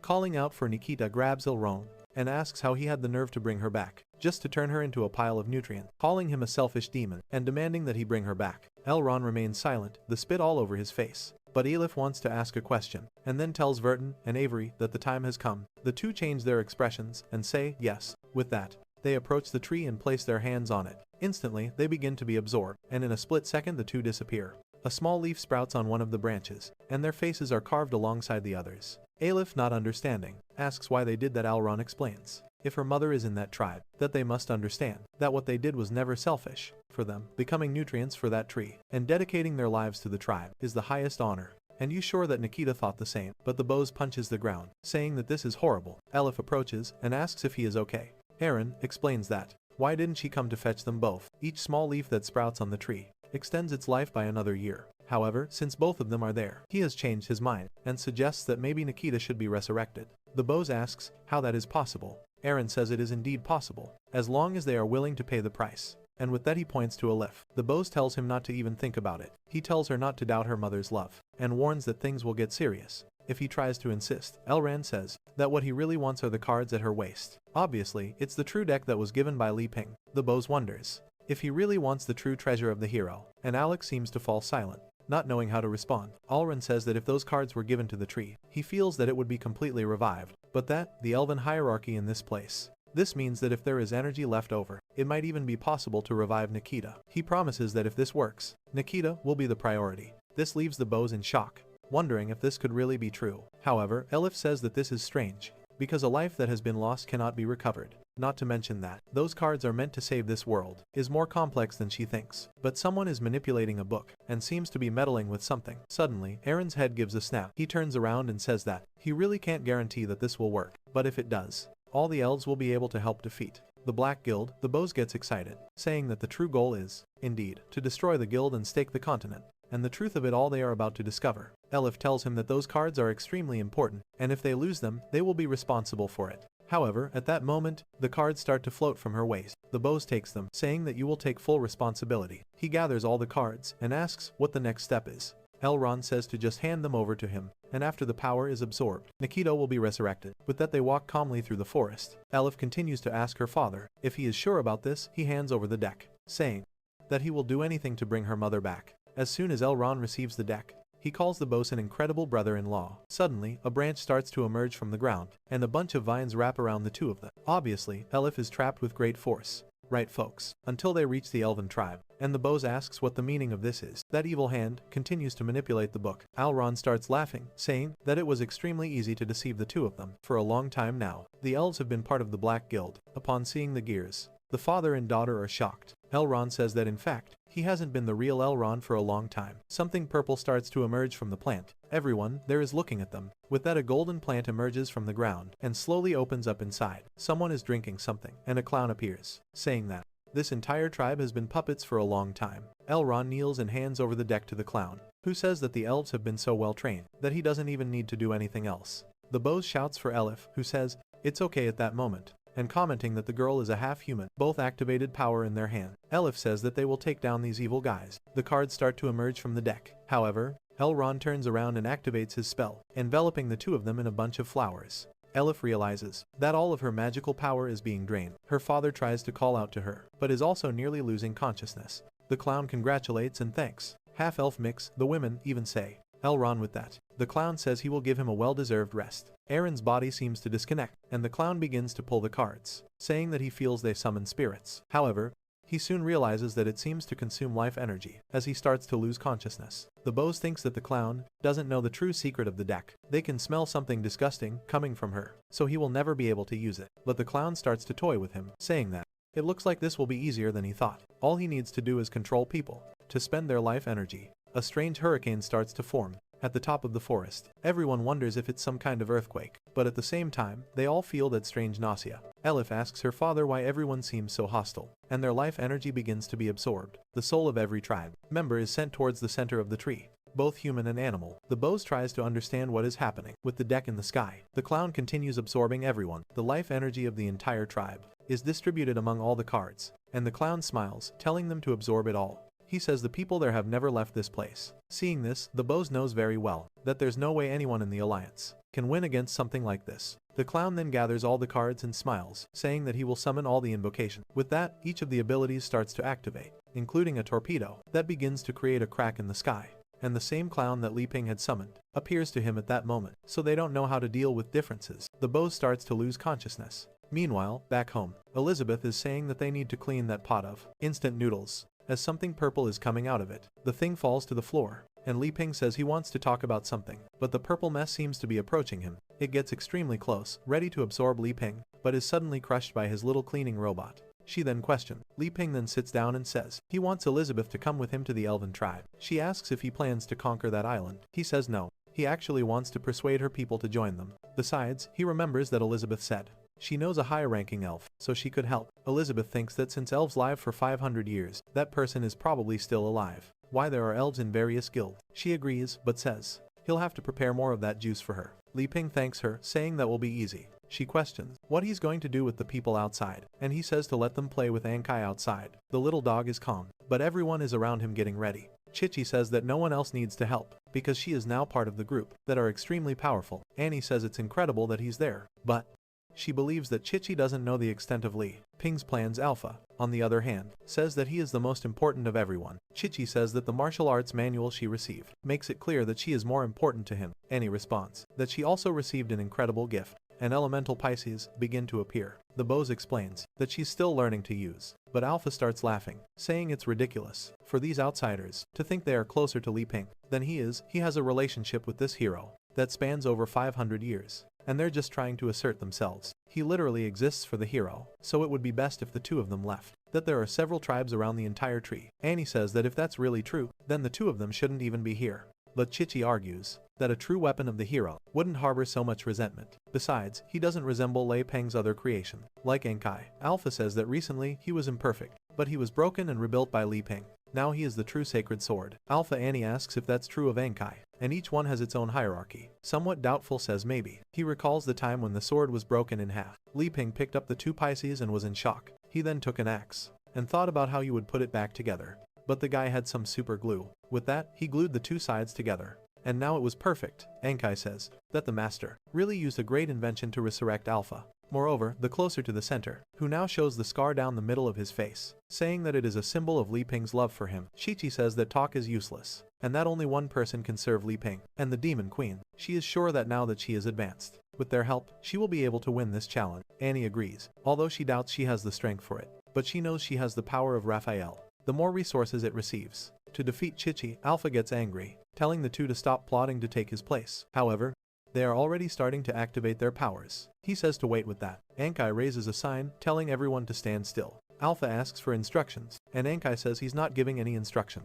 Annie says that having too many people around could disrupt Li Ping's life, for example, and Chichi comments that this is why only one of them can stay. Ankai says that the goal is not to disrupt the master, but each one must have their own identity. For example, he is the companion pet, who stays at home, and never does anything outside of that. When he's away from home, he dominates all the creatures around, and makes sure they don't let anyone get close. Common people in the center are considered nobles. Ever since that woman arrived, he's been going so far that he can't do anything now. His plan to be able to take care of Li Ping and get all the attention has been ruined. Confused, Chichi asks what they are going to do in this case. Ankai says that now that he's going to start advancing through the world, he'll encounter various dangers that could disrupt his peace. In other places, the three of them should be cleaner, who ensure that the master has a peaceful life. Basically, no matter where he goes, they should clear the obstacles and make sure his path is always smooth and free of difficulties. And obviously, he doesn't even need to mention the benefits of serving the master. Additionally, they can receive whatever the master offers, but they can never ask for anything, while those from the outskirts who come to the center.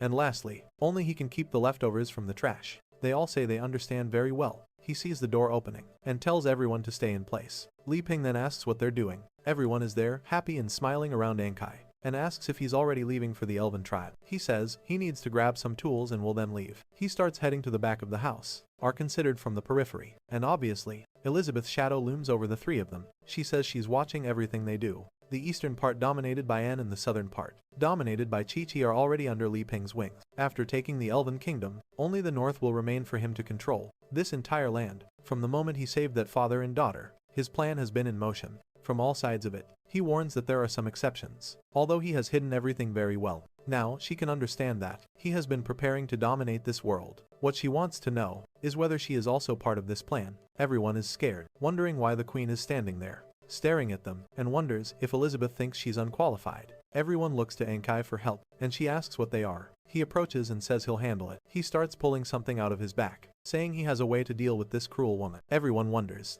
if a legendary battle is about to take place in front of them, but Ankai pulls out a rattle and starts playing with it, trying to act cute. He was about to say something about a happy dog when something suddenly came at him. However, before he can answer, the poor thing got kicked and stuck to the wall. Elizabeth says that, realizing all of this already makes her angry, and that dog still tries to be funny. Everyone says that the dog was indeed wrong, and they would never do anything like that. Elizabeth says that, if they really want to accompany the two, they need to understand that their lives will be at stake, and they won't always be able to be saved. A mist passes by them, a girl appears on a horse. Everyone says they understand very well what the Demon Queen said, and just then, Li Ping arrives with a chainsaw, saying he's ready. It's clearly another spiritual weapon, with a little girl clinging to its handle. She asks if they're ready, and what he's created this time. He says that, since Alpha is going back to being a real sword, introducing herself as Blanchette, he needed something new to cut wood, not to mention that the pocket, spatial magic, she created for him is very cool. In fact, she's always had that power. It's just that now that she's a bit stronger, she's able to make it work with what he creates. Suddenly, Alpha is startled and asks if it's her. He seems to be able to see the spirit clinging to his leg. Annie can also see spirits, the general of the elven tribe, and says that one looks much more complex than Alpha. He says it doesn't matter, because Li Ping can only see him, so that's his big advantage. Li Ping is eager to go to the elven kingdom and pick some plants to put in his garden. He says it's time to go, and Elizabeth asks who the two people are that he's taking with him. He turns and says that the purpose of this trip is to persuade the elven. She says she will show the way to the sacred land. Tribe. Chi-Chi says she's the best option, because she's been there countless times and knows the current leader. Annie, on the other hand, says that the eyes she awakened will be much more useful in a negotiation. Alpha pushes the two aside and tells them to give up, because there are only two spots. As the hero's exclusive weapon, he has to be with the boy at all time, and tells the two to follow her, but Li Ping tells him to wait a moment. For a mission like this, it's better not to take a sword, because it could appear hostile. Annie gets excited, and Chi-Chi knows her chance is over. Elizabeth says to stop chatting, because they need to get going. With that, they start to leave, and Li Ping tells Alpha to take care of the place. But the poor guy is wondering why he feels this way. Once again, with that before they can respond, he's been abandoned even after being reforged. Suddenly, he receives a message asking Alpha to respond. He's confused, wondering who's calling him. It's the sneaky little dog, who wanted to get kicked on purpose, as always because he likes to be punished. Suddenly Alpha gets the idea to train with Ankai, to become stronger than ever. Annie says it's time for them to go on a patrol in the region. She already starts leaping ahead. I thought it was just Annie, but actually it's the two of them, plus him and the queen. Li Ping seems interested in the tree, but Elizabeth has already noticed something strange. She finds it odd that such a giant tree doesn't have any sign of life. Li Ping points out, saying that something so large must be destined. Elizabeth activates a power, from darkness and ice to metal and fire. Elif says they don't seem very friendly, saying they need to change their clothes. Chi-Chi is covered in oxygen. Li Ping turns to see what the new outfit is. Thank goodness, she had already changed again. Elizabeth says they can't wear any clothes made by Li Ping. Otherwise, this trip won't make sense. Our boy, confused, says okay and tells them to go. Then they advance through the forest. However, the father tells her to get used to it. But as always, they're being washed by the plants in the region. The clown already knows about everyone's arrival.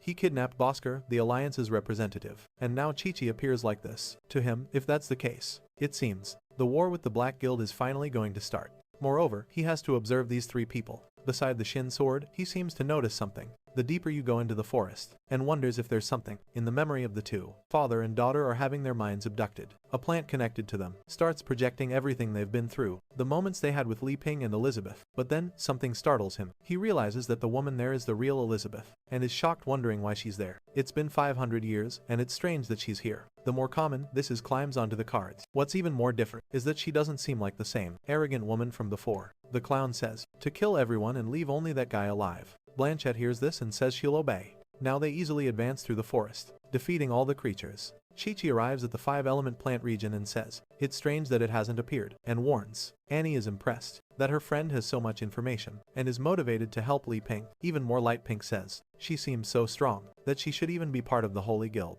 At that moment, she's about to say that she's actually the saint, but before she can finish, something approaches them, that her mother must be waiting in the sacred land. They were about to be hit by an arrow, but Chi-Chi cut it in midair. Someone is watching a person flying in the sky. It's Annie with her eye, who says there are people hiding, but there's no need to worry. However, Chi-Chi already activates the first move from Li Ping's book. The aura emitted comes into contact with Blanchette, who is impressed that the girl broke her stealth. With that they follow Blanchette through the forest. So easily, but she releases a barrage of seeds, saying it doesn't matter. Annie summons her bear to protect everyone, but the seeds that fall to the ground start to create a bunch of vines.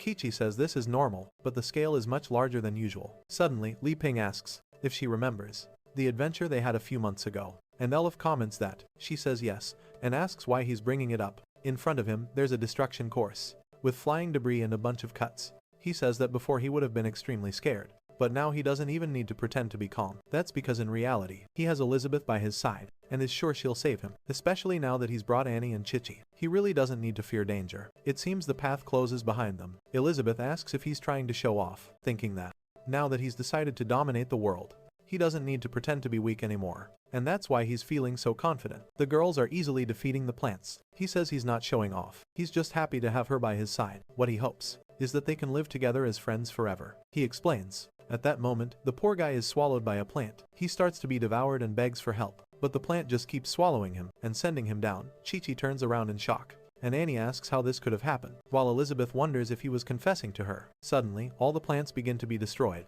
and smoke starts rising from the ground. Annie comments that Li Ping has disappeared, and Chi-Chi says they should just interrogate that woman. The father says that even someone extremely prepared, that the elven forest is impossible to enter. But at that moment, Blanchette says the mission to capture him is complete, so now it's time to self-destruct. With that all the plants start to glow, and the entire forest explodes. Slowly, someone descends to the ground. It's Blanchard, who says that sacrificing 35 plants is better than facing the sword. Saint, however, Annie, and managed to save the two of them, unless you're authorized after some time. She says that now it's going to be difficult, since the two strongest puppets are injured. Blanchard thinks that the other one's energy has vanished, so now only the strongest swordsman of humanity remains. She plants more seeds in the ground, saying she'll have to solve this quickly. Behind the creatures, a new plant starts to grow with insane growth happening, and 6 more appear around. They begin to approach the great tree. Once again, activating destruction. The forest is destroyed again, and this time, Chi-Chi activates the sword shield. But something catches her attention. A gigantic plant was aiming at the two of them, and from a distance, the explosion could be seen. Blanchette said, it really wasn't as simple as she thought, but now it's resolved. Then she trembles. Elizabeth was behind her. She is impressed, and said that she would have to start explaining herself. Lancet tried to turn around, wanting to know why the woman didn't die in the explosion, but Elizabeth said she didn't need to speak, since you love for herself. Lancet felt that being caught by that hand was worse than death, and she quickly pulled something from her wrist, activating a self-destruction of arrows. And the bow says that this is where all began. From within her body fell, and Elizabeth said that was indeed the best choice, but she already knows that there might be some connection to the black field here. She continues walking, but it seems like she's being watched. She says, it's ridiculous that no one respects her anymore. After just 500 years on the ground, back when he was 19 years old, in another place, a little plant is sprouting. It emerges in the middle of the forest, and spits out Li Ping completely covered in goo. The poor guy is confused, not knowing what happened, until he looks up. The little plant is blushing and strangely bearded. Our boy tells this weirdo to get away from him, but the monster once again comes. While he calls for Elizabeth's help, strangely, the monster collapses to the ground, and a member of the Holy Guild. He's confused and slowly opens his arms to take a look. The plant seems to be eating something that fell on the ground. That's when he realizes that the thing he brought is coming out of his pocket. He pulls it out to take a look, and sees that it's organic fertilizer he made himself. The problem is, this was the gift he was bringing to the elven tribe. But the little plant is desperate. Someone was shouting that they couldn't control it. Asking for more, our boy asks if she likes it, and he says that if that's the case, I'll give it all to her as long as she doesn't eat him. She immediately blushes and eats everything. She starts consuming it all and seems to be shrinking. A while later, she collapses on the ground, exhausted. Our boy thinks that fertilizer is good, but consuming too much can be bad for the plant. He thinks he's safe, but the problem is, he doesn't know how he'll win over the elves, and for everyone to get out of the way. Now he decides to take a walk through the forest, since Elizabeth should find him soon. Meanwhile, Alron says he lost control of the plant halfway through. The clown says they need detection skills to find the boy quickly. He says that strangely, the boy seems to have magic that hides all his power. The clown says that now confirming all the information, his identity is revealed. After all, this person passed through. He saw everything in the minds of the two. He saw the scene of the game they played, and he knows that this is the legendary hero. An explosion happens in the forest. Annie's little bear is more beaten up than ever. But once again, two manage to survive. The problem is that Chi-Chi is already bleeding, and has used up a lot of magic. Annie asks if she's okay, and Chi-Chi says she just needs a break. would have difficulty dealing with something like that, destroying the entire elven village. Suddenly, Annie feels the like on this, and do you guys remember that the last chapter ended? When Annie and Sogus were in the middle of that fight, Annie suddenly looked to the side and said she had a feeling that a strong magic was approaching. A flood of magical attacks was heading towards the puppets. In a second, the two creatures had turned into a pile of exploded plushies. Annie asked if that was the plant's doing. Clearly, the horse was out of control. Sogus said no, there was something in front of them that was much more dangerous. A creature called the cartoon little mage. No, 33,333. Annie asked if her friend noticed, and she replies that she did. A strange monster had the aura of a hero, but also an evil energy. The monster raises its staff and seems to start gathering energy, but in a second, she already attacked it using the third move. However,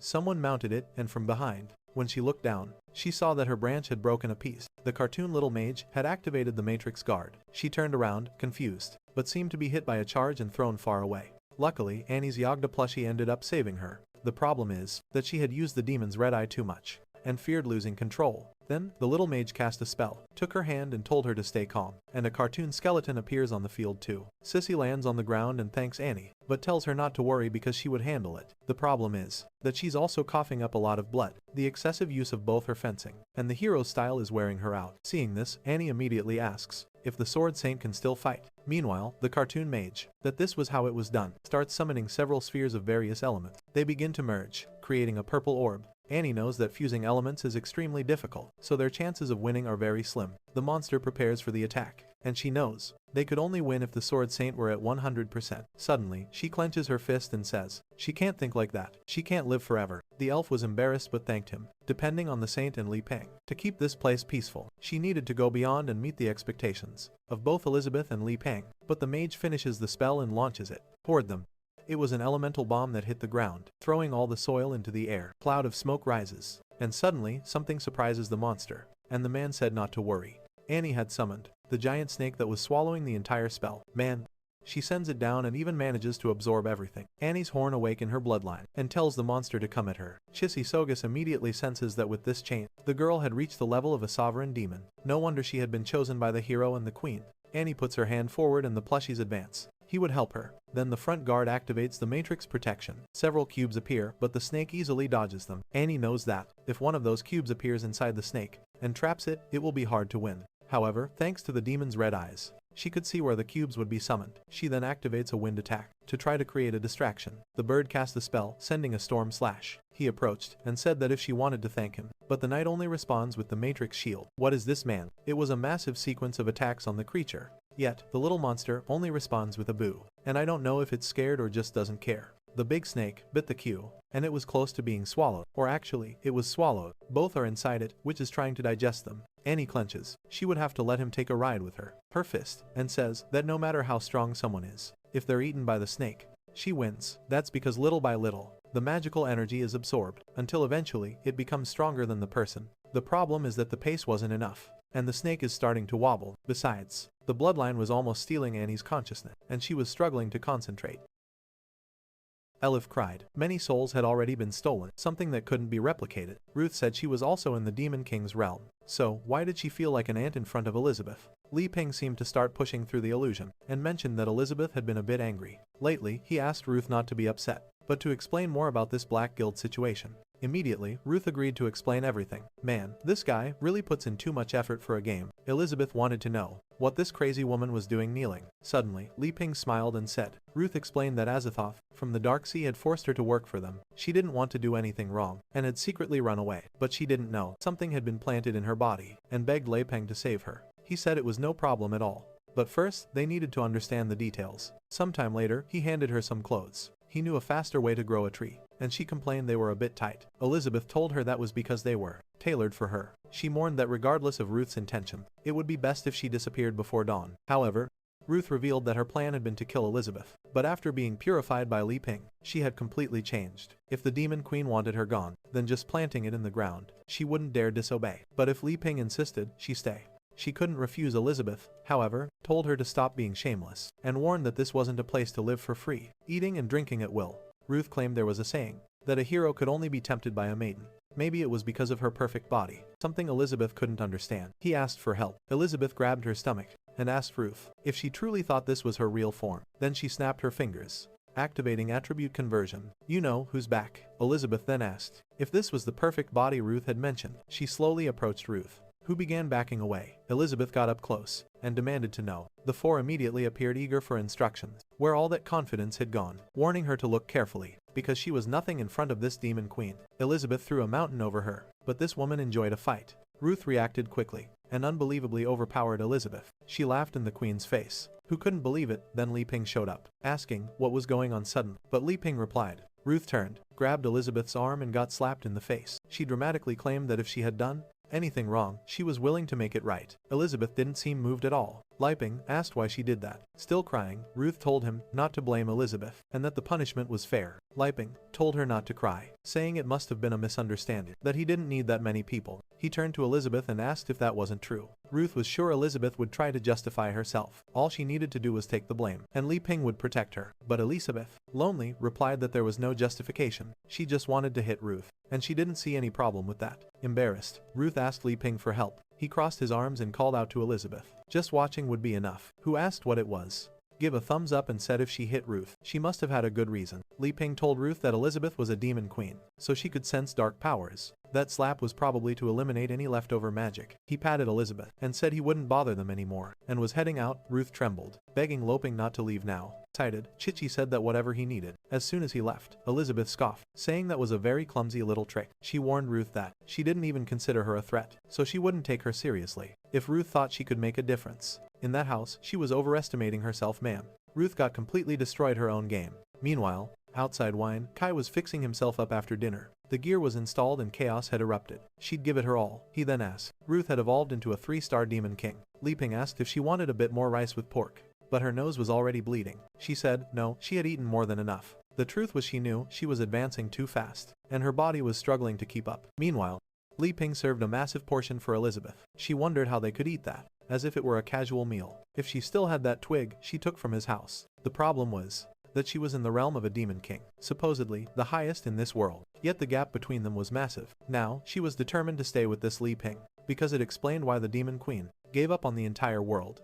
She commented that Elizabeth had quite the appetite, but maybe Li Ping wouldn't like her as much if she ate that much. Startled, however, Li Ping said he was happier than ever when he saw her enjoying his cooking. Ruth rested her head on the table, saying she also wished she could be someone who got to eat meals made just for her every day. At that moment, Elizabeth slammed the table, saying she was losing her appetite because she was wondering. She summoned it and asked if that was what he wanted. If the only thing she was good for was being this guy's food tester. She sat on the couch and Ruth asked if she didn't like Li Ping's cooking anymore. Elizabeth looked at Li Ping and said, there's a saying that when people get what they want, they stop appreciating it. But she still thought it was the best food she ever had. Elizabeth, however, didn't seem to care about all this drama. He took it and continued munching on her chips. Meanwhile, our hero was just thinking that Elizabeth's mood had been swinging a lot during her period, but seeing her this sad somehow made him feel strange. Scene then shifted to the bathroom, where Ruth was enjoying the bath. Ma'am, this place even had Li Ping's liquid soap. Just by applying it to her body, she advanced to a 4-star demon king, saying it probably wouldn't be a big loss for her. She told herself how amazing it was, that simple things like drinking water, eating and bathing were incredible in this place. She used to follow the strong,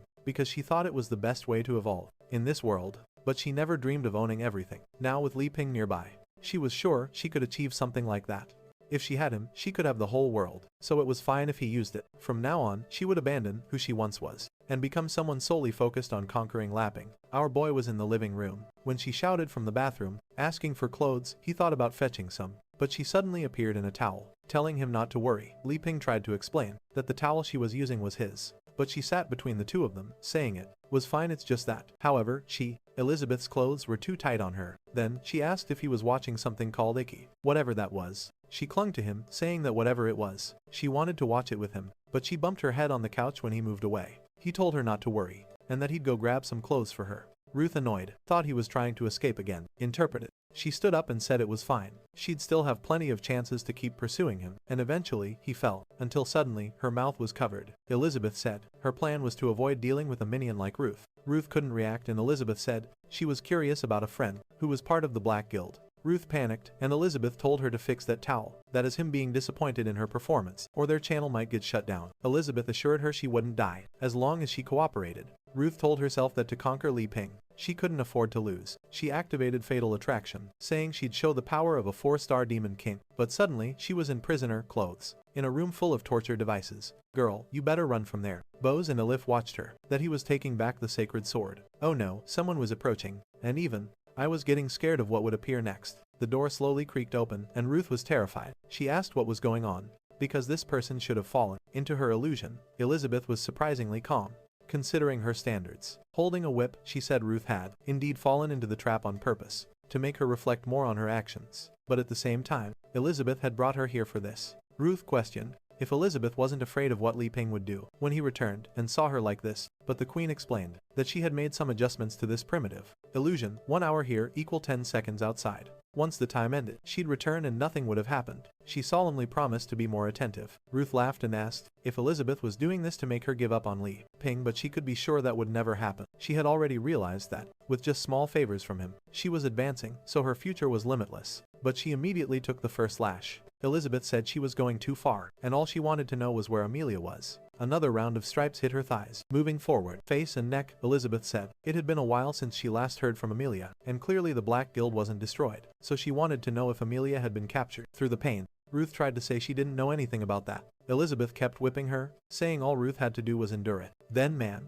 The whip cracked hard. Ruth was trembling. Li Ping left and Chichi punched the ground, insisting she really didn't know anything. She started begging the Demon Queen to let her go. Elizabeth was starting to believe her and asked where Amelia had gone, but at the same time, she was thoroughly enjoying getting revenge on this woman. She wondered if this satisfaction was because she was jealous of Li Ping. Suddenly, someone called out asking what she was doing. It was our boy, all stylish, apologizing and vowing it wouldn't happen again, asking what she thought of his outfit. Elizabeth turned red and couldn't say anything. Ruth was nearly drooling and said it looked great. But in reality, he was just holding a plain white shirt, asking if it was the right size. Suddenly, the door slammed shut and Elizabeth ran off. Meanwhile, Ruth was left exhausted, vowing never to do anything like that again. Li Ping was startled when he saw Ruth in that state. Night fell, and Ruth was wrapped in blankets. Bose was impressed. She had no idea what had just happened, but the fear still lingered in her body. Now that she was a 4-star demon king, she was as strong as the Sword Queen, or even the Blackbeard itself. So, why did those two in front of her make her feel like an ant? Then she suddenly got up, fired up, saying she wouldn't give up and had to dive deeper. But something caught her attention, saying that Li Ping was incredibly strict. Elizabeth was standing at the window, staring at her. She pointed to her eyes, and told Ruth she was watching her. With that, Ruth dove back under the blankets. Elizabeth remembered that she had forced Li Ping to promise he wouldn't let anyone else sleep in her bed. He probably agreed to bring this woman in as some sort of competition. He might be able to alter the world's rules, even with the sword, Saint, but he couldn't change people's emotion. Slowly, she would defeat this woman in this competition, and in a way defeat him too. Morning arrived and our boy woke up. Something caught his attention. There was Ruth cleaning the floor, and he told her there was no need for that, since they had a little robot that would take care of everything. He asked Elizabeth what she did. Elif told her to calm down, and she immediately replied that she didn't force Ruth to do anything, so it wasn't her problem. All glowing, Ruth said that she had made a mess on the floor yesterday and just wanted to clean up a bit. But in truth, the Demon Queen was staring her down, and Ruth was just looking for something to distract herself with. That morning, Li Ping approached and told her to get up, thinking how cute and energetic she was, because what she and her father had done. As he helped her, Elizabeth just watched from the corner, until she slammed her juice on the table and shoved Ruth. Elizabeth grabbed Li Ping's cloth and said that cleaning the floor was an extremely simple task, and he didn't need to look so alarmed. She tried to snatch it from his hand, saying she'd show him how it's done, but he didn't let go when she asked why. He said those were the rules. Was much worse. Meanwhile, so it'd be best if she let go. Immediately, she released it and he walked away. He said he was going to tidy things up, and that they should wait for him. To him, the rule he referred to was that she had clearly brewed tea that morning. That menorah period wasn't over, and she was still in pain. So obviously as a knight, he couldn't let her work. Glowing with pride, Rennie commented that he thought he had once again solved the crisis perfectly. Ruth mocked Elizabeth, agreeing with Li Ping, saying she could be rude and intrusive. Sometime, Elizabeth coldly told Ruth she was leaving today, and this was her last chance. If she said anything else foolish, she'd be annihilated on the spot. Ruth trembled and quickly said she'd be leaving soon. At that moment, Li Ping felt like a rare treasure. Even though she had been with the saint, and the second strongest person in the world was guarding him. Some eggs were fried, and our boy made ramen for breakfast. He gave a thumbs up, telling everyone to come eat. Ruth hesitated and asked Elizabeth if she could eat it. Elizabeth snapped that she should eat quickly and disappear. Ruth started eating, saddened that this would be the last gift she'd received from the hero at first. The entire time, Li Ping hadn't scolded her once. Li Ping asked why she was leaving so soon. Elizabeth simply said she'd open a portal as soon as Ruth finished eating, and questioned why Li Ping cared so much. He said He just wanted to ask Chishisogus and Mr. Bose for help, since everyone was against the Black Guild. Ruth asked if he meant that Chishisogus and Bose. From the card, Guild, Elizabeth told her to shut up, and reminded her that Ruth had already, maybe she had fallen so far in his esteem, decided where she was going. Ruth knew she had no more chances to stay. But now, she realized the growth of the card guild, and Chishisogus's disappearance, were connected to this place. Li Ping suggested they could keep discussing it for now. Ruth sipped some water and started eating eggs. Elizabeth asked why she was making so much noise while eating. Li Ping, that he wasn't even disappointed in her anymore, told her to stop putting so much vinegar on her food. It seemed like a saying to stop being jealous, but at the same time, she was actually using vinegar. Obviously, the queen was embarrassed, thinking he was calling her out for being jealous. He explained that too much vinegar would ruin the food. She looked down and realized it was indeed terrible, but she slammed the table, claiming it didn't matter because she liked it anyway, and kept eating. He asked if it was really good. Shisui declared that she no longer, and despite suffering, she said it was delicious. But obviously it was overwhelmingly sour. She tried to endure it, but the flavor felt like a ticking time bomb. When the explosion hit, memories of everything she'd been through with Li Ping flooded back from the very beginning. Their near kiss, their destined meeting, when she descended from the skies and fought Wen Kai. 2. When they became friends and traveled the world, deserved the title of Sword Saint, conquering it together. Whether intentional or not, he always guided her, always by her side. But now, she had recently discovered, he was the creator of his own laws, something she could never come close to. In his eyes, she was probably no different from anyone else. He was still genuinely kind. She wondered if she was any different from others in this world, and told everyone to forget that name, or if it was all just an illusion in her head. The sauce dripped, and she was nearly in tears. She stood up, saying it was way too sour. Frustrated, she called out to Lu Ping. She slammed the table, and asked if he had ever liked her. The Ping was caught off guard, not fully understanding the question, wondering if she was asking whether he had any feelings for her. Meanwhile, Nikita was animatedly making gestures. In the background, Elizabeth. At that moment, she got embarrassed, realizing that jealousy had made her act without thinking. Meanwhile, Ruth was sitting nearby, trying to understand if the queen had actually just confessed. Out of nowhere, even Alpha and Wang Kai peeked in through the window. Curious. The blonde one said there was a great show happening. Elizabeth told them to get lost, praised Li Ping's method of publicly punishing someone, and they immediately whistled as they left, saying they had a courtyard to patrol. Elizabeth ordered Ruth to go back to eating her ramen, startling her into turning around. Li Ping looked a bit awkward, but Elizabeth insisted she had asked a question. He nervously asked if she meant that she wanted more eggs and ramen, and if so, he could cook more for her. Tired of it, Elizabeth told him to stop playing dumb, so everyone understood how he felt, and answer her directly. The question had been obvious, so she wanted an obvious answer. Man, Li Ping's heart was pounding out of his chest. 1,000 thoughts ran through his head. Should he keep acting clueless? Had he finally then found out? He didn't know if he should run, or if he could even say yes or no. The problem was he didn't want to offend her, but he also needed her reputation. She was eager to see how he would handle this planting, to survive in this world, or maybe she liked him too. But he thought that was impossible. After all, they were from different worlds, and she was far stronger than him. In the end, he concluded that, even though this question put his life at risk, he should answer with his heart blushing. He hesitated until Elizabeth slammed the table and demanded a yes or no answer. He finally admitted that he liked, because resurrecting that many people was impossible. How she got mad at him sometimes, how eager she seemed to eat what he cooked, how they explored the world together, and how she protected him when things got tough. He tried to say more but kept thinking that in the end, he was more of a servant than a friend. Meanwhile, she was the most powerful being in this world, the demon queen.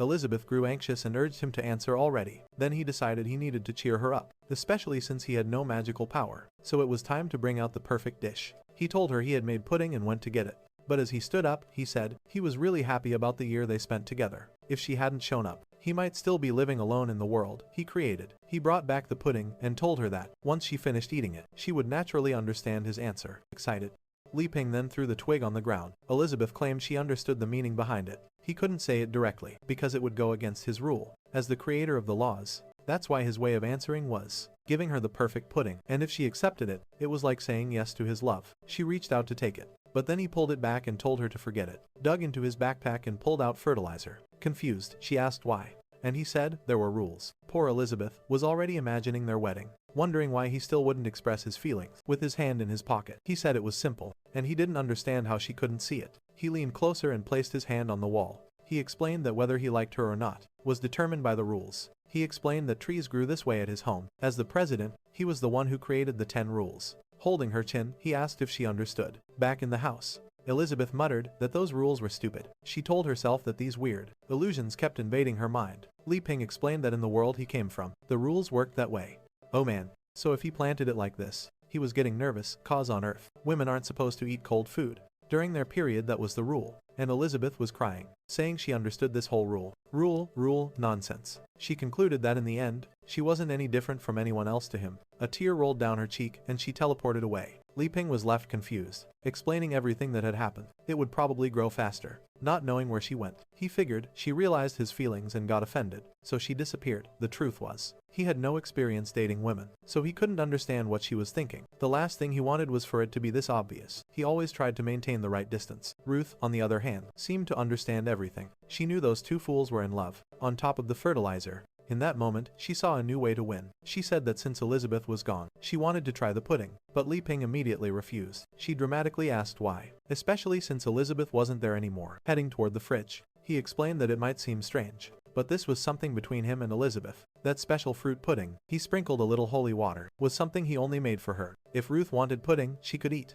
one of the store-bought ones he brought from his trip. Ruth's expression shifted, realizing those other foods wouldn't satisfy her. All she wanted was what Elizabeth was eating, because this was her chance before the queen returned. Suddenly, the scene shifted to Elizabeth. She was back home, saying she had processed her emotion, and was ready to do what needed to be done. That way, the fertilizer would infuse with the soil. But as she looked around, she wondered where everyone was. There was a knocking sound behind the door. She cautiously approached, afraid of what she might find. She opened it and demanded to know what they were doing. It better not be what she was thinking. The pink stood there blushing, and Elizabeth collapsed to the floor, begging them to stop whatever it was they were doing. Now, it was just a matter of waiting for time. Meanwhile, Ruth was muttering that it was too late now. The fruit had ripened, and Li Ping was hers. She was losing it, when someone suddenly brushed a hand across her face. It was Li Ping, and apparently she had fallen into an illusion. He asked what she was laughing about, and if she was still hungry. She said no, just feeling a little dizzy after breakfast. To work its magic, but of course, probably still affected by the black deal's lingering power. Li Ping got worried when she nearly collapsed, saying she might faint again, placed a hand on her shoulder, and told her it was okay to rest on the sofa. She asked why, and he questioned if she didn't want to. She replied that to recover properly, she needed Li Ping's bed.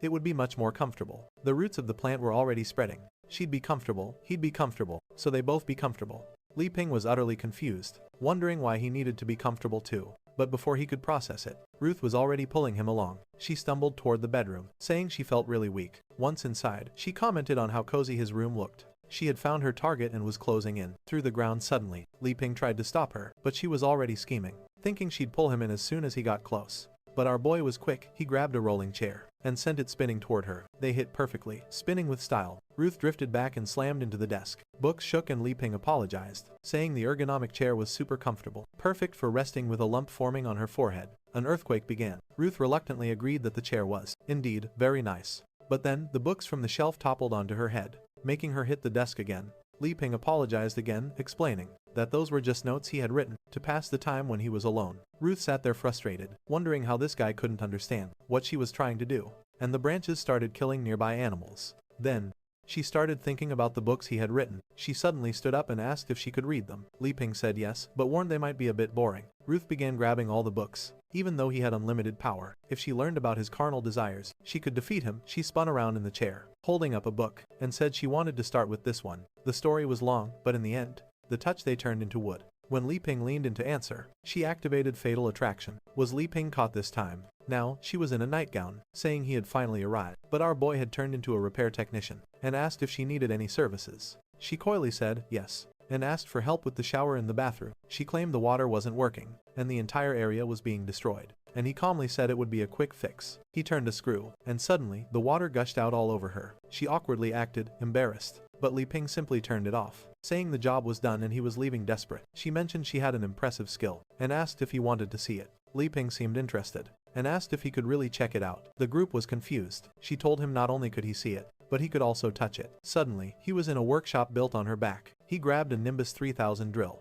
calling it the perfect model. Ruth was baffled, wondering why this appeared in her illusion. The book she had grabbed was The Final Temptations of the Repairman. The Ping explained it was a summarized book, and even the elves in the forest started fleeing. He wrote when he first arrived, covering all kinds of tools. He got emotional, saying how time they've flown. Ruth, irritated, asked why the book was even called The Final Temptation. He looked away and said she wouldn't be so direct this time. Maybe she should try using charm through preferences. Ruth grabbed another book. Thoughts on medical care. Something felt different. The scene shifted to a medical office. She walked in and called for the doctor. Li Ping, now in a white coat, welcomed her to the Li Ping Health Club, and asked what was wrong. She sat in front of him, claiming she felt very tired, and asked for help with her condition. He grabbed her arm, checking her pulse, and diagnosed her with weak energy, an unstable heart, and kidney deficiency. This was the true arrival of the world tree. She asked for treatment, suggesting that if she was satisfied, she might pay in well. Before she could say more, something splashed in her face, making her recoil. Li Ping calmly offered her traditional Chinese medicine, to drink twice a day for a full recovery. Ruth apologized, saying she couldn't stand the smell of that medicine. The barrier around the area began to dissipate.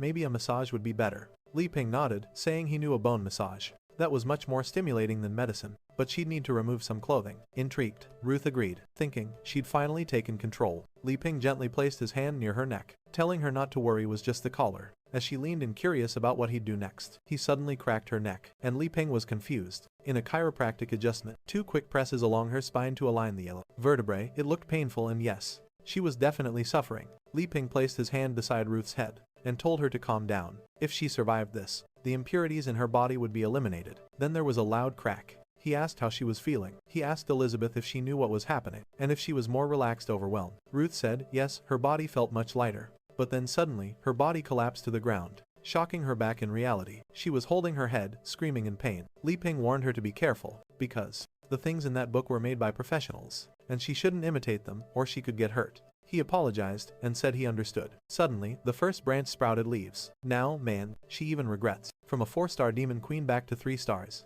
Now she realized it wasn't charm working on Li Ping, but the book pulling her into its world. But there was still one book left: the campus. Memories of complex relationships. She was certain that inside, she'd find everything she needed to conquer. The legendary hero, as they knew she had died, and many more appeared throughout the forest. It was too rare of an opportunity to give up. Then we see our boy in a school setting. A towering teacher asked if he had finished his homework and said she check it. He casually replied that it wasn't necessary, since he finished long ago, and was now solving his own problem. Still, the teacher approached to check what he was working on. From inside each one, it was a bunch of geometry problems, finding the conditions of a triangle's angle, analyzing 2 semicircles inside a square, and calculating isolated areas. Problem after problem, all about space and circles. Ruth wondered if this was related to magic circles. The problems clearly held ancient and mysterious power. Just by looking at them, she felt an invisible pressure. She was sure that if she mastered them, she would glimpse the truth of the world. Elves began to emerge and were expelled from the tree, but it was far too difficult. But Li Ping said all that was easy if you had high school math knowledge.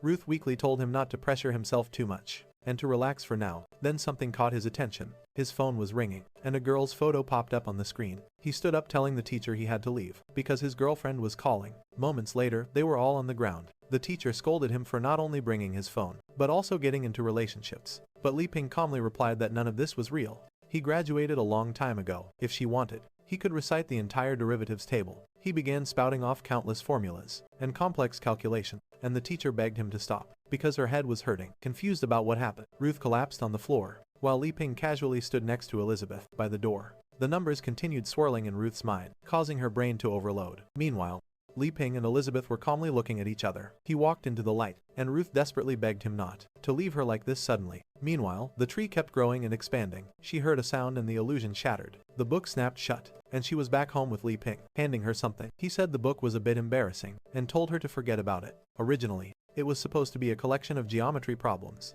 but in the end, it turned into a pure high school romance story. Even strange animals like unicorns began to appear. Ruth began reflecting on this idea of pure love, starting to understand why her heart ached so much. When she saw it in a memory, she called for her captain, promised to take care of her forever. They embraced, but everything changed. As she now lay broken, she asked why, if he promised to care for her, he was abandoning her as the guild leader. And she wasn't even betrayed. The eye patch wearing elf had no. She was outright abandoned by another man. He coldly told her that if she didn't please the old man, she wouldn't qualify for the next dungeon formation, and wouldn't earn money apparently. She stabbed him in the chest, draining all his energy. After that, she awakened her charm power, and began wandering the continent, seducing people, and consuming their life force. Idea how so much magical power was flooding the forest. The more depraved she became, the stronger she grew, and that's how she joined the Black Guild. But in truth, everything she did was an attempt to forget the true love she hadn't known in a long time. After that, she tapped the object Li Ping had handed her, and it began to emit a soft sound. Our boy called for her, and she was now floating man.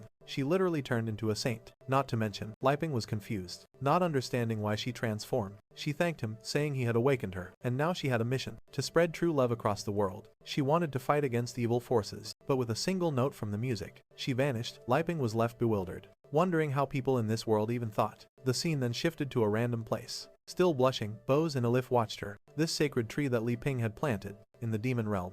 A mutant grub was chewing on gears until a cat appeared, crushed it and devoured it, but then it looked down and saw a swarm of flies. And the rat had fused with its own hand. I'm not sure what was happening, but energy pulsed through a tunnel, leading to another place where a giant egg rested. Inside the purple egg was a golden egg. In front of it stood a drained clone of Malfoy, was growing far faster than the previous one. Apparently, that egg belonged to Amelia. Malfoy muttered how envious he was, that she managed to get so close to the queen. He had observed all the memories they shared, and he was impressed that her majesty hadn't changed at all. She was as stunning and captivating as ever. Just then, the little robot beside Malfoy called out to its master. They reported that Samuel and Ruth had been missing. Li Ping watched in amazement. For a while they had probably betrayed him, so what was he going to do? Malfoy replied that none of that mattered. If they wanted to leave they could. He didn't mean to do anything. The robot persisted at saying that the person Malfoy had sent to the Elven Kingdom had also disappeared. On top of that, there were rumors that the Card Guild had taken over that place. Muttering, the robot knew Malfoy had already drained all the magical power from that egg, so why wasn't he dealing with the Demon Queen? Malfoy coldly repeated that none of this mattered.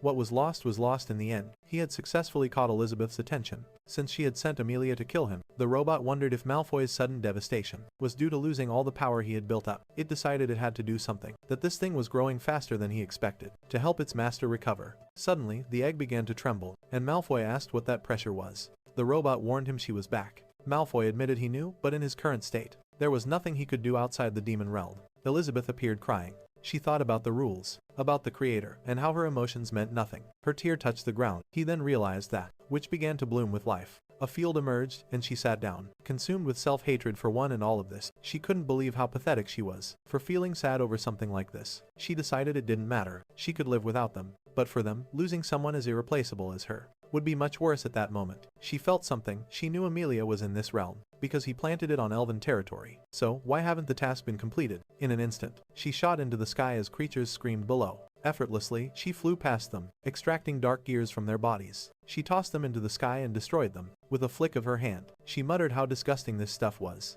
spreading everywhere, even though she only wanted to observe. The soil had far more energy to absorb. She decided to wipe it all out. Then, she shook her head, saying no. She wasn't connected to him anymore. She needed to focus on her own responsibilities. Elizabeth noticed a dark hole, and questioned why Amelia was hiding there. If Amelia had accepted this disgusting power, in pursuit of strength, then Elizabeth had truly overestimated her. Once more, Elizabeth shouted for Amelia, causing it to grow so rapidly. But the egg remained still. She knew Amelia could never disobey her. Due to their contract, there was only one explanation left. But Elizabeth found it impossible. Since Amelia was a golden dragon, in the realm of a demon king, it was unthinkable that anyone could defeat her. Elizabeth then moved her hand, and dark energy seeped into the ground. He teared up, realizing that when it came to magic, a hand emerged, pulling the egg from the depths. She examined it carefully. With a squeeze, the shell cracked, and the egg floated toward her. Elizabeth cast a spell and touched it. The egg began to shatter, revealing Amelia. But as Amelia fully appeared, Elizabeth noticed something on her chest. Seeing that mark Elizabeth admitted she had underestimated the Black Guild, prompting Nikita to ask why they were acting like that. This world was truly incomparable. Amelia's life and magic had been completely drained,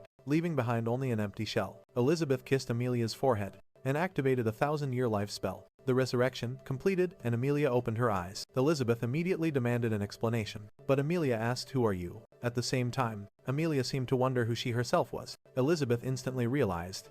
Elizabeth remarked that to resurrect so many people, someone had stolen Amelia's soul and memory. She swore she would find that cursed Malfoy and utterly destroy him. Her aura began expanding across the entire planet, activating the Demon Queen's gaze. Annie, in the middle of a battle, felt someone watching her. The Sword Saints Guild sensed they were being monitored. The same happened in the Elven Kingdom, and even with Tigor, she would need to consume 10 of her own lives. Muttered that it was time to return to the Dark Sea. Meanwhile, Alpha and Enkai strolled calmly, already accustomed to this present. Our boy, however, was feeling sad and on the verge of tears, thinking about how distant they had become. Looking at his system screen, he wondered if this was a provocation, and whether he should attack. It's unclear whether it was him. Strangely, she admitted that she could recover from that, or someone else thinking this. Elizabeth saw all these scenes. She felt relieved, seeing how upset he was about being distant from her. Now, she had finally caught him off guard. But she snapped back to reality, reminding herself it wasn't the time for those thoughts. She gently cupped Amelia's face and hugged her, promising she would recover her memories. The scene then shifted elsewhere. After some rest, however, a map displayed the Black Guild, the Sea of Emptiness, and a poison swamp. There was also an infernal volcano. The next location, in the Demon King's training grounds. Elizabeth's purple egg was there. The robot questioned why they had teleported there. Malfoy pressed a button on his throne, explaining that he had set up a barrier to counter Elizabeth's magic. This way, they wouldn't be found. Li Ping had achieved far more. The robot, confused, asked if finding Elizabeth wasn't his ultimate goal. Malfoy confirmed it was, but that was exactly why. He needed to be in peak condition. Before confronting her, the robot tried to stay calm, and asked if there was anything it could do for its master. Malfoy calmly replied that for now, there was nothing the robot could do. This was a test of patience, without even using a single spell, and whoever could endure the longest would win. He began quoting numerous sayings, all basically emphasizing that patience leads to victory. For him, someone who had been waiting for so long, continuing to wait was easy. Once again, he watched Amelia's memories. He commented that beyond everything else, he could comfortably watch all these memories, which was something quite enjoyable for him. She noticed that each flower, the robot grew frustrated. I knew it was easy for the old man to say that, but Malfoy should understand that all the other guilds were growing stronger, while they were steadily losing influence. Meanwhile, back with Li Ping, he casually remarked that it had been a while since she left. As he chopped onions, his eyes teared up. He thought about making onion soup was functioning like a vessel, because it always cheered her up. He tossed the chopped onions into the pot, wondering if his feelings were that obvious. And even after everything that happened, could they still be friends? Glancing at the clock with the soup ready on the table, he couldn't understand why she wasn't back yet. Then the door suddenly opened, and his face lit up with excitement. But it was only Alpha and Wang Kai. For souls, disappointed, he asked if they had seen a like on this video. Can remember. Last chapter ended with the protagonist at home, thinking Elizabeth had come back. But then he sees his Alpha and immediately goes, "Yo kid, did you see Elizabeth outside?" Alpha answers no. "But hey, where do I put this meat?" Li Ping just looks all sad and stays quiet. As her mother said, there was much to tell her, instead of paying attention, while the roots absorbed the necessary nutrients. When suddenly, something appears right in front of him. He looks up, and there she is blushing, saying I'm back, what's the problem? Meanwhile, she's thinking, I just need to stay calm. I already erased every memory of that damn woman, who was using magic, so I don't have to feel embarrassed about coming back. Protagonist, overjoyed man, I really thought you weren't coming back, and magic to reconstruct the bodies. She tells him not to worry. A queen knows how to forgive. Our boy is just standing there, confused because the mood is really weird and damn. The artist clearly leveled up. Her tan looks amazing, and there's something else too. Yep, that little dragon. Amelia just pops up out of nowhere, like she's coming straight from a top 10 list of best places to live. Elizabeth understood the basic principle. The protagonist's like, hold up, who's this? Elizabeth explains it's Amelia, the golden driving he found in the treasure dungeon. He remembers the little girl, and wants to know how she turned into this. Elizabeth explains it's because of the Black Guild. I rescued this girl, but she lost all her memories. There's no trace of who did this, and now I need help getting her memory back. The Ping's just standing there, thinking, damn, but had no. Elizabeth doesn't even know how dangerous the outside world is. She kept sending Amelia to deal with the Black Guild, while I, the legendary hero, was totally useless. He apologizes, saying it's all his fault, but Elizabeth just shuts him down, telling him to stop apologizing already, and help Amelia get her memory back. Then Alpha speaks up, telling everyone to relax. Idea how the spirit and body were fused so perfectly, because he's got experience with this. Both of them turned to look at him like, what do you? Even the magical items she most admired were nowhere near capable of reconstructing a life like this. That's when she concluded that the only way something like this could happen was if Li Ping were a divine being. Bose hugged them both, saying the past didn't matter. Someone capable of rewriting the laws of nature. Man, she even dropped to her knees in that moment. She realized there were things he could do that she never could. It was no coincidence that the clown called him. The creator Bose turned to Elif, saying he felt something strange, and asked if she could sense the elf's aura. She replied that it felt like Li Ping had resurrected everyone, all he wanted, because she could sense countless elves around them. Meanwhile, Chissy Sogus reflected that the same branch she had wasted in her hand had been used perfectly by him, and commented that even with the full understanding granted by the demon's red eye, she couldn't figure out what he had done. Lepine, casually scratching his head, simply said he tried to help however he could, was to cherish the little time he had with them. Approaching the two, we told them the rest was up to them. The blonde questioned what he meant by the rest. Since there wasn't much else to do, Li Ping explained that some of the saplings hadn't matured properly yet, and he was leaving that in her hands. But she lowered her head, saying she couldn't handle something like that, even though she was an elder. All of this was thanks to Mr. Li Ping. She had also been the one who hurt her own people. Suddenly, she smiled and pointed to the group in front of them. She said it was Elif's mother who had saved her, and as a descendant of the elders, Elif was the most suitable person to care for. The sacred tree Bose was confused, and Elif nervously asked if they were talking about her. Li Ping smiled and said it was a great idea, who made his dream of seeing her again come true. Since she was of mixed human and elf blood, it was the perfect chance to end the division. Elif hesitated, unsure of how she could manage such a responsibility, but both placed a hand on her shoulder and they both bowed, promising to help her as much as possible. He reminded her of what her mother had said, that as long as they were heroes, they had to give their best. Nikita explained she was trapped in that card. Lanchet, the eye patch wearing elf, grabbed her hand, promising to continue working as a general and doing everything for the tribe. The three of them were determined to do their best to make the hero happy. Annie remarked that this was a redistribution of power, as now, the Card Guild would take care of the Elven Forest. Chissysogus observed quietly, but as long as he stayed close to the creator, and Li Ping called out to Elizabeth, saying it was time to go home. But he seemed to notice something strange, and tapped Elizabeth's head, asking what was going on. Suddenly, someone approached and asked him to wait. It was Chisty saying she had a favorite ask. He asked what it was, and she said she wanted to know the true meaning of the tide. Shay sword. They could keep seeing each other. Since she started practicing the 10 moves he taught her, she had been struggling to control her power. She wanted to know what she was doing wrong, and begged for his help. Li Ping thought for a moment, and then said he would tell the truth. When it came to the secrets of that sword, he tended to forget everything. Confused, she asked if he just said he forgot. He confirmed, and suggested she return to the sword Saint Gil to learn. Then she began to fade. Three of them were shocked to hear that, thinking he was humiliating her. Trembling, Chichi asked that he was saying this because her swordsmanship was that bad. She had been the one who taught swordsmanship to the saints of the Sword Guild. So what was he implying? Lapine admitted he couldn't explain it well, but what fascinated him most about the Tai Chi technique was the formless sword. But suddenly, Nikita seemed alarmed, saying she still had a mission to follow. He remembered seeing the sword sing of the guild during a competition, using something similar that extended from his finger. He figured that if Chissysogus went back, she might find the answer she was looking for. The moment he pointed his finger at her, her soul literally left her body. She was instantly transported to the mountains. What was happening to her? Suddenly, she was being carried away. Elif asked if she was leaving already, and when she opened her eyes, she was in front of the Konglong Mountains. Or rather, no. She was flying on a sword through the skies, traveling toward the so-called Konglong. Yeah, my friends, I'm just as lost as you. But she finally arrived at a temple, where a sword appeared in her hand. There were some children practicing, but Nikita replied she wasn't going anywhere. And in front of them stood an old bearded man. He seemed to stretch out a brush, and with that, the children attacked Chissysogus. But in the next second, her sword fell to the ground. She was beaten and now looked younger. Apparently, she was there due to report practice. I don't know if she got younger, if this was the past or the future, but I know she cultivated by the waterfall. The children attacked her again. She would continue protecting her through the card. She looked back, but the old man did nothing. Once again, she face planted into the ground, landed on her butt, was tossed into the air. Then she sat at a table with the old man, in front of a giant incense burner. He served tea and extended his hands toward her. She took it from the table, took a sip and observed the place, asking if this was the meaning of the formless sword. She looked at her reflection in the tea. The two shouted after her, and suddenly found herself floating over water. Sword in hand, man. Things are getting really abstract here.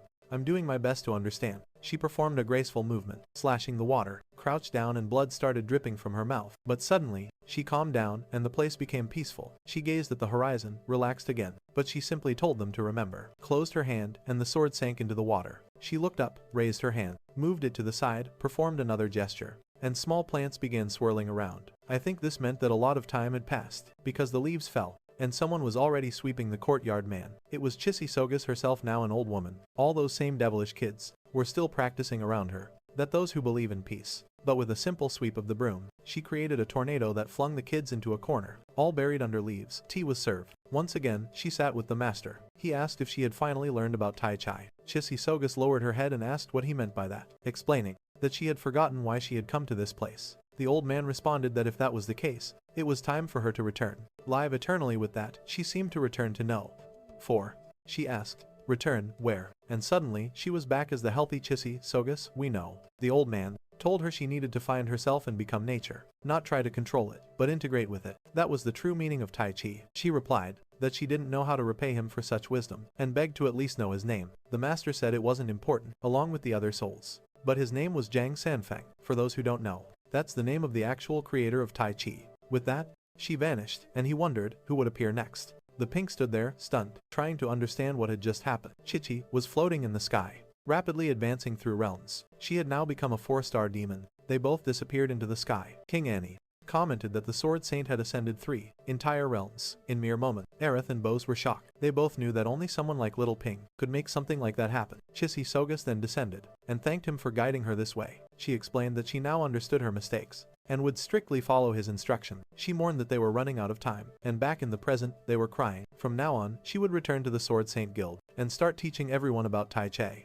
Abandoning swordsmanship in the blink of an eye, she disappeared, becoming a star in the sky. Li Ping waved goodbye, thinking how hard it was to understand these powerful people. They changed their minds out of nowhere. He then asked what everyone else wanted to do, and if they needed Elizabeth's teleport. Elizabeth immediately realized. Elif said she would help rebuild. The tribe boss said that after recovering the cards, he would help the guild and return to support the tribe. Annie replied that she preferred to return alone, because the teleport made her nauseous. But in truth, she decided to go somewhere else. Li Ping commented that since everyone had personal plans, he and Elizabeth would head back first. He started poking Elizabeth, asking what her problem was. Their souls had traveled through a dimension, telling her to hurry home. She just stretched out her finger, activated the teleport, and meanwhile, Chisisogis was soaring through the skies. Looking down, she saw two men standing in front of a gear. They were two members of the Sword Saint Guild, named Ash and Bali Ash. The one in the suit said. It all made sense, now how the guild members, while Li Ping had no idea what had just happened, had transformed into these apostles. The creature in front of them was the sixth pillar. Demon, Farid Isaac. Farid Isaac declared that he would show the strength of the beast. Race, he lunged forward, activating 100% muscle release. Ash quickly dodged, and asked Elder Bali what they should do. Bali replied,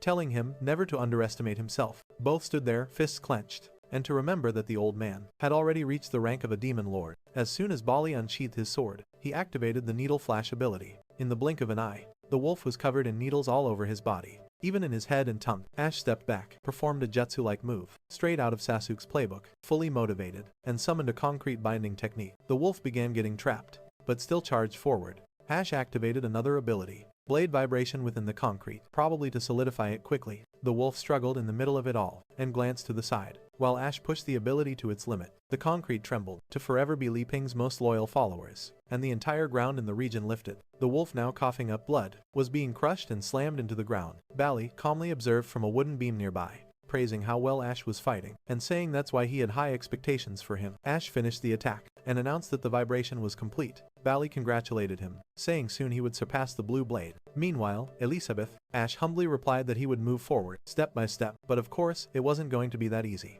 The concrete shattered, a thick cloud of smoke rose, and Ash immediately asked if Bali could sense the terrifying aura. The old man told him to focus and raise a barrier, activated the Blade of Darkness ability, summoning 3 swords in front of him, but from within the smoke, was trying to understand. The wolf simply stretched out his hand, and flicked them away. The 3 swords shattered instantly. Ash was coughing up blood and was thrown toward Bali. The wolf, now thin and sinister, walked toward them. Man, I thought they'd last a bit longer than that. The wolf muttered that the other guy was right. These gears only served as conduits he needed to dive into. How Li Ping could cultivate power in another dimension. Chaotic power to find infinite energy. He spread his arms wide, boasting that he had now surpassed the power of Lord Malfoy. But suddenly, 2 slashes cut through him. Bali instantly recognized Chisisogis, and there was no drama. The wolf was already on the ground, and she casually asked Bali what he was doing there. Wow. I thought this little wolf would be a tough opponent, but he barely lasted a panel, and didn't know where to begin. Save souls like that and create such connections. The old man explained that he had gone south, hoping to find a small nation that could help them fight the Black Guild. Chisisogis acknowledged this, but insisted they all return to the guild first, before continuing with any plan. She had an important announcement to make. The scene shifted to the demon realm. Inside a goblin cave, a minotaur-like man remarked that he had heard, but of course, these goblins were different from the ones outside, because they had never made contact with humans. The green-haired man reassured him, saying that besides having the green sword in the group, they also had Mr. Travi. So if any goblins appeared, they just wiped them out. The pink-haired man, who I assume was Mr. Travi, said that if it weren't for a favor he owed the Holy Guild, he'd never be there. He had absolutely no idea what she was talking about. Meanwhile, the mage admitted that the idea of barbaric goblins made her uneasy. Man, I'm starting to worry. This is turning into Goblin Slayer. The Minotaur explained that, due to the lack of competitions lately, they decided to take the risk in a place like this. The green sword looked ahead at something massive, and promised to protect it carefully. Chi-Chi didn't really grasp what happened either. The mage Sever Gem was reacting strongly, indicating numerous creatures approaching. The green-haired guy looked deeper into the cave, and realized they had been discovered. Suddenly a horde of drooling goblins rushed toward them. Oh man, they're talking about women. Yeah, I'm getting serious. Goblin Slayer vibes. I knew it was coming. The guy whipped out his giant sword, and declared himself ready for battle. She only noticed that while everyone drank the juice, the goblins looked a bit twisted, so maybe they had a chance. Nope, blood splatter. And Travi was already slumped against the wall. He tried to say something about these barbaric goblins lacking magic, but then he got clubbed in the head. Everyone was already dead. The Minotaur's head was on the ground, and the green-haired guy was sliced up, while the mage was tied up. That father and daughter. Then a massive fat goblin stomped forward, declaring it was time to make babies. But something suddenly clenched its hand. It seemed like he was about to attack, but as time passed, the fat goblin was lying there lifeless. Actually, he had been turned into slime and appeared to be trapped in an illusion. The mage was licking her fingers. Oh, yeah, she's definitely evil. Gained significantly more power. She said it didn't matter how barbaric someone was. They always turned into a dog. Before her, she was holding a gear in the middle of the mountain. Her name was Ruth Bader, a 5-star sovereign demon. She leveled up and declared that, now that they had witnessed this, they could show themselves. Then a bald-headed bug-like creature emerged. Laughing, Annie suggested it might be some kind of reward. Hands burst out from inside it, and guess who appeared? If I'm not mistaken, this guy is Dargor. He told her that if she wanted the power of the gear, there was no need to hide her identity. She wouldn't even need to hunt for Malfoy, because he could get it for her if she did him a favor. She wouldn't even need to hunt for Malfoy, as he could handle that for her if she did him a favor. She responds that she's noticed. He and the president aren't on good terms for their fight against the Black Guild, and asks if he's planning to betray the guild. Some heads start wrapping around him, seemingly her ability of fatal attraction at work. He tells her to stop wasting that ridiculous magic, because he has no interest in such desires, and he's also not interested in betraying Malfoy. Confused, Ruth asks what he actually wants, while wondering if he's at Demon King level, for her ability to not work on him, before he can answer if she tells him to forget it. Chichi, however, since she has no idea how she could help him, and calls him Lord Ixitode. He says she's a very perceptive woman, and questions if she's afraid, he won't offer satisfactory term. He then explains that the gear she desires so much is just a transitional tool. If she accepts his contract, she could gain 10 times more power. Suddenly, she began telling the story, muttered to herself. Something called chaotic power emerges from his mouth. He explained that it's enough for her to skip the Demon Lord level entirely and jump straight to Demon King. She would become stronger with that than by absorbing 1,000 gears. The reason, he says, is that her charm ability is incredibly effective, which is why she was chosen, as she observes the chaotic power, that even though she was the strongest, she's dazzled by the idea of reaching Demon King level so quickly. She says that if that's the case, then the deal is done back at our dear Lei Peng's house. His little plant is on the ground recovering. He comments that the magical world is amazing, and that plants can even understand humans, which is unusual for him. However, he tells the plant that he has to go back home, and wishes it a long life. But as soon as he leaves, she had disappointed the hero. Li Ping's other plants are already staring at it. Then, he tells Elizabeth that he's back, and asks if she wants some freshly sliced apples. She's still in her chibi form and says no. She mentions that apples aren't as good as these snacks. He says that's obvious, but that she shouldn't eat so much, and tells her to relax while he makes a snack. She puts the snack aside and grabs a Coke. She takes a big gulp while he wonders, suddenly, what happened to make her so depressed? As soon as she finishes drinking, she lets out a burp. She seems to get angry, throwing Coke everywhere. Li Ping starts wondering if she's that mad, because his performance as a hero didn't please her. He truly has no magic, and can't learn swordsmanship properly. She's probably upset, because he was so foolish.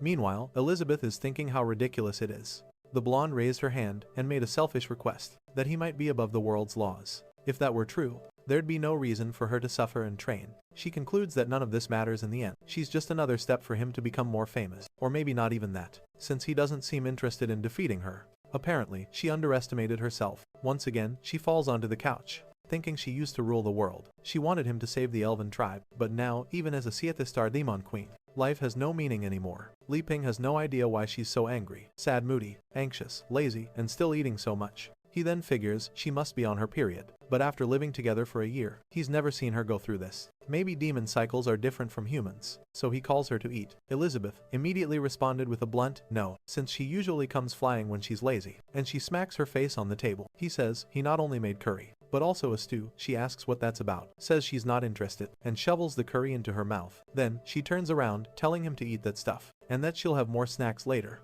But when he lifts the lid, he tells her it would be good to take a look first. Liping awkwardly, she turns, and a bright glow hits her face. It's a soup of red dates, with eggs and some kind of tremella. Whatever that is, he explains how he made it, takes a little spoonful and offers it to her. As she stares at him, obviously, she finds him creepy. But her expression doesn't change and he's all smiles, politely asking her to try it. Not caring much, she decides to accept and taste it. Immediately, her expression changes. Suggested that, and she seems to be teleported inside a sauna. Looking down, the thing was really hot. Someone in front of her says, this was the brown sugar sauna. 3 little people in the corner say, it's extremely good for circulation and restoring strength. Each of the 3 represented a spice, and they said they were there to serve. Her towel is thrown, since Elizabeth probably had some resurrection magic. Thank goodness it arrived just in time. As Elizabeth asks what kind of service they mean, the little woman on the right says, it's a full body massage that would nourish her yin and make her skin more beautiful. With that, the soup broth starts moving and Elizabeth is floating. Peculiarly, the 3 spin the little towel,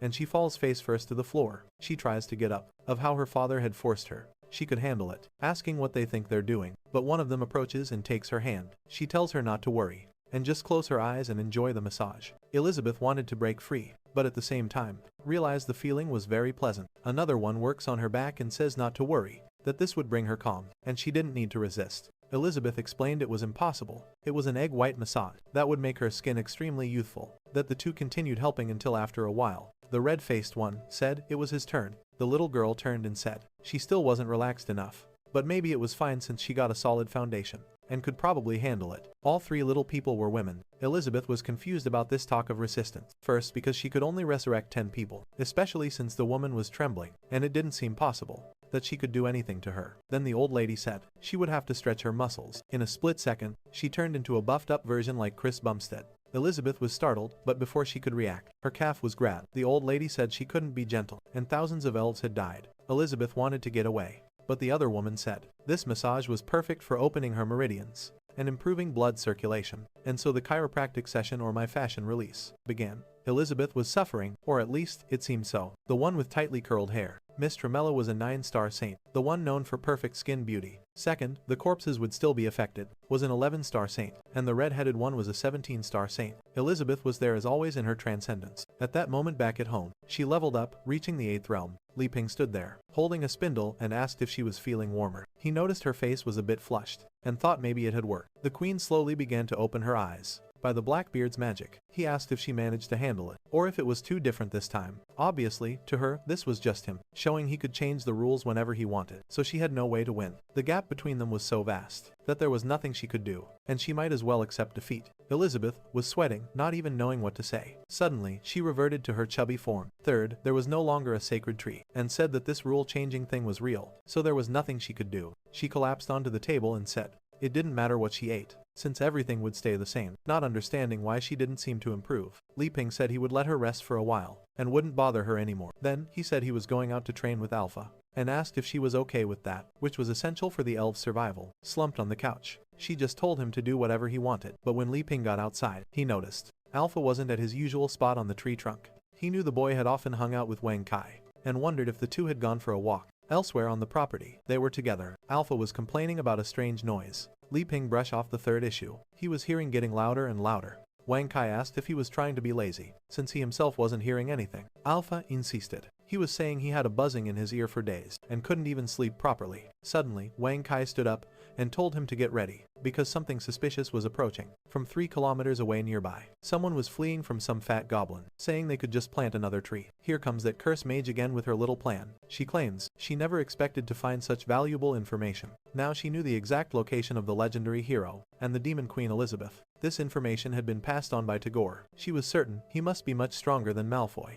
After all, he had easily helped her level up. Now, she had the perfect chance, as her charm ability allowed her to defeat enemies, to return to the tribe to help. He even quoted a proverb, even if she was weaker, even though the demon queen Elizabeth might be nearby, and the hero was a man. So she had a way to win. What she didn't expect was a torpedo crashing into her back. A bit confused, she turned around, and saw the 2 goblins had been obliterated.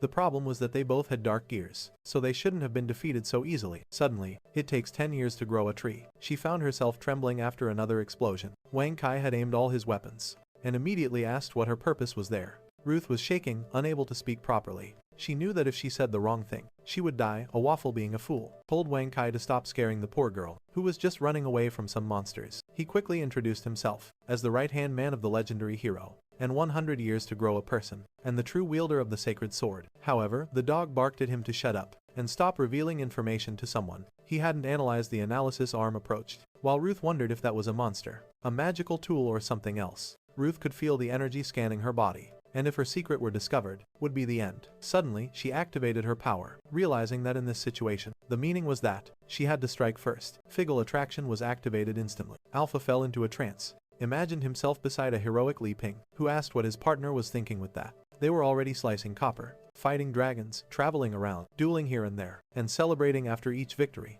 Meanwhile, things outside were probably chaotic, even if it didn't seem like much now. Now he was commanding a ship and invading Elizabeth's castle, apparently. The hero fought bravely, and she was already defeated. On the ground, Liping raised his sword, saying that when he was lost, Alpha had guided him. They were truly great partners. Alpha smiled, saying that this was the bond they would always have, and that it was good to be with him. Then we see an explosion behind Wang Kai. That seed could bring hope. Whoa, looks like the illusion worked on him too. And now he's running across the field, fleeing from Liping. He throws a frisbee and Alpha catches both and has fun. Elizabeth closed the snack bag, but Liping kept petting Wang Kai. The gum is then disarmed. Ruth said that as long as the desire existed, it was impossible to resist her charm, no matter how strong the person was. Of course, this guy had to plant a legendary tree, but at that moment, Wang Kai's system started beeping about virus detection. Some files were updated, and a vulnerability patch was installed. Immediately, the weapon pointed back at Ruth, leaving her confused, not understanding why her charm wasn't working. Wang Kai then ordered her to explain who she was and why she invaded his system, to make him happy. He approached the remains of the old tree. He realized she wasn't a threat at the moment,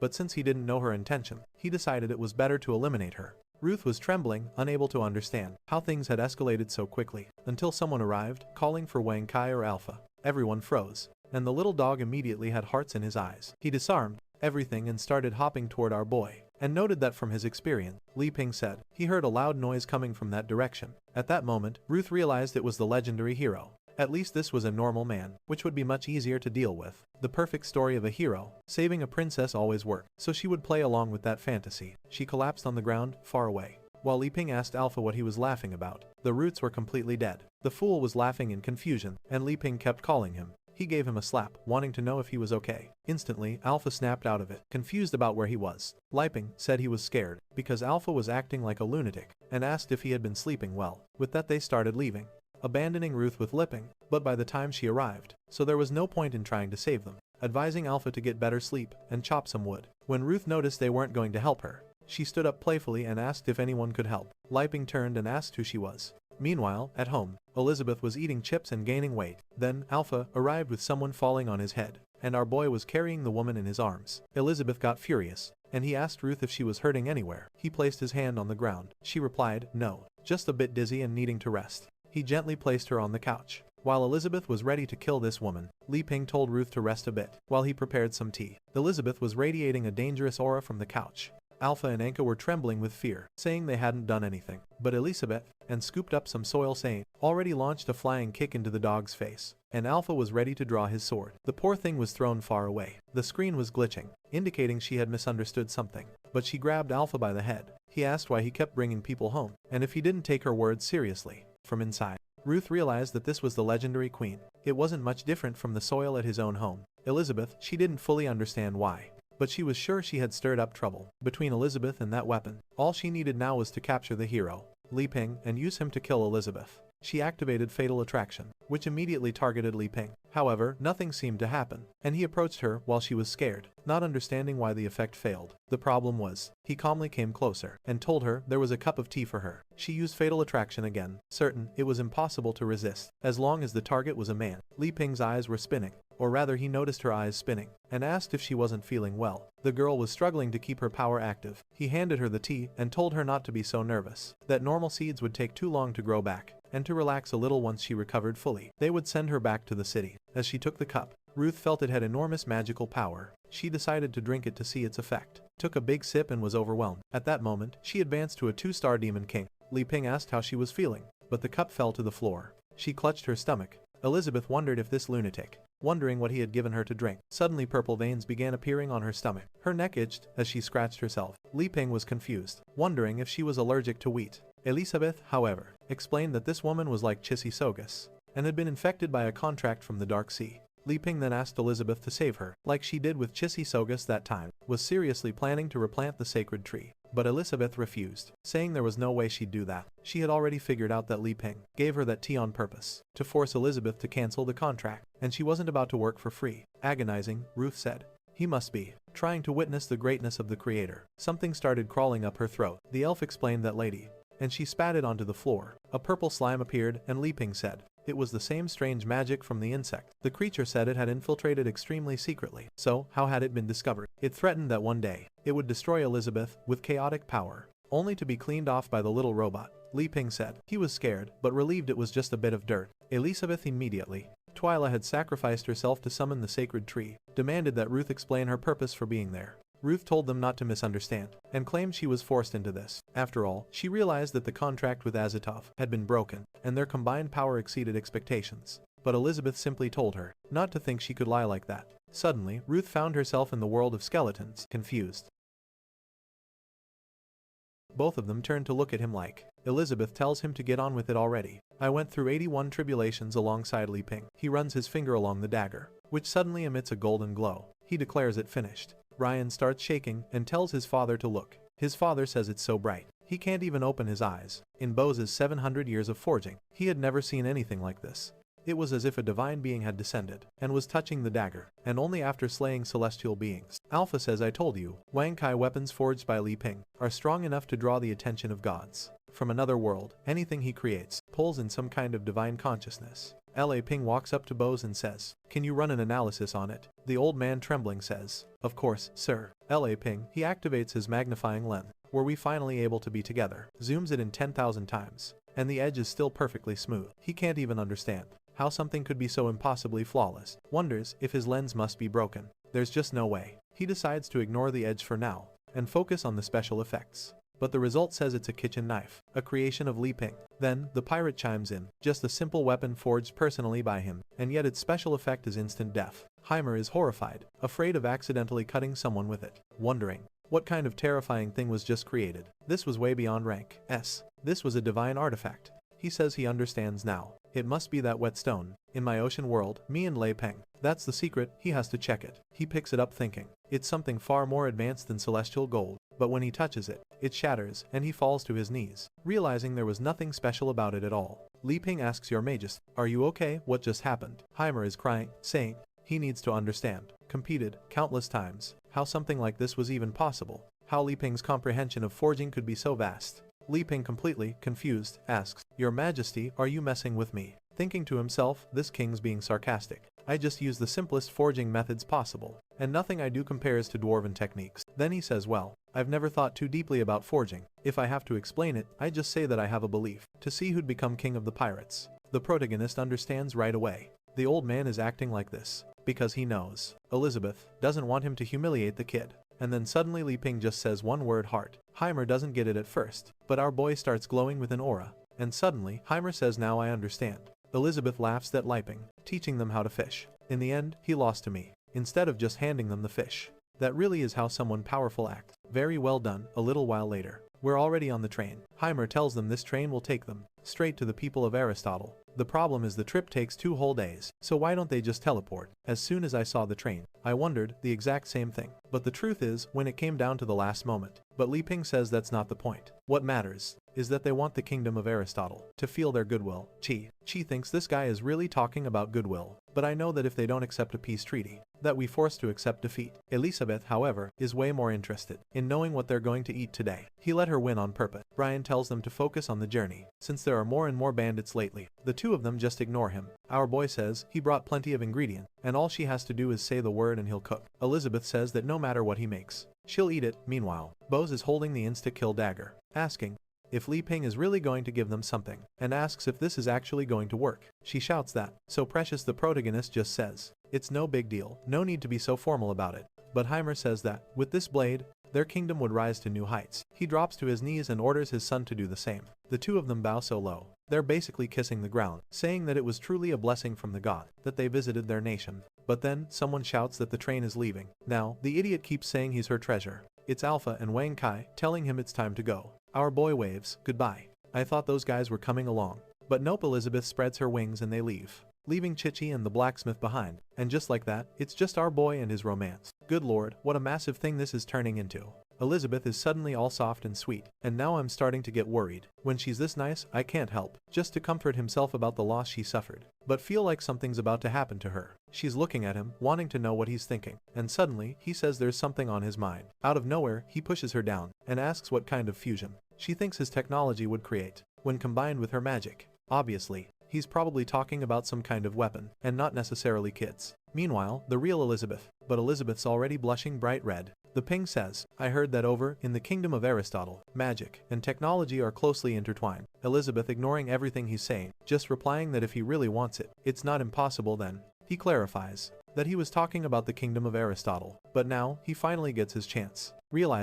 She realizes that this whole time, it wasn't really about her, until he takes her hand and says that, of course, it is about her. Because without her on this journey, everything will lose its meaning. And when all of this is over, he wants to formally ask her something. She asks what? When suddenly, a meteor slams into the train, each one of them, and both of them get thrown around asking, "What's happening?" Elizabeth glances to the side, and sees a group of fat guys riding floating bikes. Oh my god, they're actually trying to rob. The worst possible train to rob in this entire world. I try launching another wave of attacks, but she just stretches out her hand, and blows everything to Pisces in the sky. Our boy asks her to take it easy, has a completely different relationship, and at least leave a few of them alive, so they can ask questions. Plus, if they capture these idiots, who are interfering with the shipment of metals to Aristotle, they might be able to earn some goodwill with that kingdom. Elizabeth says, fine, but if these guys are connected to the Black Guild, then that's a different story. Just then, Alpha comes running, telling the two of them to wait, with Li Ping in their own worlds, and asking to let him handle this. The protagonist asks, "Are you sure about this, kid?"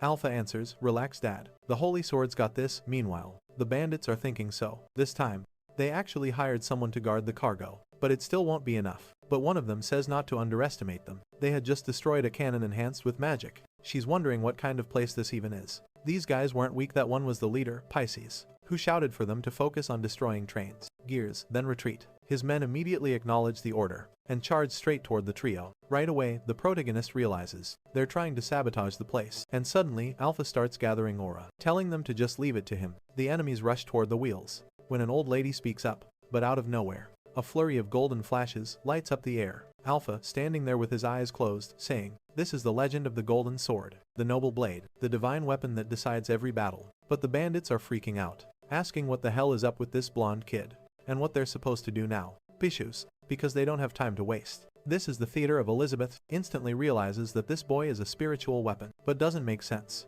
The dwarven nation shouldn't have the celestial gold required to make something like that anymore. Alfred is midair when the enemies release a yellow smoke. He wonders what it is, when suddenly, the substance starts to solidify. A stone-like smoke bomb detonates above, and something comes crashing to the ground, where you can watch every Elizabeth from all timelines, spreading like some massive chunk of hardened sludge. The enemies laugh, saying their boss's invention really is amazing. Meanwhile, the protagonist yells, "Alpha, you okay, kid?" Elizabeth tells him to relax. The boy might act like an idiot, but he can't forget that he's still the Holy Sword. Dealing with this kind of thing should be nothing for him. She wants to know who this old woman is. She adds, "Forget about him for now. Why don't you just tell me what you were about to say?" Li Ping explains that now isn't the right time. He wants to wait until the 1-month anniversary of their relationship. Meanwhile, the fight rages inside the hardened sludge, while Pisces orders everyone to scatter. But in the blink of an eye, explosions light up the sky. Alpha says it's already too late, and the lady says he wants to see who's going to dare underestimate him. Now this is still flying. Admits the boy's magic isn't half bad. Then, he pulls a Gatling gun out from inside his arm, cranks it to maximum power, and declares that in the face of science, magic is nothing. Alpha blocks the attack, saying their efforts are pointless. Li Ping already ordered him to keep them alive, but that's when he notices she's the Elizabeth from the normal world, that his sword arm is covered in tiny spheres, and not just his arm, but his entire body. In seconds, he's completely coated. Pisces charges forward, saying that everything in this world follows the principle of mutual reinforcement. If you understand the nature of something and apply the right rule, even the weak can become strong. In the end, just an ordinary old woman. Alpha is nothing more than a spiritual weapon, made of metal, the perfect conduit for countless materials. Pisces throws a massively reinforced haymaker, smashing Alpha into the ground and leaving him broken. He mutters, "Damn it, it's been 2 months since a train last came through here, and now they send one full of powerful people. What's going on?" But those questions didn't matter. The queen doesn't understand how they even got there. All they needed to do was destroy the source of these materials and get out. He spots the train coming, activates his arm one more time, and fires an automatic shot at full power. But in an instant, his entire arm corrodes, because there was a spatial magic field exactly where he fired, and Elizabeth appears, saying, "The game's over, and he better tell him right now what his connection to the Black Guild is." The old lady explains that she doesn't know exactly. Before he can answer, she spins her finger, and his entire body twists unnaturally. Li Ping steps in, saying, "Easy there. We don't even know what internal conflicts they're dealing with yet." Elizabeth replies that it seems he's figured out too, that this is an internal problem. Suddenly, the hulking body breaks apart, and inside, there's a small blonde girl. She pulls herself free, smashing against the orb, but apparently, yelling at them to let her go, threatening to curse those lapdogs of the royal capital. She's pissy as a genius inventor from the kingdom. The protagonist is shocked. Not only was that a humanoid puppet, but there was a girl inside controlling it. Elizabeth smiles and says she'll let him handle the interrogation. Protagonist is excited. He really wants answers to a lot of things. Every Elizabeth has her own way of entering this place. Meanwhile, the pirate below yells, "Let go of our bows, you bastards. Without her, we're finished." Meet our squad leader. Everyone's shocked for a moment. Then Wang Kai handles it all in one move. He digs a hole, drags Alpha out, pulls out a weird-looking demagnetizer, presses it against the little metal sphere, and just like that, Alpha's free man. Alpha actually lost. Damn. Alpha says fine. The only requirement is that her relationship with Lee, that holy sword, really is a pain sometimes. Back in the kingdom of Aristotle, a thunderclap strikes in the middle of the city. A bunch of robots are destroyed, their parts falling to the ground. That creepy little computer belonging to the villain says they had the audacity to steal the gears of darkness, and now refuse to submit. The long nose human says the Black Guild needs to understand that Ping has reached a certain stage. They were the fools who gave them the gears, and now they'll use them however they see fit. On top of that, he's interested in this light magic that strengthens his body. He slams the ground, and more little robots start appearing. They pull out cannons and fire, but a flash of lightning tears through them, blowing them all to pieces again. The monitor comments on the big screen that even these high voltage resistant material aren't good enough when they explode. He just laughs, saying it's ridiculous for them to think they can go against the Black Guild. The robots repair themselves, but the monitor keeps laughing, saying it doesn't matter how many times they rebuild. Soon, everything will be wiped out. Steel Sentinel No. 3 appears. Li Ping is visiting the world's top 10 luxury homes, and the long-nosed man says this is what he's been researching from the very beginning. The conversion rate might be low, and the energy limit tight, but he has ways to solve that problem. The monitor realizes he's talking about his own energy source, but says he has no idea how the guy plans to pull it off. While the girls scream that it's time to make babies, and that it would be better if he just submitted to the Black Guild. Now, the robot tries to use the same punch pisses used on Alpha, but the monitor dodges and wonders, damn, this kingdom isn't even that strong. So, why hasn't the master just taken over already? Then he shrugs it off, saying whatever. Today I know. 34. We'll conquer this place and make the master proud again. The robot keeps attacking and grow the population, saying the fool would rather die than submit. Missiles are fired at the monitor, but he dodges easily, saying the gap between their power levels is massive. But the long-nosed man refuses to give up. Then the monitor fires a massive energy beam straight at him, filling the giant robot with crackling power, leaving it smoking and twitching. No. 34 declares that from this moment on, the real Elizabeth asked the old lady, the kingdom of Aristotle is officially under the control of the Black Guild. But the human just laughs, saying, this is perfect. Everything's going exactly according to his calculations. He starts shaking as his power surges to the max, stomps the ground and charges straight at No. 34, thanking him for the energy, before landing a clean shot right to his face. The monitor's screen cracks as he's thrown far away. Has my relationship with him really reached that stage? But he survives. He's completely confused, saying it doesn't make sense that attack should vaporize him. Worse still, he felt for a moment that there was no way to dodge it, even if he wanted to. Then the robot appears behind him again, saying he's curious to know how he generates so much power. He fires another full blast, slamming the monitor to the ground. But the old lady says not even close, dear. And this time, No. 34 is completely destroyed. The massive robot lands with style, saying that the Black Guild isn't the only one who knows how to be sneaky. Then the tables turn, the ground starts shaking. A huge crater opens up and energy surges everywhere. The guy is confused when suddenly, a small robot crawls out from below, saying, your relationship isn't at that point yet. They've broken the limiter that was holding it back. Wait a minute, could this be something? Li Ping made no way. And holy hell, it turned into a bombshell beauty, barely dressed and overflowing with power. She's the demoness of the sixth pillar man. One thing I love about this story is that when bad guys die, it turn into women. When monitors die, they turn into women. Everyone turns into a woman. He'll start right now suddenly. You only got a temporary ticket. This is the good stuff. The chubby guy recognizes her as the legendary lightning fairy and says he's actually interested now. He's going to give it everything he's got. He charges in, saying his ambitions are no less than those of the Black Guild. But the fairy just waves her hand and activates the immortal lightning. A massive bolt crashes down into the city. Everyone starts yelling, good grief, that guy just got fried. She says that big ambitions are worthless without the strength to make them happen. And she No. 24 is going to completely wipe him out. But suddenly from the guy's head, some disgusting grotesque demon emerge.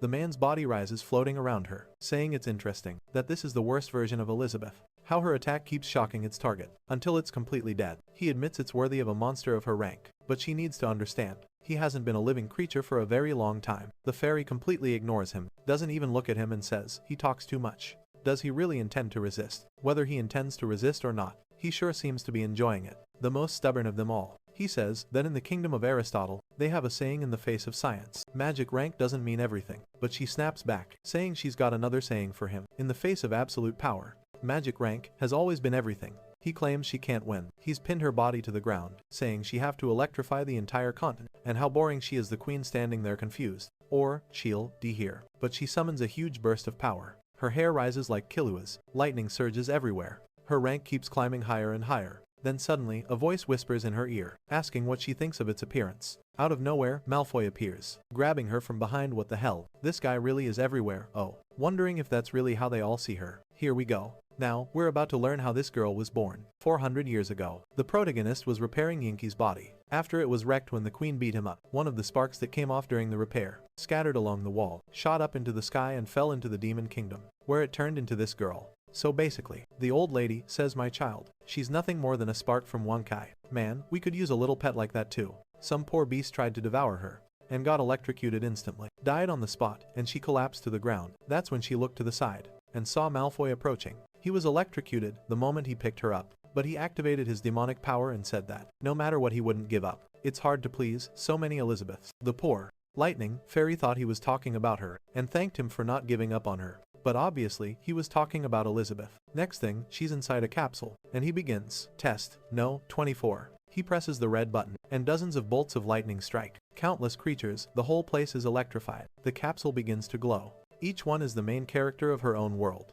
And little by little, she opens her eyes. In the end, she was just another creation tied to Lu Ping. Poor Malfoy. The guy just can't catch a break. He says he'll bring her back. And the fairy wonders if he's talking about her. Why is this guy so devoted to her, if he's going to take care of her like this? And she's not going to give up either. Suddenly, her energy spreads through the whole kingdom. In fact, she realizes she's finally evolved into a form that can generate energy on her own. She thanks Malfoy, saying he's the one who saved them. But then out of nowhere, her electricity starts bouncing around the room, and zaps him. She rushes to ask if he's okay, and he replies, of course not, just by trying to get close. She paralyzed him completely. She says she'll back off, but he grabs her tightly. It looks like the two of them are trying to scare. My story is probably the most boring of them all. Man, what a guy willing to take 10,000 volts just for her, saying that if he can't survive something like this, that he doesn't deserve her. The lightning fairy is left confused, wondering, does this guy really need me this badly? Malfoy asks her if she believes in love. At first sight, even as he's still getting electrocuted, his demonic powers activate. He gathers microwaves and metal scraps, but when it played on the screen, forms them into a glowing orb around the two of them, and when it's over, she's turned into a monitor. He says that this will stabilize her power, and let her always stay by his side. She agrees, saying fine. Then with that, the poor girl is pinned against the wall, as he says he's going to start the tests. Her electricity starts spreading everywhere. A single strand of hair appears, and he smacks it, yelling, damn it. Everyone got emotional. Those were beautiful memories. Stop that finally. They had managed to get an infinite source of power. So, what was the problem? No, 24 asks, what happened? While he demands to know why it hurt the queen's hair. That broke the very laws of the magical world. But that's when he realizes, if he was hurting the queen's hair, even though she was immune to magic, it meant something else. The queen asks her what that story was. Maybe, if he used that power the right way, he could actually invade her body. He grins, saying, there's another way to bring her back. Man, I thought, up until now, that Malfoy was just being misunderstood. But he hugs, no, 24, and tells her not to worry, that he'll always be with her. Mentally, he's thinking about the queen stepping on him. This guy is the biggest simp in all of fiction. She explains that it was just an ordinary story, seriously suffering through all this, just to get crushed under the queen's heel. Damn, what a curse. What won't a woman make a man go through? Back in the present, the demons are standing around saying hey, as expected of chaotic energy. Even mental invasions are possible against the lightning fairy. The loudmouth says alright. She and Li Ping met, got married. That's enough, let's just take her already. But his partner replied, there's no need to rush the delivery. Now that they have her energy, they can create all kinds of things, and don't need her anymore. They run off, saying the Black Guild is as good as done, and soon they'll control the world. Meanwhile, the bug, who had been freed from Elizabeth's seal, had kids and grew old together, tries to take control of Chi-Chi. Malfoy, though, was thinking that he never imagined the weakest one of them all would end up bringing in the most profit. The king of Aristotle slams the ground and raises an alchemic smelter. He orders them to put her inside, saying that now she'll finally be able to do everything he commands. The queen, the poor girl, just obeys and gets sealed inside the capsule. Man, I felt bad for her. She was born from a spark, and from the moment she came into existence, she's been treated like nothing but a battery. Back on the train, Pisses asks if they really aren't hunters hired by the kingdom. The pink says, of course not. Blushes at the thought of going through all that. We thought you guys were part of the Black Guild too. This is all just a misunderstanding, right? So, let's talk while we're heading toward the kingdom. Pisces explains that their plan was to cut off the supply of resources, going to the kingdom of Aristotle, destroy the place and free all the people. The protagonist doesn't hide anything anymore. He says, well, my name is Li Ping. I'm the legendary hero this year. Herself, the old lady continues. By my side is Queen Elizabeth. We just want the people of Aristotle to agree, to cooperate with us, to put an end to the Black Guild together. But since it's been so long since they've gone outside, the others just stare and say, legendary hero, demon queen, never heard of you. Kissy says the same thing. She has no idea who they are. But she warns that the chaos, Amelia, she's shaking all over before bolting, saying that even without magic or technology, coming from the Black Sea is massive, and they have no clue how powerful the Black Guild has become. The protagonist asks Elizabeth if this Black Sea business is what affected Chichi. Elizabeth replies that she doesn't know, though mentally, she's only wondering what he plans to tell her. In a month, he asks, pisses for more details, and she says that it all started when she was just a child. That world was a deeply happy one. She was in the kingdom of Aristotle. When, right, then, Elizabeth orders her to shut up. Everyone's confused, including Li Ping, but Elizabeth just says that it'll take too long, and she doesn't feel like waiting. She unleashes a memory seizing attack, stealing everything they have in an instant, and calls Li Ping over to watch with her together. VC pisses as a happy princess. She remembers being at the market, tinkering with inventions, spilling oil, while a cute little bunny hopped around playfully. The old man was amazed. She kept studying and learning. Even as a child, things he found indecipherable were things she could solve with ease. At first, he thought she was erasing important parts of the process, but then his expression changed. He realized she had found another way to convert energy, throwing tomatoes in Li Ping's face. She then explained that if they did it that way, they have enough energy to power every component. She walked into the room, excited, but her expression quickly changed. The old man turned to her and said, "Hello, Princess Pissies. I couldn't wait any longer, so I already began the tests. Look at what happens with this so-called power of chaos. It comes from the Black Sea and is unlike any mana. It's a primal authority that can both destroy," then him splashing water back at her laughing, "and reconstruct life itself. The only flaw is that the subject must desire life. Something hard to manifest in this situation. That's why I spent more than 60 years searching for an answer to that question. Who could have guessed that it would be your solution? That gave me the answer I needed. And wow, from the very start, the devil was already in the details." At that moment, the two of them bickering as always, he connected the gear, saying the purity was at 60%. Then his expression shifted as he said, "Pissies. As long as we keep working together and producing this on a large scale, we'll break the limits of human life and become evolved beings." Pissies froze, but said fine. They continue the research. And honestly, I thought she'd already realized something was wrong. Sharing a kiss, getting married. The moment the guy opened his chest, and there was a demon inside. Month later, she told him that reaching 80% purity would be difficult, but it was finally ready. He thanked her and connected another gear. But suddenly, he started panicking, demanding to know why the chaos flow had been reversed. And what she had done, boom. It was a trap. He was blown to Pisces. And suddenly, boom. She thought she had won, and went to speak with her parents. But they were there, trembling strangely. Then the monster appeared from behind the throne, saying, she truly was a genius of her century, to have planned something like that. But it was a pity. Humans were just mortal sacks consumed by fear. Her parents were no different, and it was laughable to think they were living together. She believed they knew nothing. Li Ping comments, "Wow, you rescued all the soldiers, and even created a rebellion team. But why didn't you ask the elf tribe, or the dwarves for help?" Elizabeth, meanwhile, is muttering, "Damn it, I can't access Li Ping's memories." Pisces explains that she had no contact with the outside world. "Look, dear," and there was even a bounty on her head, so she couldn't trust anyone. And the soldiers, now mechanical, say they follow her, because she was the one who rebuilt them, and gave them a chance to keep living. Pisces insists it's not about her. What matters is that they have to stop the Minister of Science, or else the entire place will, like she's running, he pooped his pants, peed on me, become a sacrifice for a Black Sea, since she didn't have the strength to fight them head on. What she tried to do was cut off their resources, to force them to leave. Everyone is silent and Alpha asks why it's so quiet. Elizabeth asks what Li Ping is thinking. He says, well, it's a matter of principle. Something that doesn't use mana can't be. What a disaster. They sent Li Ping off to school, constructed and can't be controlled. Through Piss's memories, he finally understood how that mechanism worked, how they were combining magic and science. They needed to inject amplifiers. And then comes this massive explanation. The conclusion he reaches is that the peak of his career as an engineer is creating companions like Wang Kai. There's no way. And watch the sunset together. He can build massive machines like Aristotle's and infuse magic into them. He's really sad and disappointed. Elizabeth says that if he feels that way, she'll take care of it herself. Then, with a single wave of her hand, the gears inside those soldiers pop out. Immediately, this jumps to her feet, demanding to know what they think they're doing. She knew that this wasn't the most noble. The old lady says that relatives grow older. Technology in the world, but without it, those bodies wouldn't survive. The pig also asks her to calm down, saying these people aren't bad guys. She replies, I get it.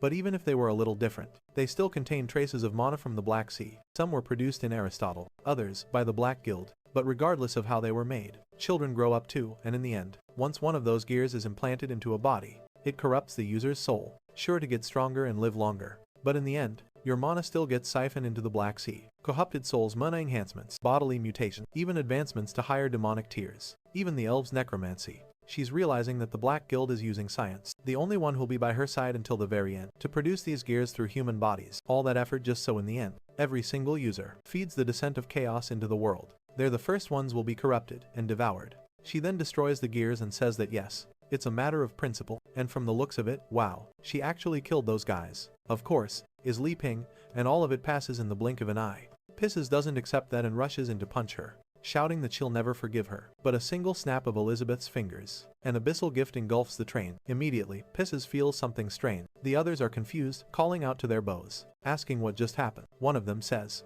his body suddenly feels strangely human. Pissy says, that's impossible, and tells them to explain. Then suddenly, when she touches his cheek, she realizes it really is flesh and blood. And she gets emotional. She turns to Elizabeth and apologizes for what she said earlier. Li Ping just says that's how the queen is. She always gets what she wants. But then, Elizabeth suddenly pulls out some tea and tells everyone to calm down, that it wasn't a big deal. And here comes Li Ping. There's a special broadcast of Li Ping's monologue, saying that if they're feeling better, they can take the medicine he brought. The guys say they're fine. It just feels like they woke up from a deep sleep. That's when Elizabeth sees the protagonist put his hand on Piss's shoulder, telling her she can count on it. I'll expose all of that Minister of Science's plan and put an end to everything he's doing. That makes Elizabeth wonder, where he says that he loves Elizabeth. Why Li Ping can always connect so easily with ordinary people. When she ruled the world, she was used to looking down on everyone as inferior. The gap between them was too great, just as humans can't be friends with ants. She felt there was no way to truly get close to those people. Now that she had reached the level of the saints, ascension, even resurrection had become trivial, straight for the world's top 10 vacation spots, and all he really wanted. The distance between her and mortals only kept growing,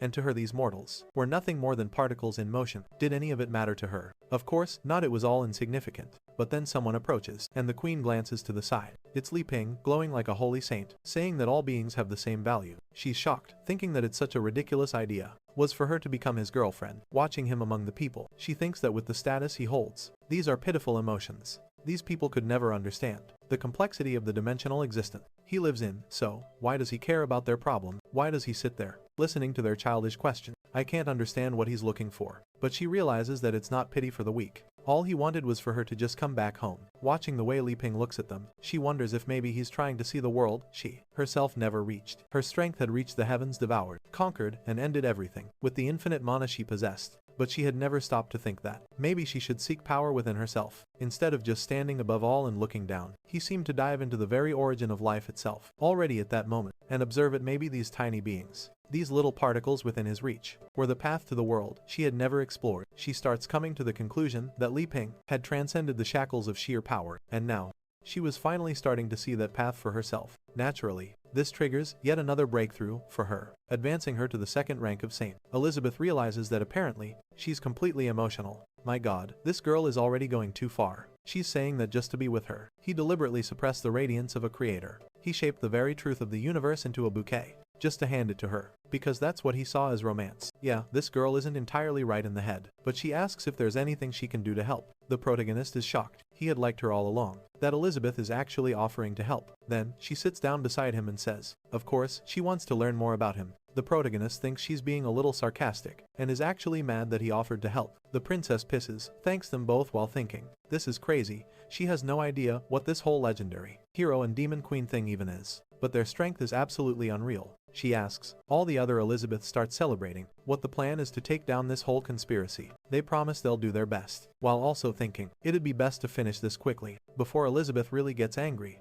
This explains that the original plan was to cut off the supplies, but with the two of them there, everything has changed. Now, they can just go on the offensive. My God, there's a slime. Elizabeth. First, they'll disguise themselves as ore delivery workers and sneak into the kingdom, which will be easy now that they have human bodies and can pass the mechanical inspections at the gates. Once inside, they'll lay low for a while, hiding out in different areas. When night falls, they'll start moving through the city, avoiding the soldiers' patrols. Eventually, they'll access the tunnel. A furry Elizabeth tentacle. Elizabeth, hidden down in the sewers of Street No. 3. She studied the entire filtration system from top to bottom and knew the perfect route to get straight to the capital. 5 kilometers later, they'd find a sealed chamber, and once they broke through it, they'd reach Aristotle's magic reactor. The downside was that there was no way to do this without triggering alarms. Once that happened, they're all there. There's even an astronaut they'd have 10 minutes to plant bombs and blow the whole thing to Pisces. Whoever was on the demolition team had to be ready to die. This would create enough chaos to distract the Minister of Science, and that's when she'd start her plan to hack the brain of the entire system, because the capital itself was nothing but a giant mechanical body. She knew exactly how to short-circuit everything.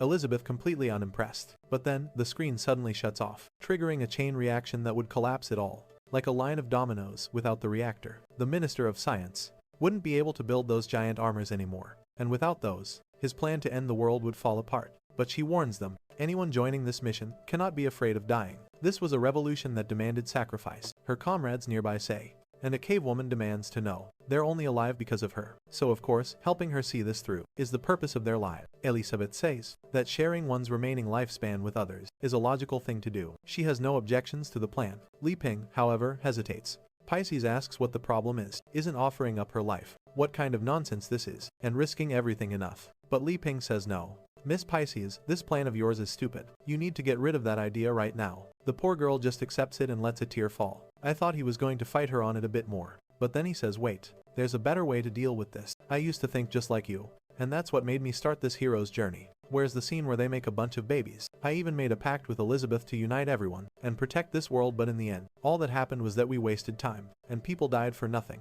Lupin thinks to himself that these people are ready to throw away their lives for peace.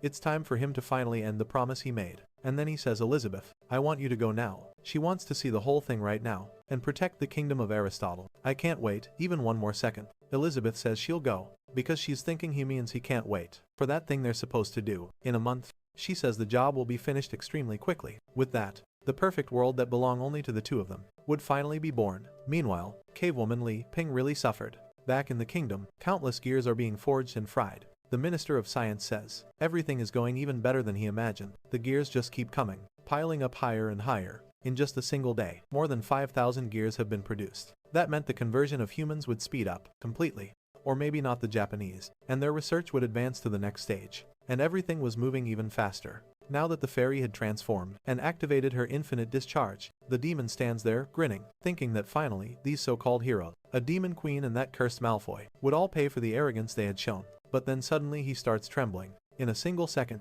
Elizabeth says, the queen is towering in front of him. Oh man, I totally forgot. She had that insanely strong armored form, and she stomps him.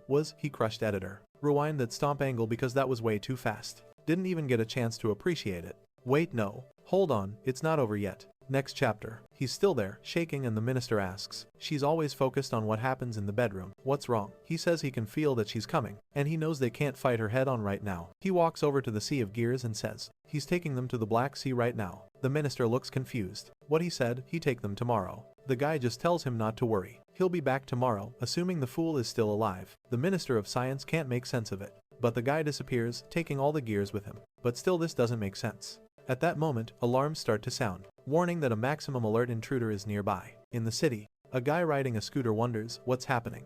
All the robots aren't even moving. And in the sky, Elizabeth appears with the group, wanting to know if they were really teleported to the center of the kingdom. Li Ping tells everyone to stay calm. He's with Elizabeth there. What do you mean by that? Just asks, that's it. Though she admits she really wanted to see that too. While Alpha tells everyone to stop being so dramatic. The creatures are all pointing and fire shot in her direction. But with a flick of her finger, they are all transformed into a manhole cover. The leader of the scientists there wants to know why he lost connection with all the sentinels in an instant, and everyone is wondering the same thing. What are these manhole covers doing here? With this couple finally get together in the middle of the city, suddenly everyone falls dead, and the gears that were in their bodies start to fly.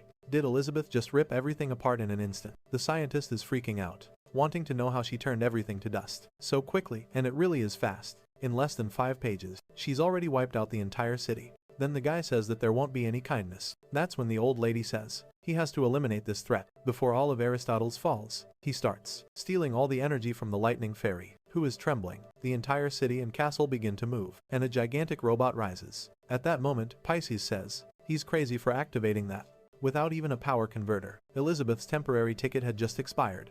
That should be impossible, and she can't believe he saw the formula. Then the true war, and she reminds her that in every world, Li Ping and Elizabeth share an unbreakable bond. All she needs to do is follow her heart. Elizabeth turns to ask something, but suddenly, she's back in the forest. Amelia is there holding her head. Alpha says, yeah, and Li Ping says, oh Elizabeth, take a look at Amelia here. Maybe she's allergic to walnuts. Right away, the queen activates a strong healing spell, but Amelia just screams even louder. Li Ping doesn't understand what's happening, and the queen tells him he overestimated Amelia. Li Ping has no idea what they should do, and Elizabeth says there's nothing they can do, except wait for her to get through this herself. The idea was that her memories would come back. Elizabeth is thinking that this sudden synchronization probably dumped a flood of memories into Amelia's mind, all at once, and now her brain doesn't know where to put them. She's probably in pain from trying to process it all. Amelia glances at Li Ping's approaching hand, and suddenly, remembers something about being controlled. Fear strikes her, and she begs for them to shut it all off. When she felt extreme fear, then, out of nowhere, the old man wants to know what happened.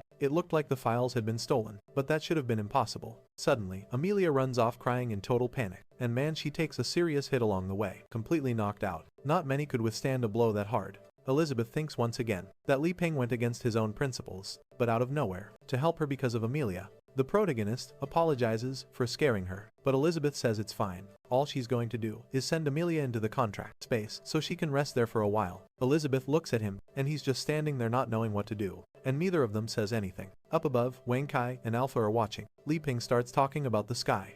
Both of them get slapped by Elizabeth about the weather, and Elizabeth just nods along.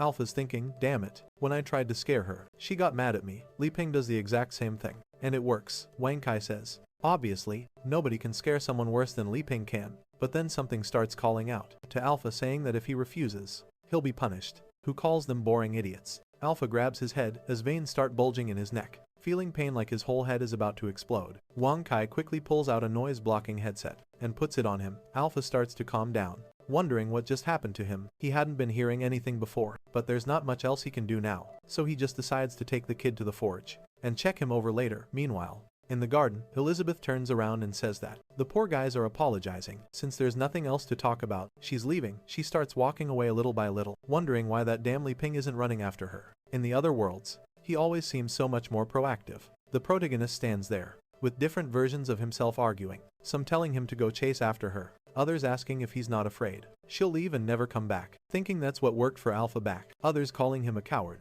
That's when he decides that even if she rejects him, he doesn't want to regret it for the rest of his life. Elizabeth, meanwhile, is wondering if she's really going to have to make the first move, but then she remembers what the old lady said, to just follow her heart, and she activates a forced teleport. Li Ping, however, then calls out for her to wait, asking her if she doesn't want to know whether he likes her. He turns around, looking a bit surprised, while he says that without even realizing it, after living for a whole year, he knows very well how far apart they are. But inside he's thinking. He admits that the so-called legendary hero, who can't use a sword or magic, Amelia is already placed on the table. Elizabeth crouches down and tells Amelia not to worry, was never good enough for her, and then he says that if it were possible, what he really wishes is to live an ordinary life by her side. Of course, without some kind of misunderstanding. That wouldn't even make sense. Elizabeth wonders if he's saying he's so strong that he have to lower himself just to live a normal life with her. Then Li Ping says she'll find another way to restore her memory. I'm just a guy who never even left the house, with zero life experience, and I don't even know how to make a girl happy.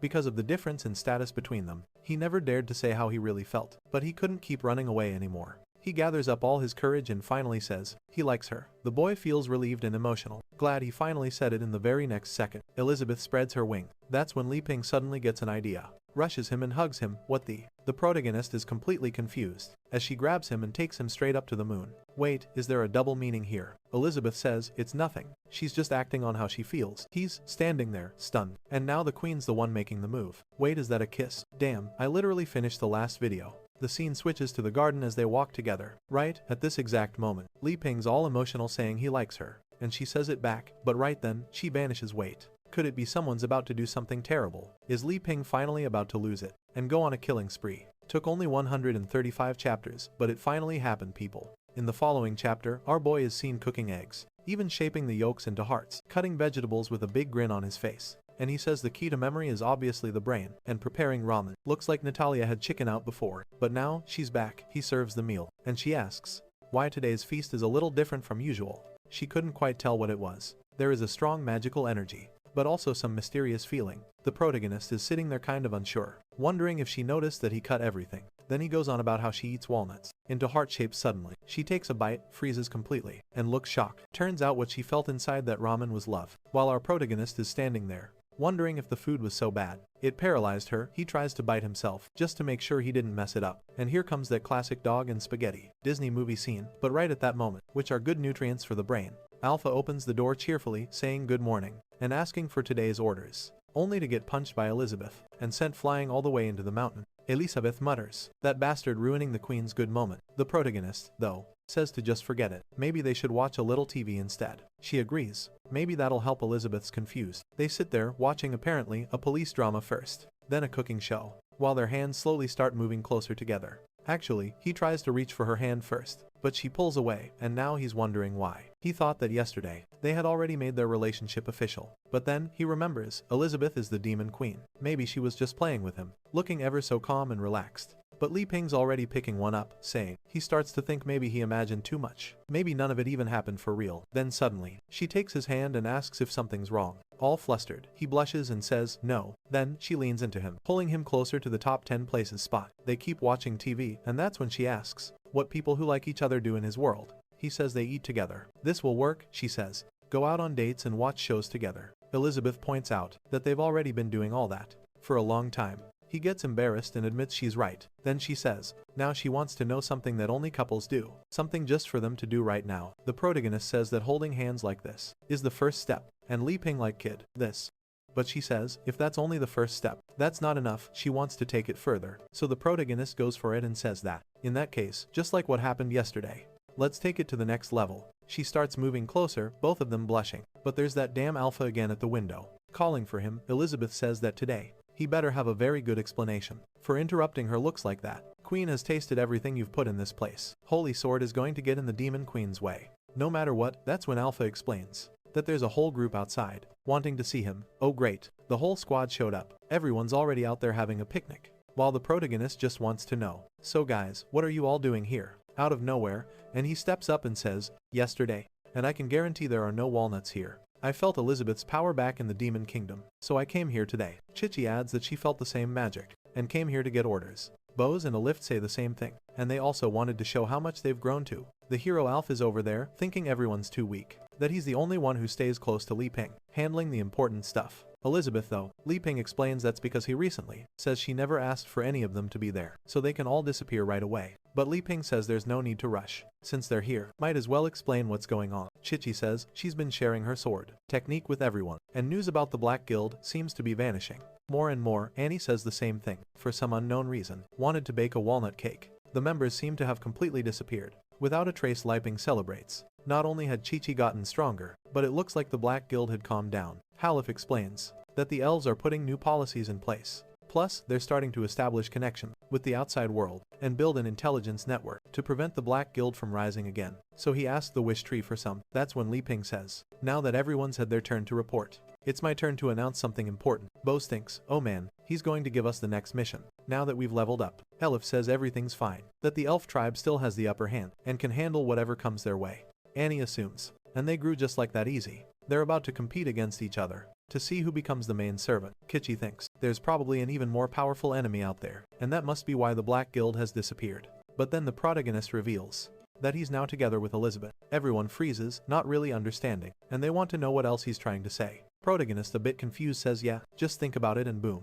You didn't get it, me and her. We're kind of a couple. The girls glance at each other, wondering if he's just saying that, so they'll stop interfering with his life. Chichi apparently thinks to herself that, yes, she's hit the nail on the head. Elizabeth realizes that, ever since that whole mess with the orphanage, and the problem involving the Elf Guild, everything had been solved by her and Li Ping. They're in your hand. Elizabeth picks one up. They really do need to get stronger, so they won't have to rely on the two of them anymore. Chichi concludes that if it weren't for Elizabeth breaking the curse that had been placed on her, she'd still be trapped in it even now. So she declares that she, Chichi, Sagas, will move forward and nothing will stop her. Bose and Ilif are thinking they really screwed up, letting the cards fall into the hands of the Dark Tribe. They clearly have a lot more to work on, asking if it really helps with memory, and immediately asked for Li Ping's next orders. Now, everyone's wondering, if he's saying he's together with Elizabeth, does that mean the two of them won't be helping anymore? But if the next mission is too dangerous, how would they handle something like that? Li Ping tells them, yes everyone, I do have something to ask of you, but if you think this is going to be easy, better forget it. Everyone immediately tenses up. What exactly are you about to do?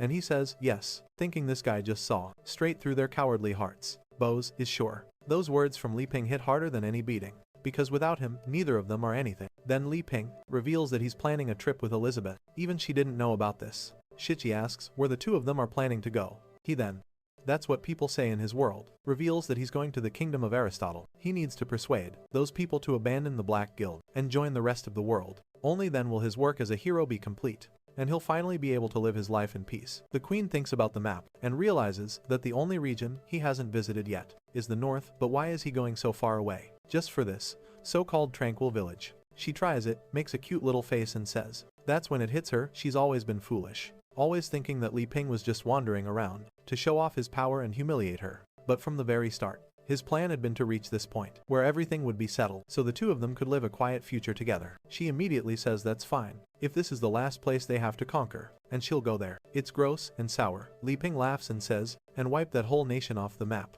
Li Ping tells her not to do something so reckless. The plan is to restore order to the world, not destroy everything. Elizabeth softens up, saying, fine. Then, she'll just follow his lead. But then, Annie speaks up and says she has a request. She wants to come along on this trip to the kingdom of Aristotle. With the demon eye she possesses, she's sure she can help. That's not how you eat a walnut. Chichi jumps in right away, saying she wants to come too, since she knows the best route to get there. Boja and Elif add they'll join as well. Lanchat is taking care of the elf tribe right now, so they have enough time to handle this. But the protagonist says they don't get it. He isn't asking them for anything related to the kingdom of Aristotle. Elizabeth cuts in, warning them that they better not interfere with her. You have to eat just the inside. Whoever ruins the mood will have to deal with the consequences. Liping then tells her to go home and rest. Before she really does get angry, she says, fine. The queen has no interest in such trivial matters, and teleports away. Then, Liping calls everyone closer, saying he wants to tell them something. Everyone's a bit confused, and then, he pulls out a knife, cracks it open. Our boy asks if they know of any hot springs nearby.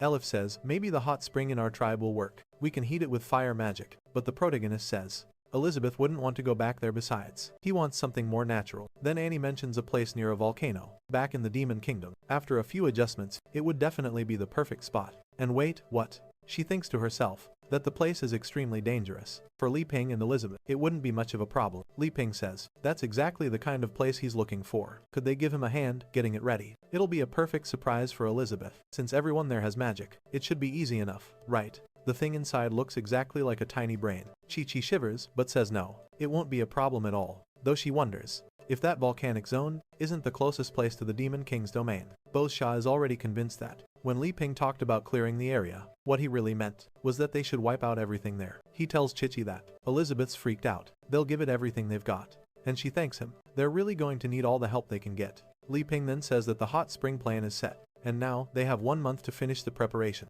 Chi-Chi tells him not to worry. They'll start working on it right away. Li Ping leaves, and everyone seems relieved. Bosher comments that they have 1 month to take care of this. Alpha just tells him to chill and trust him, asking why there's a brain inside this thing. Before Li Ping and Elizabeth get involved, Chi-Chi warns that the creatures living there might be interdimensional demons from the Sea of Darkness. She's going to try gathering intel, so they can act effectively. Annie says that every time she thinks about the Demon Kingdom, she feels some strange force pulling her toward it. Elif, though, is relieved they at least have a month to get ready. But the protagonist just hands it straight to Amelia. During that time, she needs to break through to Demon King rank. Alpha shows up about to say something, but suddenly, everyone is teleported away. Someone grabs Li Ping's arm. The bedroom door slams shut. Oh boy.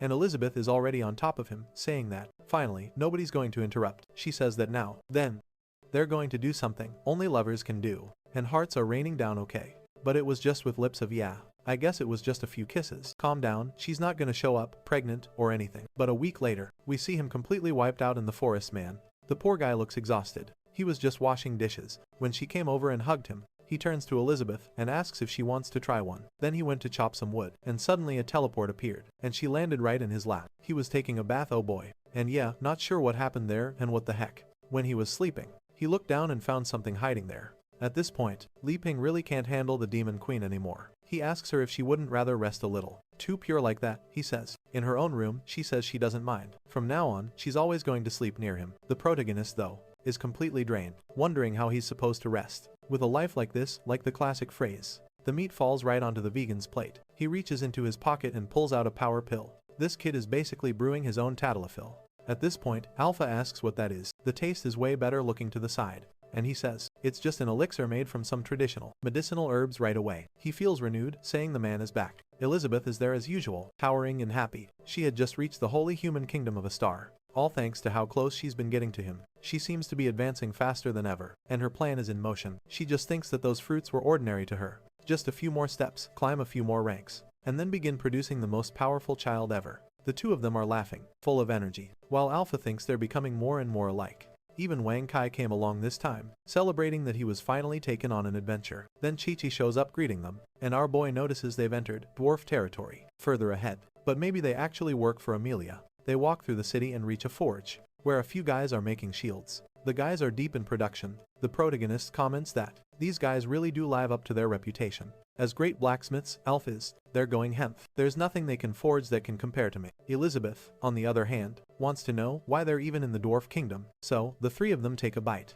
Chi-Chi, with that cut stomach of hers, girls at like 3% body fat, says it's because these dwarves are the only ones who have a direct trade route with the people of Aristotle. A red-nosed dwarf says he only accepted the visit because it looks like this guy, named Li Ping, might be able to help them produce rank as weapons. And right away, she starts feeling this strange sync again, but he warns them that if they don't have the celestial colored ore, it's impossible, and they shouldn't bother disturbing his father. The protagonist has no idea what ore he's talking about, so the dwarf explains that it's a type of ore that fell on this continent 2,000 years ago. The impact was so massive that it altered the whole area. Then he calls out to Wang Kai, "Yo bro," like she's stepping into some kind of realm, and even formed the sacred mountain that now serves as the dwarf's protection. Right now, his father is deep inside the mountain with his sacred hammer searching for a solution. And what's this? The old man is literally fist fighting a sword. He lets out a deep sigh and says, "Experiment dieci. Navicenten antisetta result. Ranka even after using tungsten steel. It's still not enough." He grabs his monocle. Then it hits her, sets it to 100 times magnification, and sees tiny imperfections on the blade.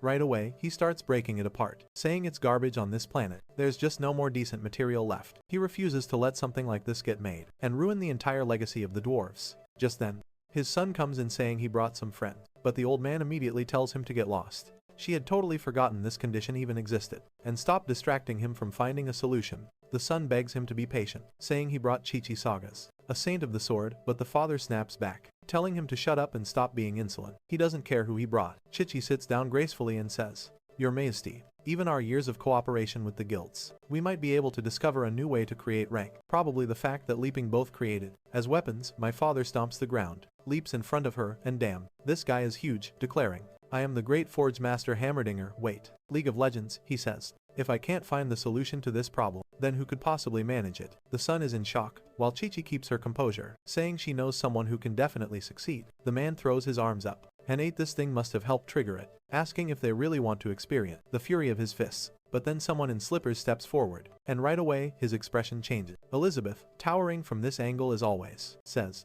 "It's been a long time since they last saw each other." He charges forward to throw a punch, but at the last second, he drops face first to the ground. On the big cinema screen, everyone is confused for a moment, but it's obvious this guy is already sweating bullets and trembling, stammering, saying that this humble servant was ignorant and failed to realize that Her Majesty was here, blessing them with her presence. But she says that she was gone for only 500 years, and now someone like him dares call himself King Li. Ping is stunned, so even the king of the dwarves serves her. A preview of the magical world starts playing. Bo says he accepts any punishment and deserves to die. 1,000 times later, sitting at the table, he explains that the world is becoming more chaotic by the day, and to prepare their people, he is the leader of the tribe, had no choice but to shoulder all responsibility and rebuild the kingdom back to its peak. His son then asks, "Hey Chi-Chi," and of course, the two of them are the stars of it. "Why didn't you tell me you were bringing the legendary king and queen?" She apologizes, saying that unfortunately, their identities must be kept secret. Elizabeth just tells him to reveal everything to them. Bo says he'll explain. Right now there's no big secret.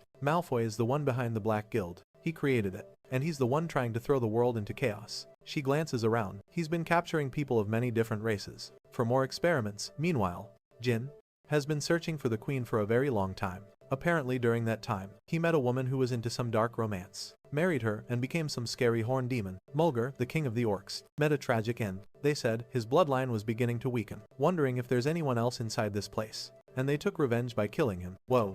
Sounds like the orc tribes got some seriously tough girls dangerous. As for the elf queen, all he knows is that she sacrificed herself for the forest. Lastly, the place Elizabeth wants to visit, the kingdom of Aristotle, was founded by the ancient high priest Baron. Give me a hand here. And sure enough, there is. Apparently, he played a major role in the fight against the Black Guild, using something called the power of science, in honor of all the inventions he created. The place was named the Kingdom of Aristotle. The problem is, humans live such short lives that after his death, new leaders took over, policies changed, things got worse. There's this huge cave woman standing there, and now all they are is a mining trade partner. Elizabeth immediately snaps, saying, "You wretch fools. I told you to maintain peace between all races. So, why are you fighting on your own?" Bose, to his credit, is honest. He apologizes, saying that at first, everyone tried to follow the Queen's principle, but personal ambition and greed, complaining about what kind of awful movie this is, eventually swayed everyone, even him. The protagonist tells Elizabeth not to blame them. It's like a classroom full of kids without a teacher. Of course, it turns into chaos. Elizabeth softened, saying that if he says so, then it must make sense. Then Chi-Chi asked our boy for help, saying they need him to help them get back to forging rank his weapons. The red-nosed dwarf says, she's saying, if the two of them already like each other, he doesn't doubt the hero's skills. But without the extremely rare ore they need, it's impossible. There's nothing they can do.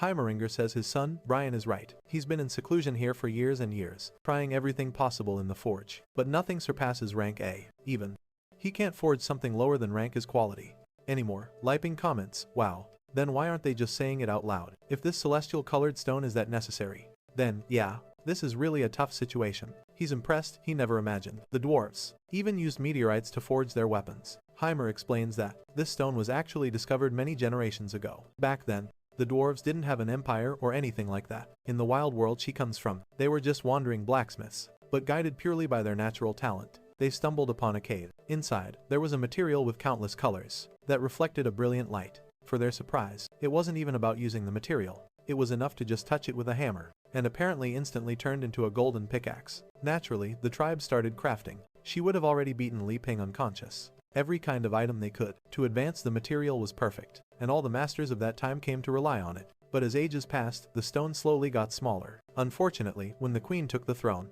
and the war against the demons began, they had no choice but to forge countless weapons. He trembles as he says that sadly, all the legacy they had built, through the celestial stone, drag him back to her cave, is disappearing. His son tells him not to blame himself. He says the fault lies with him, because he never had the skill to become a blacksmith, as good as his father. And then, here comes Li Ping. He says, I know a few forging techniques. Want me to give it a try? While thinking, well, I don't know anything about swords or magic, but forging isn't something I'm completely clueless about, and since I came all the way to the dwarves' kingdom, and made a bunch of babies with him, I might as well trade some ideas and learn. From this Master Heimer agrees, saying, very well then, if he's not mistaken, the spiritual weapon the queen once summoned was this very boy standing before them. But that is a naturally perfect and unrepeatable existence. Could that have been crafted by a hero? The protagonist says no. The cultivator standing next to her says, none of the things he makes are like Alpha, who's standing there all proud. Then Waka pulls out a whetstone, and the protagonist says, since I knew I'd be coming here to the demon kingdom, I brought a little whetstone with me. How about we make it useful and help each other out? Heimerdinger scoffs, saying, a whetstone? You have no idea how many materials I've already tested, and I'll help you out with that thing later. She's way too blunt. Elizabeth is just standing there, demanding to know how he dares go against what the queen's chosen man just said. Heimer immediately agrees, and then Li Ping remembers that he had some knives back home that he forged himself, the kind that were practically SS's rank, slicing everything into micro-thin pieces. Elizabeth orders him to start preparations right away. She explains that the leaping she knows, and he says fine, he'll do it. Molten magma is poured out and the protagonist asks, so this is the material used for forging? Heimer explains that it's a mixture of many compound liquids and countless materials, something refined through centuries of experience. Brian grabs one of the tools, spins it with a bit of flair, and says that since he's the worst one there, serve in the army for years, he might as well embarrass himself first. Even though his skill is laughable compared to his father, he's still considered a forging prodigy. He dips the cup into the magma, flings it upward, takes a gulp of beer, spits it out to temper the blade. The whole thing turns into a flashy a la forge technique.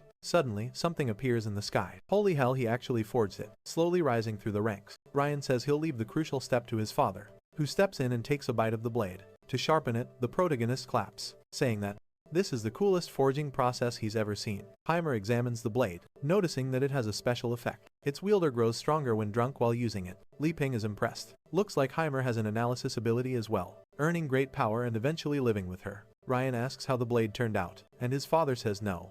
It's trash, just a useless ultra-ranko weapon. Poor Brian apologizes, saying, Father, I've brought shame to the dwarves again. Heimer pats his head and says, it's fine son, you're still young. Give it a few hundred more years, and you'll surpass me. Brian thanks him. That's when Elizabeth notices along with me. But now, Heimer says, it's the hero's turn. Li Ping cracks his knuckles and says fine. He'll take his turn to be embarrassed. Inside though, he's fired up. This is his chance to crack something, while being watched by the great Ford Master himself. That alone is an incredible honor. Watching closely, I say, it's rare to see Li Ping do something he's actually most skilled at honestly, that there are actually multiple Elizabeths here. Shichi had made some great preparation. She thanks him, thinking that even though her bladeless style is strong, not everyone can master it, especially with the Black Guild constantly expanding. Then Alpha chimes in, saying that all this talk about S rank, Ultras rank, Supers rank, none of that really matters if a weapon doesn't have a spirit, all from different worlds. In the end, it's just a bandage for its wielder, not a true weapon for battle. Wang Kai asks what he thinks of him, and Alpha explains that he's basically some kind of strange, unexplainable smart home accessory. Then Wang Kai wants to know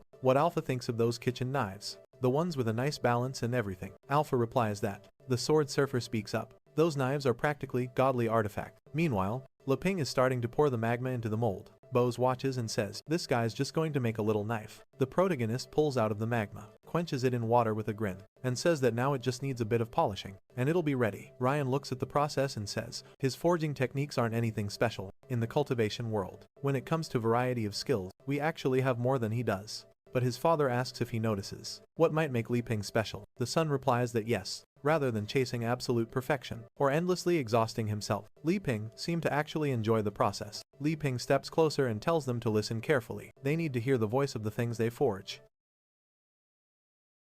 Then, the true war mecha rises up top, and Elizabeth says she let that guy summon it. He has to compliment her, our boys. Li Ping shows up and asks if Amelia has fallen asleep. Again Elizabeth says, it's perfect, while our boy invites her to get some fresh air outside. And now we're at the picnic. Our boy goes to throw a frisbee with Wang Kai, but he takes it to the head and goes into alert mode. Poor guy, he goes crazy, activates the black hole mechanics. But even then, they're saying yes. Frisbee cuts through the black hole and flies out. He tries to analyze it, but the composition is too complex, and he starts to overload, pulling out 500 weapons and exploding everything. Li Ping cheers, saying wow, look at Wang Kai having fun. Elizabeth, when he comes back, it's your turn to throw, but she says, no, I'm not in the mood. She's amazing, a perfect deity. Don't you have something deeper to offer? The protagonist says deeper. What do you mean? She says exactly that. What's the problem? She realized that, ever since he mentioned a little surprise for the end of the month, he's been distant. They're not in love anymore. What's he waiting for? He's so old-fashioned. Li Ping admits maybe he really is a bit old-fashioned. He thinks while Pisces is confused. My original plan was to propose to her at the hot springs. I wanted all the wonderful moments to come after that. But Elizabeth says she can't hold back anymore. She wants to deepen this relationship. She says, unless he doesn't want to. Li Ping confused and replies, we're outside girl, while thinking that is a normal guy. He wants it too, but for the first time outdoors. She knows she should be happy she survived. He's not prepared. Elizabeth says, it doesn't matter, there's no one around. The protagonist hesitates, but if she insists like that, he can't be the boring one, just as he says he's going to take off his clothes. She tells him to talk more about his past. Damn, and everyone fell for the bait, me included. She says she's curious to know everything about him. Got her revenge. So, why does she feel empty? She knows that looking into the past of someone so powerful is almost taboo. Here it comes. She's going to completely misunderstand everything. The protagonist says that really in a relationship, they need to know everything about each other. They've been living together for so long, but never talked about the past. And he asks Elizabeth, do you really want to know about my past? The obvious becomes clear. She says, yes. And he replies, in my world, I was just an ordinary guy. I grew up with my grandparents working on the farm. They were hard times, but also the happiest. After that, I went to the South China Agricultural University. Every weekend, I'd run home to help in the village. That was my life until graduation. Then I went to the big city to start working. The problem she wanted to fight against, little by little. I wasn't visiting my grandparents as much. Without realizing, one by one, they died. And when I noticed I was alone in the big city, my routine became waking up, going to work, working, coming back home, repeating that every day. I didn't like games, didn't like anime. And the only thing that gave me any pleasure was watching some farming videos. Was resolved in the blink of a when suddenly I ended up in this place. Upon arriving, I received the so-called legendary hero system, but I wasn't interested in it. All I wanted was a quiet life. Elizabeth asks, that's it? He says, yeah, that's it. Simple, right? But Ashley goes tripping out saying no, it's not simple at all. Li Ping walks such a pure path, and I, the king of Aristophanes, that others could only dream of. His greatness lies in that very simplicity. Finally, after reaching the sage ranking, everything starts to make sense. Now, she wonders, why?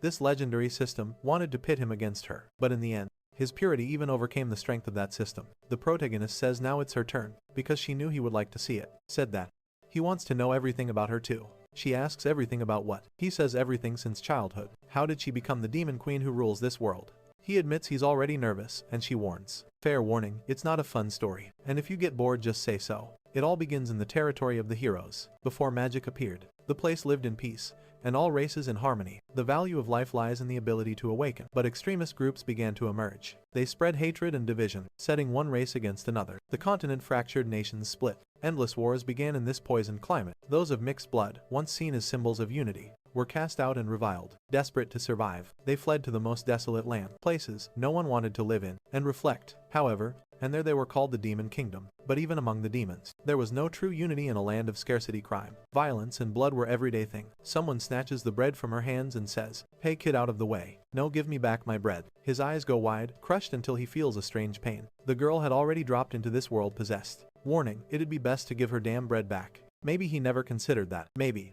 Because I carry the blood of countless races within me. But at 5 years old I had already awakened. My magic in the Demon Kingdom powers everything. And by 9 I had conquered all the districts. They called me the Witch Elizabeth. At 13, I formed the Crimson Moon Mercenaries. And with each mission, I secretly infiltrated forbidden territories, collecting ancient and lost magic. Even after such awakening, on my 16th birthday, the last piece of magic was recovered, creating the second awakening. After that, power rose quickly. I unified the Demon Kingdom and began to conquer the world. No one could stand before my absolute strength. The elves surrendered, the beastmen surrendered, the dwarves surrendered. Until the time came to attack the capital, there were beings that for them, and the moment I arrived, Malfoy, the nerd, was already head over heels. The place was completely destroyed, and she says the intelligence was right. They get back right, sacrifice lives to stay alive. She wouldn't erase such trash from this world. Now, I was the twisted, disgusting king, saying, "Elizabeth, you won't kill me. Just because you reached the sovereign demon's realm." Take that. In that instant, mortals were no more than a speck of sand. He was pierced through, completely destroyed. Beautiful, wasn't it? But the one who killed him was Malfoy. Asking if she was the demon queen. Right away, he surrendered, saying he gave himself up in the name of all humanity. And that's the story of how I conquered the whole world. With absolute strength like an iron hand, I destroyed all division between races, and unified the hero's continent. And for her that was much more terrifying than death. Restoring it to what it was meant to be. Equality for all with peace and prosperity. But even with all my ideals achieved, I still didn't feel happy. Maybe I had become too strong to understand anyone else. Or maybe because I had no purpose anymore. That's when the prophecy about the legendary hero appeared, and it excited her. She dove into endless training to rewrite her magic. And that's when she arrived. Man, that was the fastest chapter I've ever narrated. At the realm of the Demon King. But the moment she felt ready, he never appeared until she went there. And pulled that damn sword from the ground. Teleported, and ended up face to face with the boy. She asks if he understands. How many years she has been waiting for him. The protagonist, awkward, says sorry. But maybe it was better they hadn't met. My god, it was. Because that way they didn't fight right. They became friends. Elizabeth turns her face away in agreement. But thinks, I already know you planned all this just not to hurt me. Even so, I wish I had met you earlier. Suddenly, the protagonist comes closer. He apologizes, and she doesn't know why. He says, he never imagined she went through so much as a child. So now, she can start. However, from the moment the shock girl finished until now, if he had met her earlier, he would have cooked the best food, sewn the best stuffed animals by hand, and made sure she always went to sleep, smiling. That was the childhood she deserved. He's all romantic now. She's a little emotional, saying that anyway. The outcome is good. But he says, no. From now on she doesn't have to carry any of that alone. The boy even says he'll protect her. What's this? Pisces, however, smile until the end of time, unstoppable. They're getting closer. But I imagine the chance of this working out is zero. Just as their lips are about to meet, Wang Kai shows up with the battered frisbee, thinking, damn, to stop this cursed disc, I had to rebuild countless lines of code. But right then, he senses a new alert. The aliens are fleeing. Elizabeth calls him a dumb dog and kicks him hard, decides to return to reality. The protagonist looks damn. Wang Kai flew far, but then Elizabeth says, it's not ending here, calls for the boy. What's this? I'll have to throw in a white glow here. She's putting everything on the line. All in the house, my paycheck. That's going to get demonetized. Hearts float, while Wang Kai smokes in the distance, thinking, damn it, even after so many upgrades, she still had a country to rebuild. You can't deal with the trauma of this violent woman nearby. Someone's at Alpha's side, asks if that's Li Ping and Elizabeth's top general. He's the new hero Sema. And Alpha says yes. The guy says he looks like an idiot. Not a threat.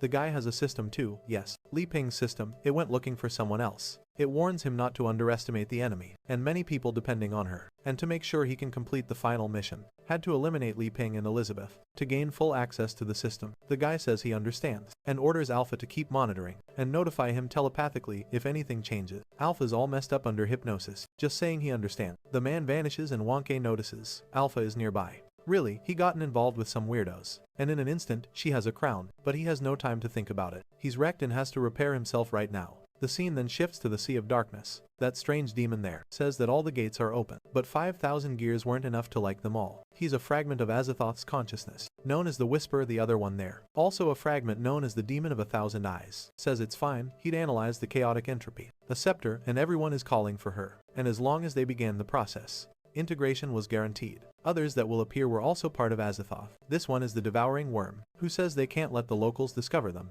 or else everything would be for nothing. The Profane Jaw says the locals won't matter. One of them alone would be enough. If he, for example, passed, he would turn everyone into paste. The people throw their arms up. The Cranial Weaver tells him to stop being an idiot, and asks if he already forgot about the legendary hero they met. Not to mention that damn Malfoy is still around, wanting to recover what he lost. The Observer tells them to calm down. None of that mattered, he'd already seen all the futures, and none of them ended in failure. The power of complete chaos was enough to wipe out this dimension. Shouting the name of Queen Pisces, the Jaw is eager, saying that just thinking about ending everything makes him hungry. The Weaver agrees. He's in need of some fresh corpses. All of them, together with the Observer, are also anxious to take revenge on that damn Malfoy. And the strangest of all, the Mosquito says to Elizabeth to wait a little longer, because she'll regret it. Meanwhile, at our protagonist's house, she is there not understanding. He's preparing toothbrush, hairbrush, nail clipper, towel, moisturizer, because skin can get really dry in those hot springs. Elizabeth's things were almost ready, and he just had to pack his little swim trunks too. On top of that, he notes down to grab some fresh ingredients before leaving. He just hopes he's not forgetting anything.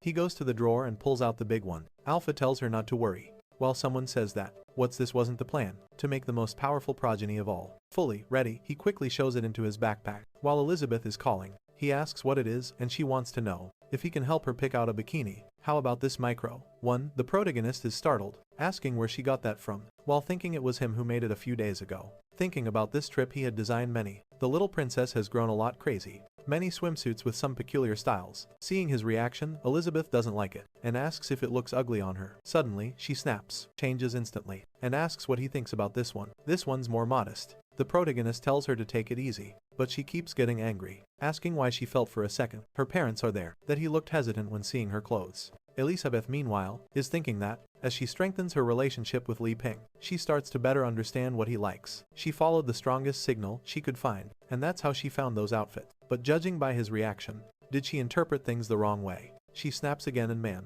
the ones who never have their eyes drawn. Things just keep getting worse for poor Memoria. YouTube, forgive the boy. It's for the good of the viewers. Phew. There's Amelia, calling all modest, asking why her clothes are so tight, and why humans wear things like this. When the two of them went to the hot springs, they wore nothing at all. Elizabeth agrees, saying it's always better with nothing, while thinking that she got distracted. Frighteningly, they approach her. Li Ping may have liked those clothes, but in the end, they're just preferences and accessories. If she obsesses over that, she'll miss the true point, which is that what Li Ping really likes should be her, regardless of anything Hero saves. Even the monetization of this channel. Thank you, Li Ping. You're a powerful being. Few. Now we're already outside, and say that today is the day of the great coronation, and he's put some decent clothes on. This crazy girl Li Ping is there saying, damn, I can't wait to see what incredible place Heimer prepared for us. The queen says she's also excited for that, but what she's most excited for is Li Ping's surprise. For her, Amelia is clingy as always, saying she can't wait to bathe with the master. At that moment, Elizabeth activates the force teleport, and they appear among the mountains.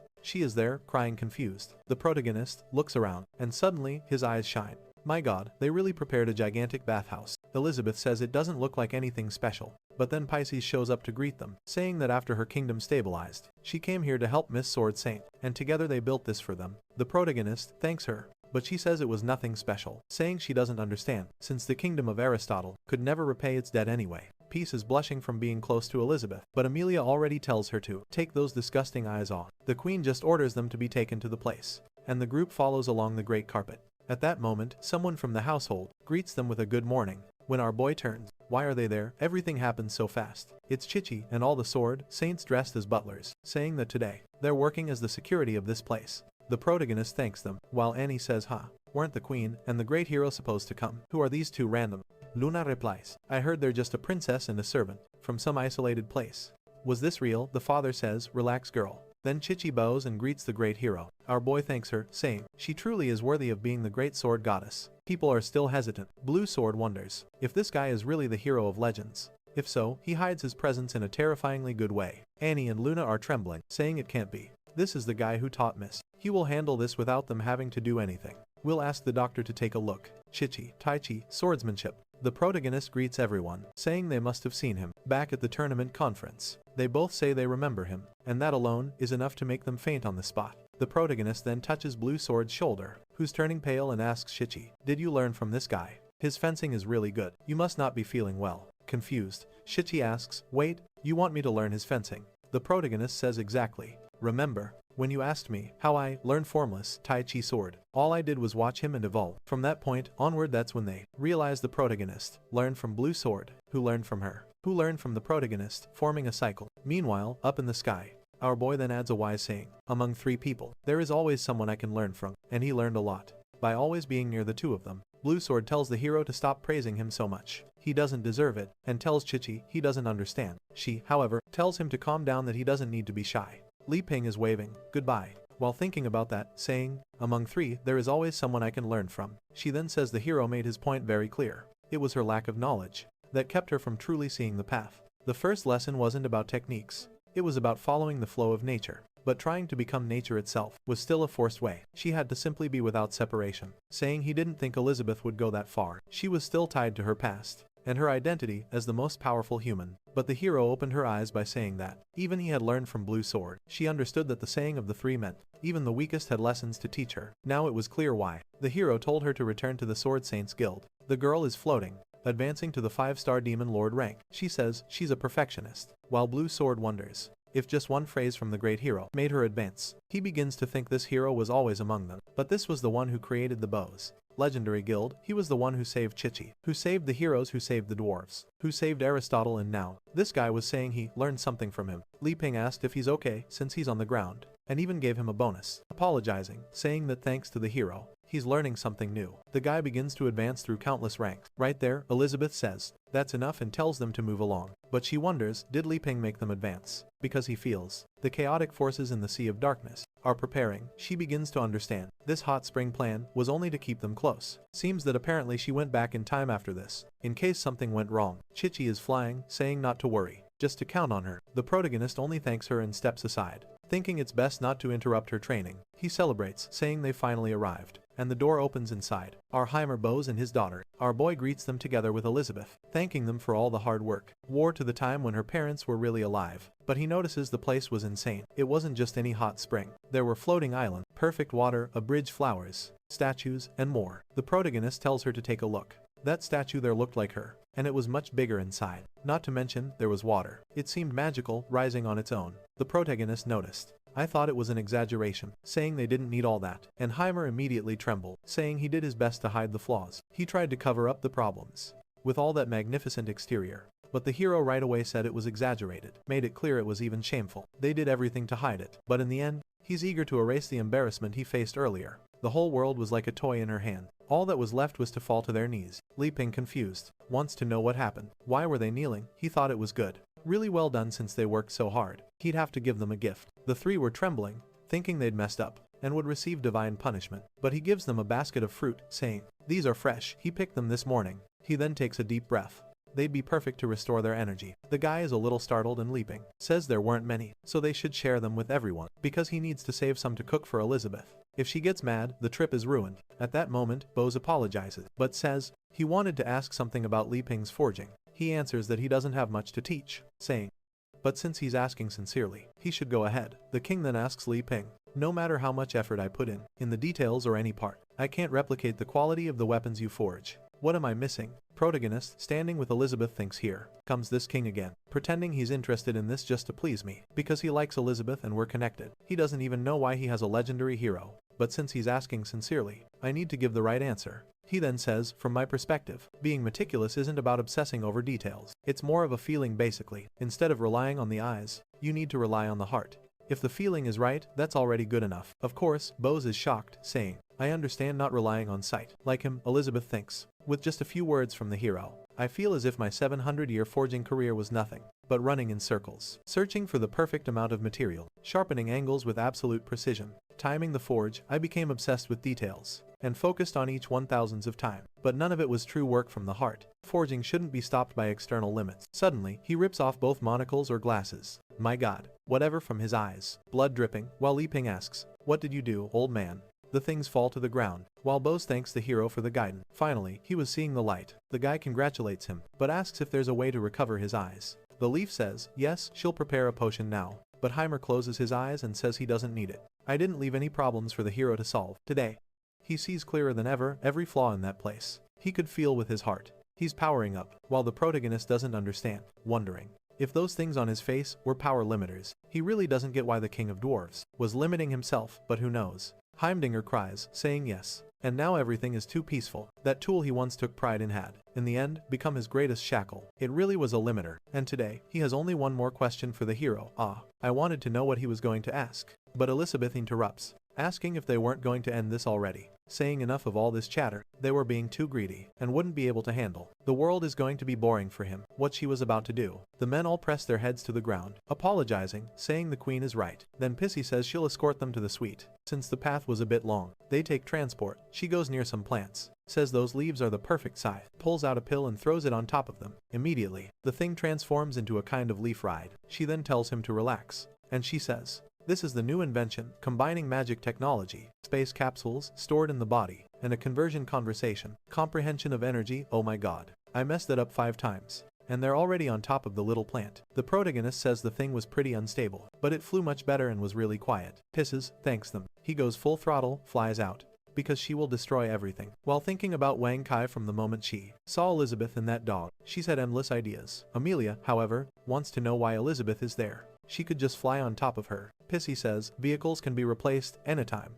Amelia, angry, wants to know if she's trying to steal the place of the driving queen. The two glare at each other, but at that moment he says no, while Elizabeth tells them to stop wasting time and move along. Pissy speeds up the little bike, and they fly through the skies. Li Ping points out that suddenly, there's a golden toilet on one island, a water park on another, and a place full of plushies. Pisces explains that each island has different hot springs, and they can go to any of them. Of course, just call her and she'll take them. No, our boy thanks her, and soon they arrive at the door that in theory leads to their room. She says that if they need anything, just ring the bell in the room, and they'll appear right away. With that, he waves goodbye, turns, and says they're finally there. Elizabeth immediately brings up the subject, asking where that surprise he's been hiding is. Embarrassed, he says he'll explain inside. Let's just go home, my woman. Let's go in first. Hand in hand, the doors open and they enter the place, which looks kind of like his house. More or less there's a path of petals. Elizabeth, seeing that, says this surprise doesn't even need to be said. The Empress already knows very well. This night will mark an important step in their journey. She's already imagining the intense creamy duel,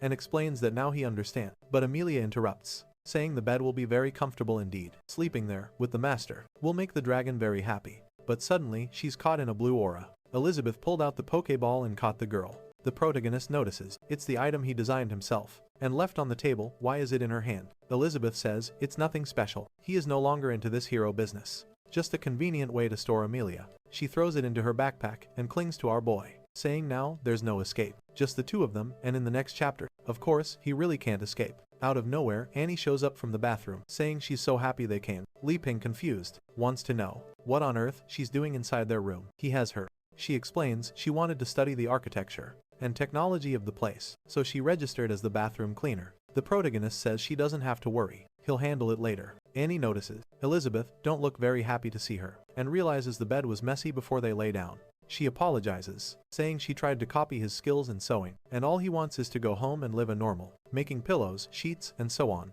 but knows it's nowhere near as good as what he makes. Li Ping says it's fine, the way she cooks is enough. It's just an inconvenient situation. Suddenly, Elizabeth shouts that enough is enough, asking how many times they'll repeat the scene. It's already losing its charm. Poor Annie, who just arrived, has no idea what she's talking about. Elizabeth raises her hand and says, peaceful life. The crazy girl is all confused. You want a gift, don't you? You don't need Li Ping to teach you. I'll give you a gift this time. She touches Annie's head, giving her a gift from the abyss. The protagonist is confused, telling Elizabeth to be careful, and suddenly horns sprout. What, they grew out instantly. But no, she didn't transform, wondering if he wanted to teach her. In fact, her Jin bloodline awakened. The protagonist asks if Annie's okay while thinking, wow, Elizabeth is amazing. She made her evolve so easily. Elizabeth says, I awakened your bloodline. Now you learn how to use it. And he wants to say something, but Elizabeth casts a spell on the lock and throws her away, saying, enough chatter, and he goes flying. And Elizabeth puts her hand on her waist, collides with the robot, and ends up all limp. The purpose of a hero's existence, saying that finally they're quiet and at peace. Now it's his turn. The protagonist stammers, see, calm down. Elizabeth stepped back, but he trips on the bed, and she says she's tired of being calm. She's waited long enough for this moment. She blasts him in the chest, knocking him onto the battlefield. He's there bleeding from the cheek, while she closes in for the finishing blow, saying, in math, she clings to him. This time, no one will interrupt her frantic sequence, and then she demands to show the great surprise he's been preparing. The protagonist is there, wondering if she already knows he's going to propose. Meanwhile, she says she wants to see everything now. She was closer to land the decisive, moisty blow while he keeps blushing, but the cruel woman first slaps his stomach with her palm, snaps her fingers, and the two disappear strangely, then hits him with two gigantic, hot and warm fire spheres. She uses a bone crusher with her hand, then delivers a violent bite. The guy tries to react with a strike to her back, and manages to break free, saying the time hasn't come yet. The queen, furious, demands to know what the problem is. She's the demon queen. He says he really wants it. Pisces, who is down below, but he doesn't want it to happen like this. What could he want more than this? The protagonist thinks everything is going according to plan, but he wants her to have an unforgettable memory, and only after proposing will he let the creamy fight happen. The queen, however, misunderstands and says, okay, I get it. Knows that her memories have been altered. Didn't like the sequence of attacks and domination. Fine, then I'll let you be offensive. I will stay here, and you can attack me with your sword. The protagonist insists. It's not that he likes it when she takes control, but then he takes her hand and tells her to listen. Just like making a cake, he wants it to be perfect, and for that you can't skip any steps. They need to mix little by little, cook it perfectly, then add the cream on top. But she remembers that it was Queen Elizabeth. Every stage required attention to detail. You had to put your soul into it. Only then could you get a perfect cake. Some might say it doesn't matter since in the end, it all goes to your stomach. And he agrees with those people. But for Li Ping, it's not the same. Even one wrong step turns something perfect into something less perfect. Maybe she thinks he's old-fashioned and stubborn, who used magic to rewrite all reality. But he wants her to understand his heart. This was his conviction of pure love. He's already imagining putting a ring on her finger, getting married, lifting the veil, giving her a kiss, and then going further. He asked if she understands. And wow, he convinces the queen. She says he's right. She almost let her desires consume her. He used the cake metaphor to explain something simple. There, in the castle of Aristotle, he was a divine being, and she was being trained to shine. He would use this queen as an ingredient, and prepare her in the perfect way. Really, the preparation had already begun from the start. She imagines him touching the strawberry, telling her not to skip a step. He would savor it when it was at its very best. A bite of the strawberry, and she nearly dies, saying the queen finally understands. And now, the protagonist thinks, ah, good thing Elizabeth accepted. For someone with such an incredible title, she's actually a gentle woman. Meanwhile, Elizabeth is only thinking that she's eager to reach this perfect form and finally be able to create the powerful child. With that, she throws her clothes up, and it's time to head out to the pool. According to what Pisces explained, she's determined to study magic instead of engineering.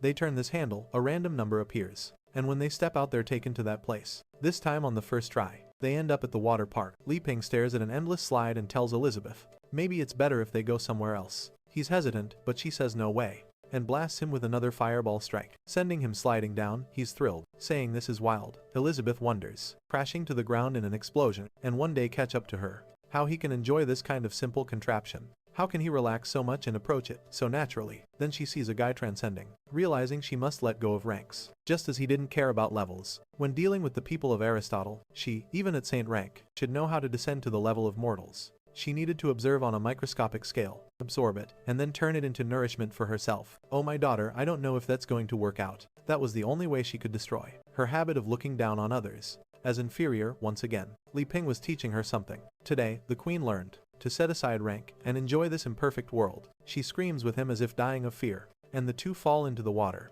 They swim with floaties. She splashes water at him. They have fun together. Meanwhile, back at the protagonist's house, the queen wonders if this is what he wanted, to teach her the pure and simple feeling of joy. The little elephant sprays water. Of the two of them stand underneath. What's this? An attack. The queen doesn't waste her chances either, slashing his back with her claws. Li Ping gets angry enough games with the hero. He grabs her tightly and pulls her in nice. The fight is intense. Lightning strikes and calls for the elemental squad, both of them panting until the protagonist, puffing smoke, says he loves her. The queen, shaking and trembling like a train, says she loves him too, but suddenly she asks, what attack that is near her thigh so intensely? Had an author tricked me too? It's the ring he had kept there to propose to her. Li Ping thinks the timing is perfect, if he doesn't propose now. Then, when nervous stammers a little fire appears from the oven. I do wanted to ask if you want to stay with me. He thinks, what am I even saying? My mouth is trembling, I'm too nervous. The queen covers her mouth, saying, he doesn't mean to say anything more. She's already accepted whatever his desire is. He can do as he wants. He thinks she's misunderstanding. And right then Pissy just shows up nearby, saying the location is the elephant spring. And it looks like they stayed under that curtain. Water from the faucet, maybe the grease from the knife. For more than 30 minutes, Jesus asks, Could this place have some hidden design we didn't notice, or is it the simplicity that makes them like it so much? They needed to study this carefully, to refine the others. The protagonist embarrassed says, "Ah, a lift pisses. What a coincidence, huh? Don't worry about us while thinking." Damn, the perfect mood was ruined. What's that dog doing on the floor? Then, the queen gigantic steps forward saying she's had enough. She apologizes to Li Ping, but says she won't lower herself to the level of inferior being, letting them get close and disrupt her life like this. She says she's tired of it. Accident or not, they should disappear. Energy expands violently, destroying everything from below. Electricity is rising, hitting 220. Bose comments that this aura is no joke. Bose doesn't understand what's happening.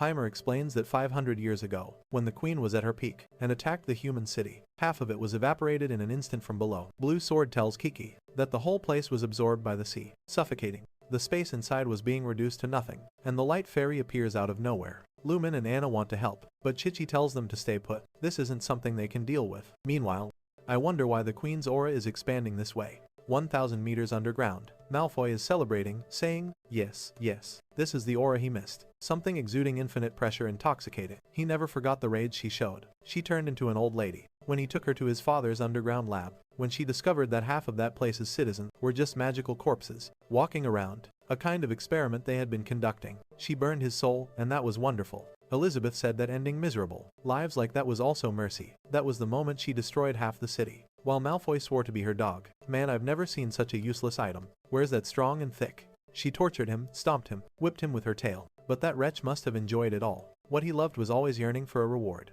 but not noticing the terror of being cruelly crushed. That thin line between life and death was wonderful. The guy is nearly dying, seizing up, saying she's too close but he can't reach her. It's too much. Suddenly, he strikes the throne and says enough. Juicy one who was in the middle of the fight. He can't take it anymore. The fusion seems to begin and he rises from the throne, saying that once he eliminates the weak around her and returns to being a dog under her foot, the world will be perfect. She would once again belong only to him. From above, Elizabeth says they don't need to fear. She will destroy everyone in this place. But later, she'll reconstruct them, leaping as they're trying to calm Elizabeth down. What a sad day, but hey. While thinking that he actually understands her, people are always interrupting them, and finding a romantic moment in this place is impossible. Then someone begs her majesty for forgiveness. It's both saying they may have been idiots, but he takes full responsibility and pleads for the queen's mercy. He kneels over the cards, saying he'll pay with his life. All he wants is for her to forgive Elif. There's the water fairy, the fire fairy. The queen only asks if he wants to disappear too. She waves her hand to the side and says fine. Let them all vanish together. He tries to defend himself with the cards, but not even Li Ping's cards can handle it. This time, he apologizes to Li Ping, saying there's nothing a father can do. Li Ping looks and says it doesn't have to be this way. While thinking that for a second, he forgot she really is the demon queen. The metal fairy, they're all here. He tries to find a way to calm her before she loses all reason. But the queen says, Li Ping, don't try to stop me this time. Violence is the most effective solution. Pushes off a rock and pulls her into a hug, saying no. She has to calm down and breathe deeply. Even if she could destroy them and then reconstruct them, those recomposed souls wouldn't be the same. Surely, they must be the tough ones, just as she is irreplaceable to him and will always be unique.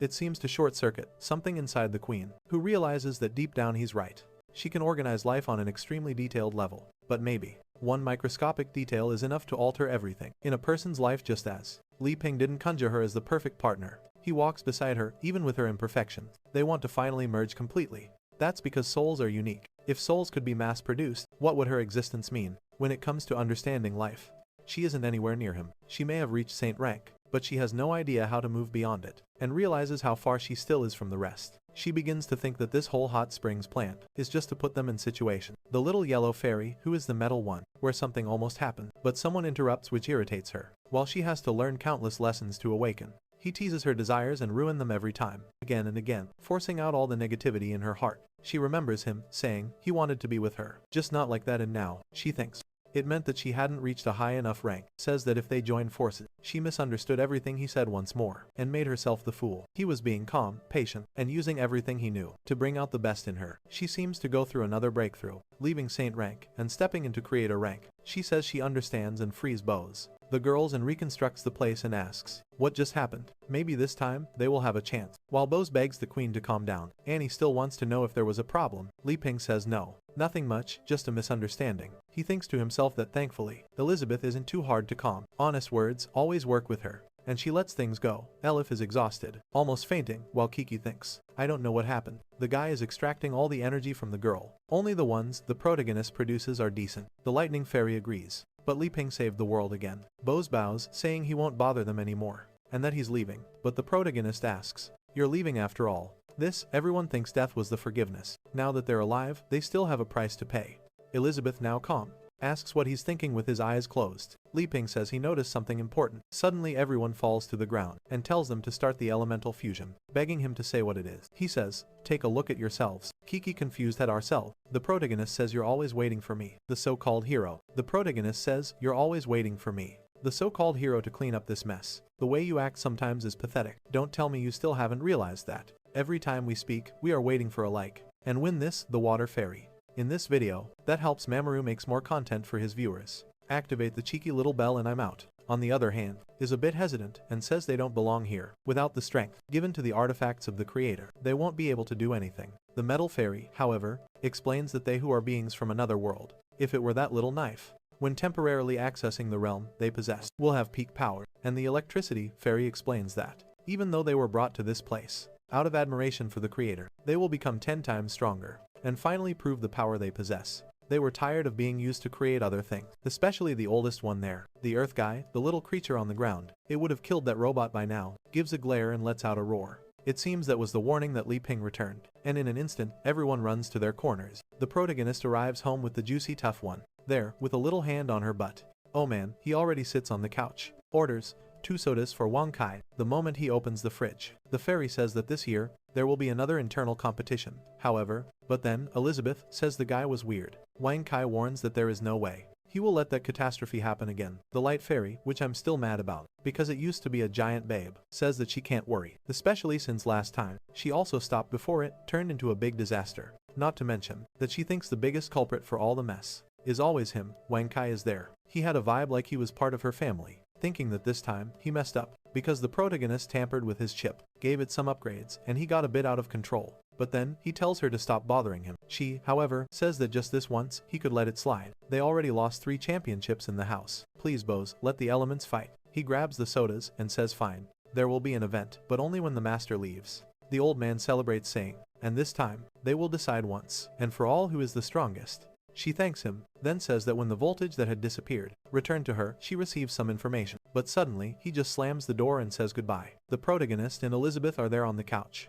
talking about plans, and she says that everything worked out thanks to him. He takes a sip of soda and has that look on his face. Now with the light fairy, saying that he just wanted to help everyone. But what can he do, right? That hard-headed guy wanted to resolve things that way. Elizabeth agrees and says, that guy really didn't deserve to exist. Elizabeth thinks with herself, now, I know why he did this. He used pressure on the opponent, and kindness on friends to create loyalty. With that, the stability. I have unreachable levels of energy he placed in that kingdom will last a long time, unlike hers, which disappeared for a short time, and soon everything turned into a disaster. Once again, she learns another lesson. The protagonist tells Holy Sword, Elven Tribe, Cathedral of Annie, the Kingdom of Dwarfs, and now Aristotle's all powers were controlled. The only variable that existed was the Demon Kingdom, even though the Black Guild had disappeared. My warm mecha is as strong as a demon. He has the feeling that something is wrong. Elizabeth tells him not to worry. As always, she's already been there. Turned the whole place upside down, and nothing was wrong. However, Lipin continues, insisting, wanting to know if Amelia has woken up, and if they don't have to ask her something. He glances at the girl's house. Right man.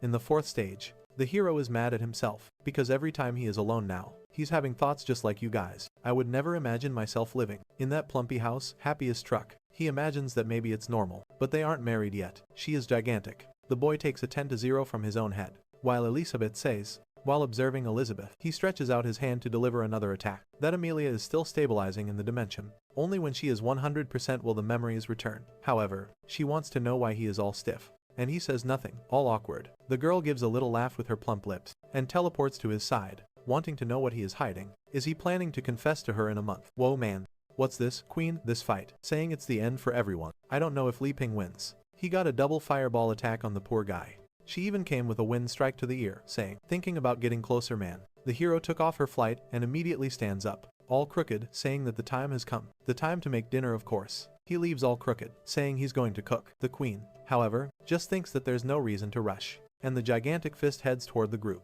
The longer it takes, the better the wine gets. When she delivers the love, it will be intoxicating, man. She put the strongest muscle of the human body out there, saying he just needs to wait a little longer. With that, 3 days pass. They are in the kitchen. 10 days pass. They are soaking up the sun. This wee days passed. They are using the electric saw to cut down trees. Everyone is scared, while Li Ping remains calm. Meanwhile, back in the Elf Kingdom, the bows is killing everyone. All the guys from the Holy Sword Guild were advancing against Octopotus. The Lava King, Luda, Sorgius, the Blonde, wants to know why they were sent there by the commander. It doesn't make sense, man. Anna Sorgas Shisui gave a resounding to everyone. Apparently, she says that out of nowhere.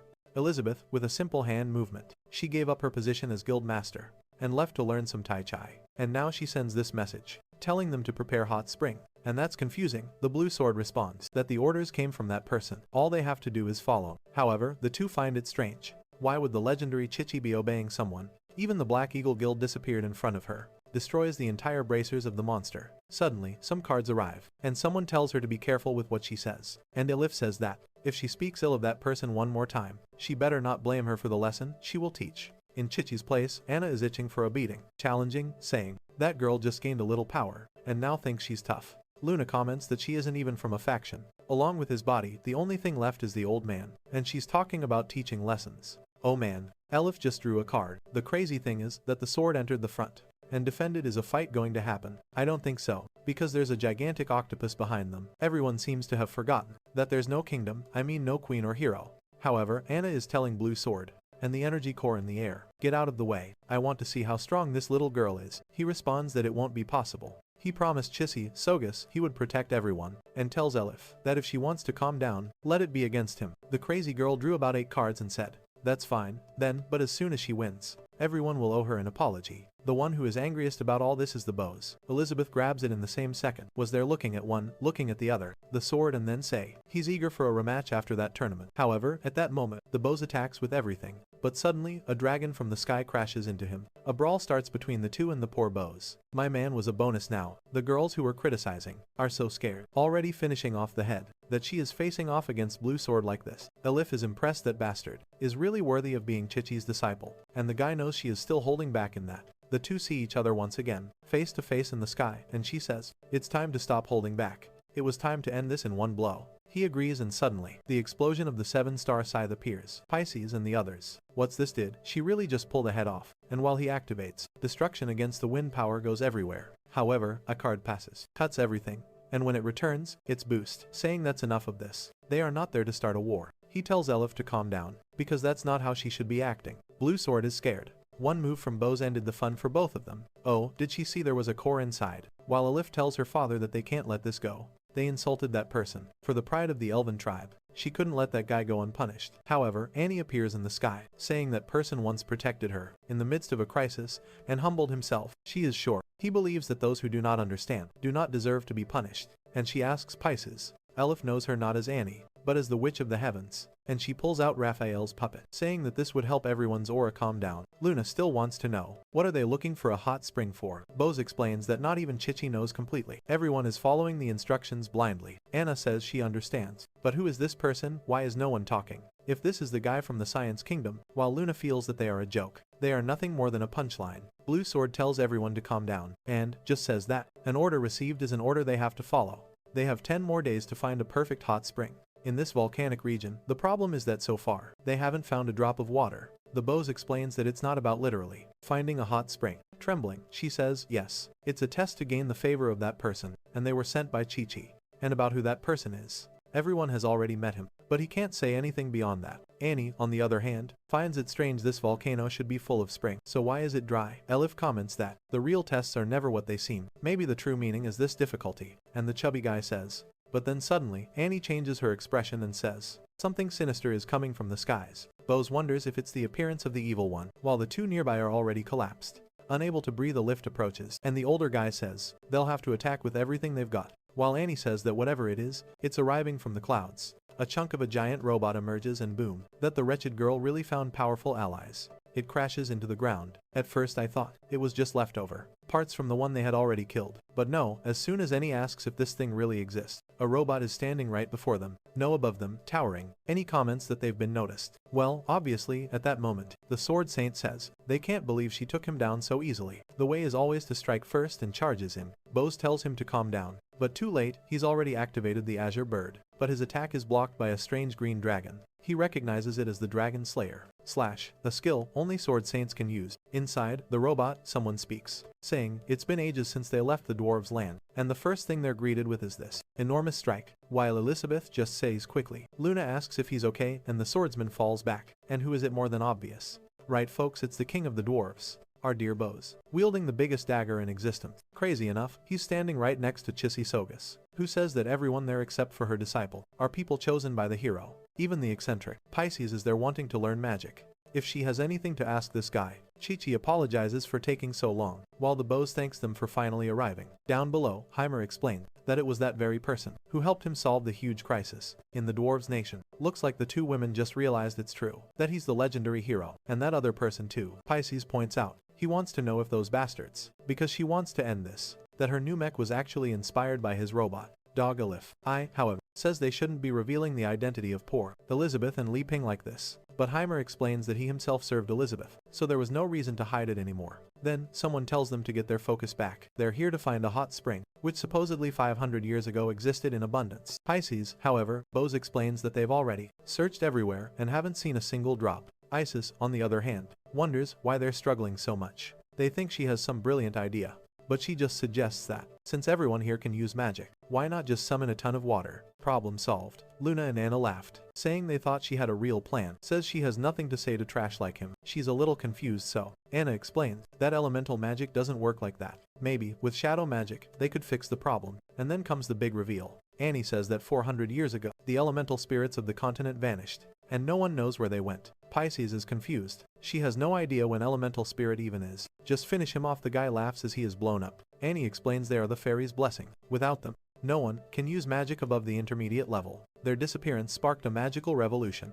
where most things had to be developed with engineering and mixed magic. Currently, the most powerful water spell possible is the ice sphere, but it requires a place with lots of water already available, saying she thinks this is over and is useless and impossible to cast at a volcano. Like this feeling down, Pisa says sorry, I didn't know. She thinks it's embarrassing how little she knows, but promises to study hard and someday reach even the Demon Queen's level. Bose then gives a simple idea. Why doesn't Chichi just slash through the land until she hits a distant lake? However, creating a path for the water to flow here. Kiki says she could, but she won't. Her friends think it's because she doesn't want to make things easy for everyone. But Chichi tells them to think carefully. If she alters the terrain like that, it would cause an ecological disaster. All that just for Asana. What would the hero and the demon? Those who support him will soon arrive, and when they do, Queen think about that out of nowhere. Everyone panics as they see themselves falling into an abyss, being told that if they the ones fighting against evil, allow themselves to be corrupted by greed, they be no better than the very enemies they want to defeat on the hero's scales. Their deeds must always weigh positively. If that balance shifts, then it's them who'll be executed. BM blown up. Annie agrees, saying that Chi-Chi's words are true. She thinks that back then, she was saved because her heart was pure, not because she praised them or had any potential. Good thing Chi-Chi didn't let her go through with such a stupid plan. Hybridinger says he understands. They really wouldn't be any different from the Black Guild. Pisces then says they could dig a tunnel from the ocean. With that, the electric beauty is falling there, come from underground, and create a perfect hot spring around volcanoes. Luna laughs and says, here comes the silly girl with a dumb plan. If it's that easy, why doesn't she do it herself? Pisa says fine, leave it to her, she'll use her new mecha Ray to dig a tunnel straight to the sea, in at most 7 days. It'll be done, Bose says, waking up, while the protagonist thinks that's perfect, and says he'll start preparing some plants. Heimer agrees and says he'll prepare furniture to make everything beautiful. Excited, Pisa says this is going to work and already asks for help gathering more volcanic stone. Annie will have the Bears Hamilton transportation, and Chichi obviously will cut down everything necessary. The Bose is proud that everyone shares the same goal. We're from the Holy Guild. When Elizabeth gets involved,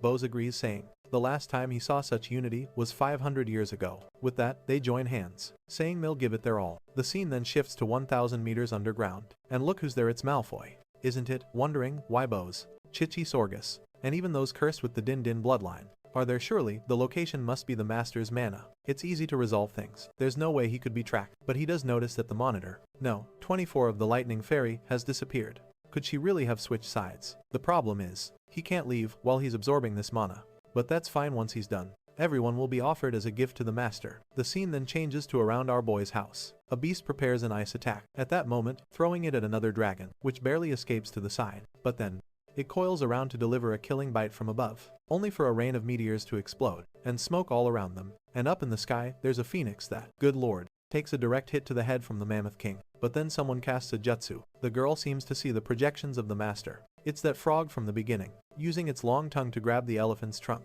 With a yank to the side, the beast crashes on its back. Suddenly, he tells them to rise, because the immortal hasn't finished yet. At that moment, someone claps, saying they're not bad at all. When the battle frog looks back, who is it? K clapping, saying, and remembers that he is the legendary hero. They've truly taken the doctrine of battle to heart. The frog says that, when the pressure to survive disappeared, all the magical beasts grew lazy. But ever since he gave them the lesson of battle, they've been training rigorously to stay in shape.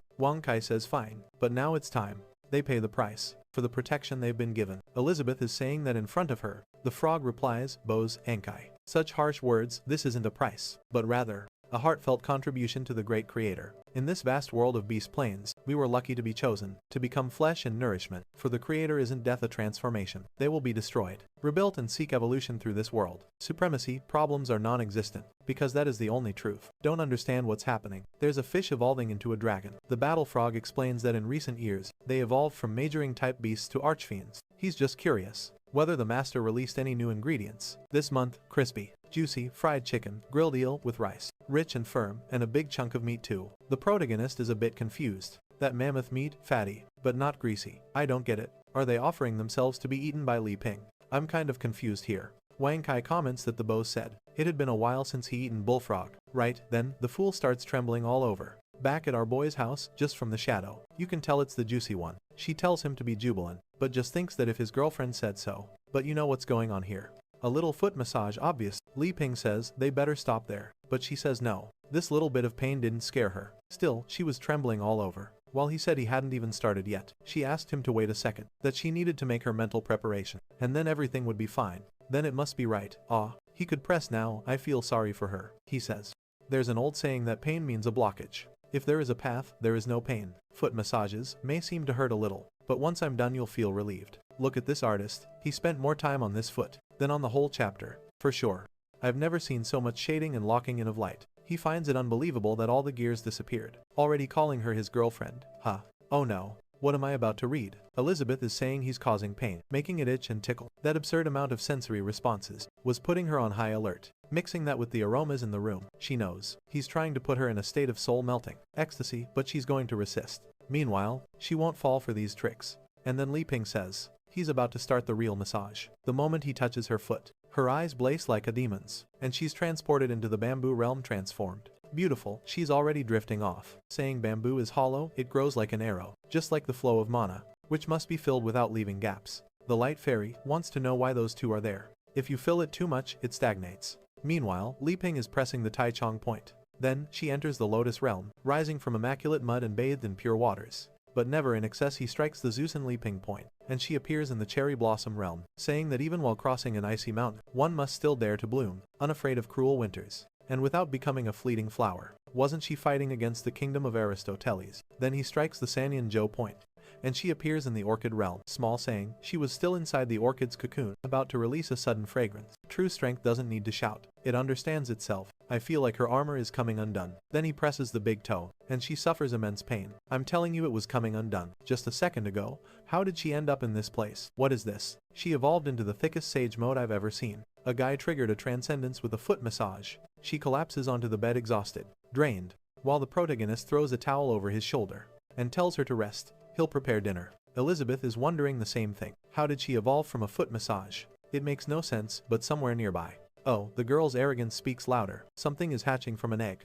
It must be. Amelia, right? Yes, exactly. In the next chapter, she's at the table. Li Ping thanks her, saying he's glad she finally woke up. He had prepared spicy bullfrog, perfect for protein recovery. When Elizabeth asks Amelia if she lost, she remembers facing the old man, who said she had finally been surpassed, and she feels that. Amelia calls him a bastard, saying that was an insult to the master, and that's when the Temu. Elizabeth bursts out of the orb. She strikes, and what a retreat from Amelia. I didn't know she was that strong. really hitting those squats in the gym. She wants to know how the old man managed that. He answers that it's very simple. It was pure love through countless. If she kills the legendary hero at this moment, endless experiment. Not for a second did he believe the master had died. And that's why he's been waiting with all his love. All this time, Amelia tells him to stop with that nonsense, that she'll end him now. Two of the servants try to attack her, but she transforms her claw and knocks them both away, exploding them on the ground. No, 24. And captures the Demon Queen as an offering. Immediately asks if she should break her seal. To deal with this, Malfoy, however, says that won't be possible. She was essential to this experiment.